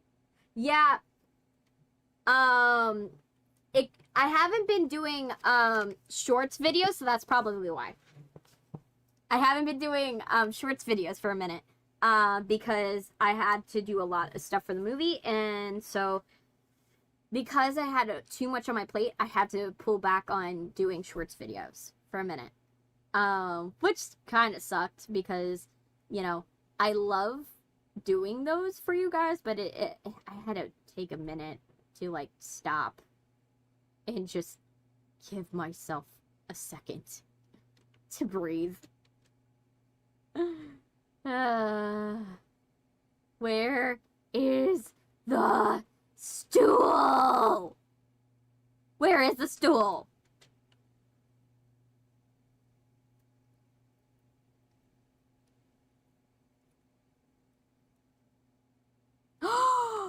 Oh my gosh. Okay, someone explained it.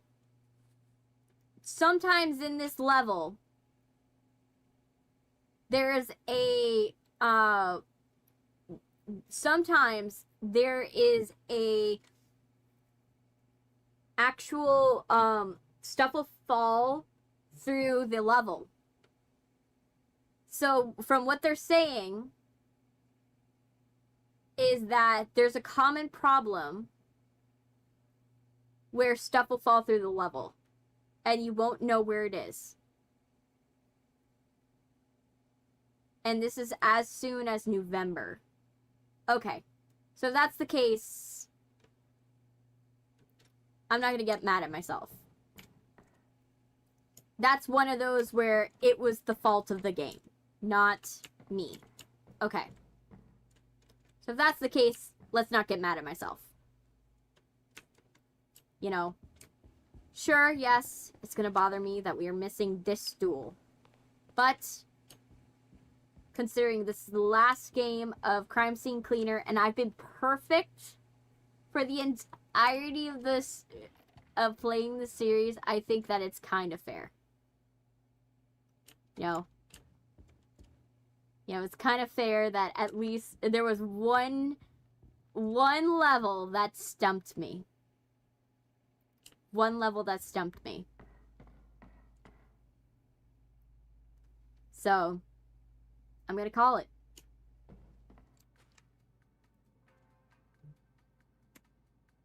Yes.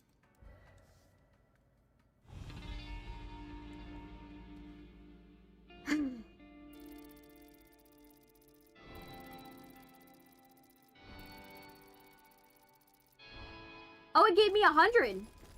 So I was on point. That's exactly what they said in the reviews. Is that because it's glitched out, since one item would glitch out every single time for everybody's run and it's a different item, they will count as 100% even though you didn't get all of the items put back in their place. Okay, so I feel better about that. I want to get Crime Scene Cleaner. It seems really fun. It is really fun. It's really fun, and the creator just keeps on adding on to this game.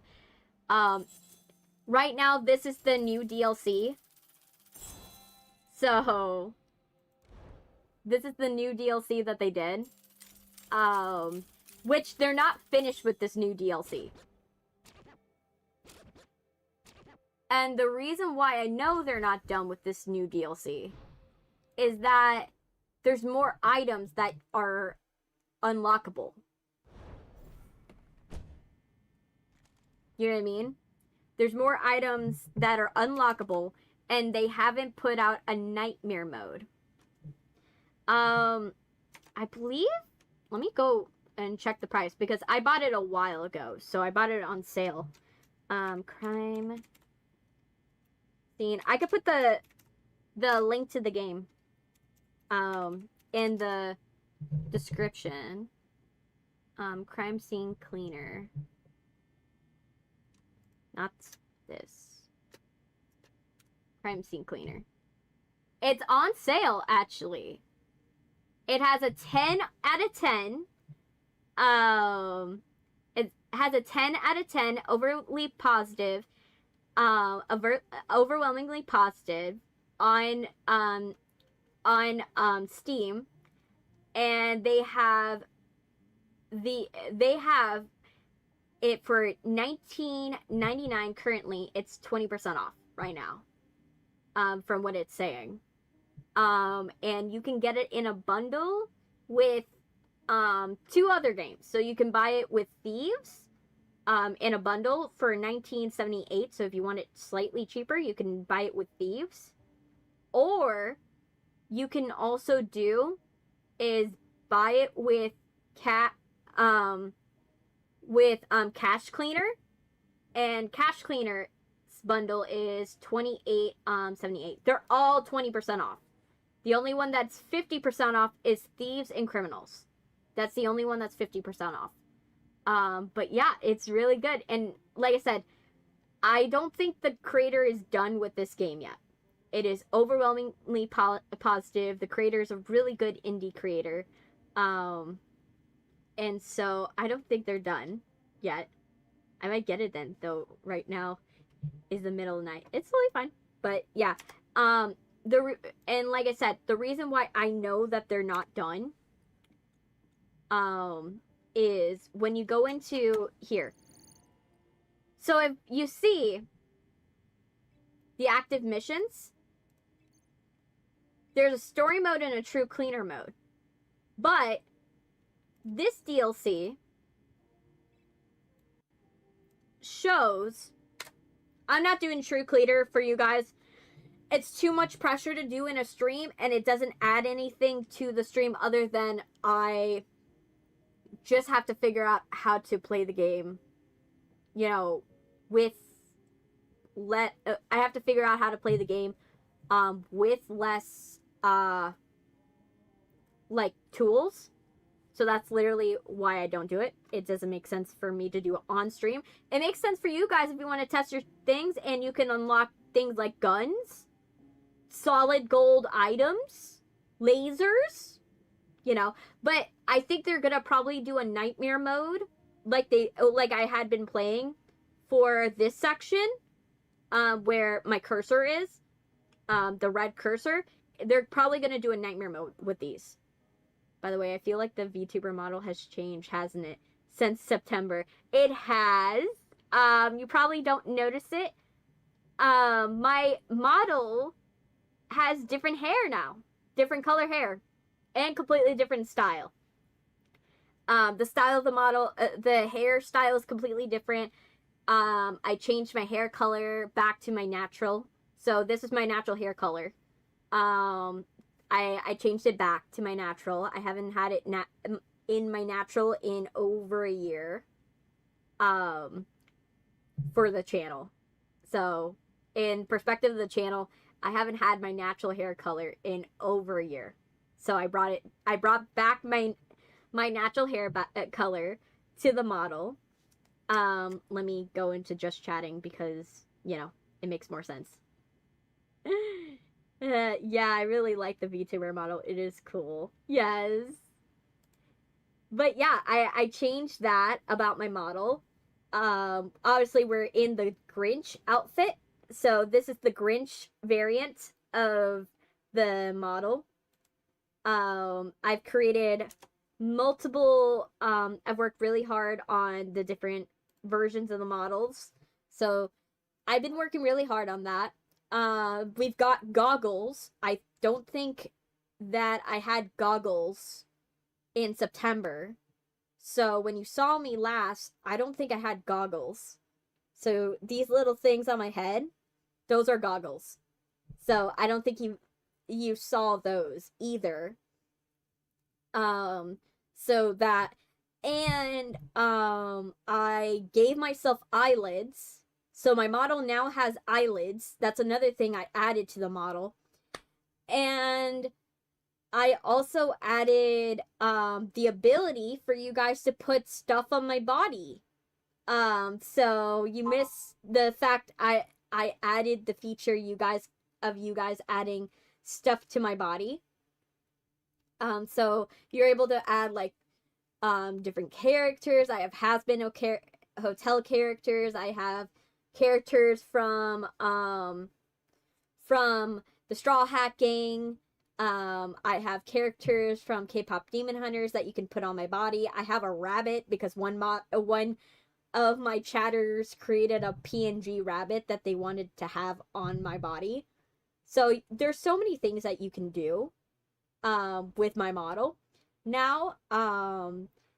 And I also fixed I gave my model I fixed my eyebrow my brow bone on my model because it was too low, so it gave my eyelids no room to have like an actual, you know, eyelid. How do I do the rabbit? You just tell me. Literally, that's all you guys need to do. I have it in the description that you just tell me what you want on my body. So like, for example, like I'll do the rabbit like you want. There you go. Let's put it on my shoulder. There. Now you have a rabbit. Rabbit.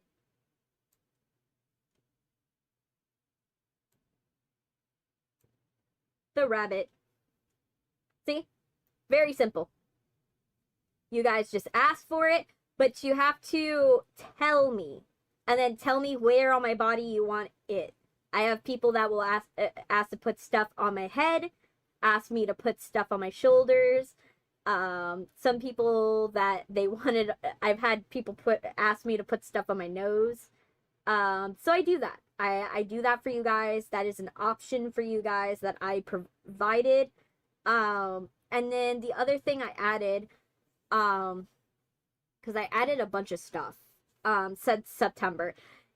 Remember, I don't keep things. I keep changing things, innovating my model, fixing things on my model, and just trying different things, you know, different makeup, different, you know, stuff for the most part. I also, you probably notice, that I also changed the arrangement of where everything is on my stream because I had to change that. And then I also did a color cast. So everything is color cast to look like a movie. So all the blacks are made to look blue, and all of the highlights are made to look yellow. So, yeah. So I have a bunch, I did a bunch of stuff to the model, the channel. I did a lot of stuff in terms of, like, setting stuff up for things. Like, you missed a lot, but it's totally fine. That's why I tell people, make sure that you have your bell clicked on, and make sure that, you know, so that way it notifies you when I do live stream and when I do go and put out videos, because otherwise you guys don't know and they won't let you know. Like, they won't let, like, I know only about 14% of people have the bell turned on. Only 14%. So I have to let people know, hey, you know, only 14% of you have the bell turned on, and I need you to put the bell on. You know?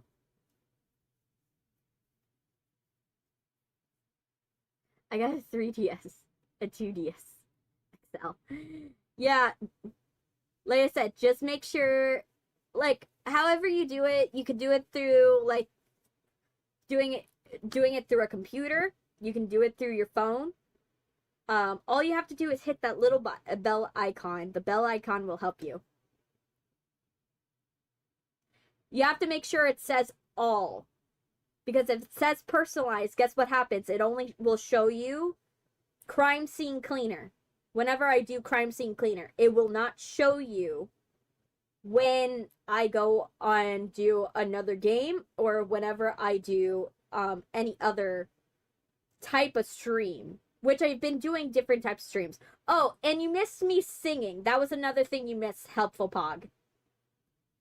You missed that I now do singing content. So yeah, you missed a lot. Yeah, we should be going live on Friday for the Christmas stream. I'm doing it on I'm planning on doing it on Boxing Day, so that way my family, I can help my my mom with Christmas. So I'm planning on doing it on Boxing Day. So just know I will probably be doing it on Friday. But make sure the bell icon, you have it selected, so it will let you know immediately. I'll go back and find the singing. Look at the Thanksgiving stream. The Thanksgiving stream was when I did singing content, and I will be putting out a heartbreak medley later on. So you guys will get some heartbreaking Christmas music at some point, because I'm extra. I am very extra. I have watched a bit of Stranger Things, but I am been, you know, I'm not finished on the season, but that's what it is. But yeah, I'm gonna have to call it for today, because, you know, it's the end of Crime Scene Cleaner. We finished Crime Scene Cleaner.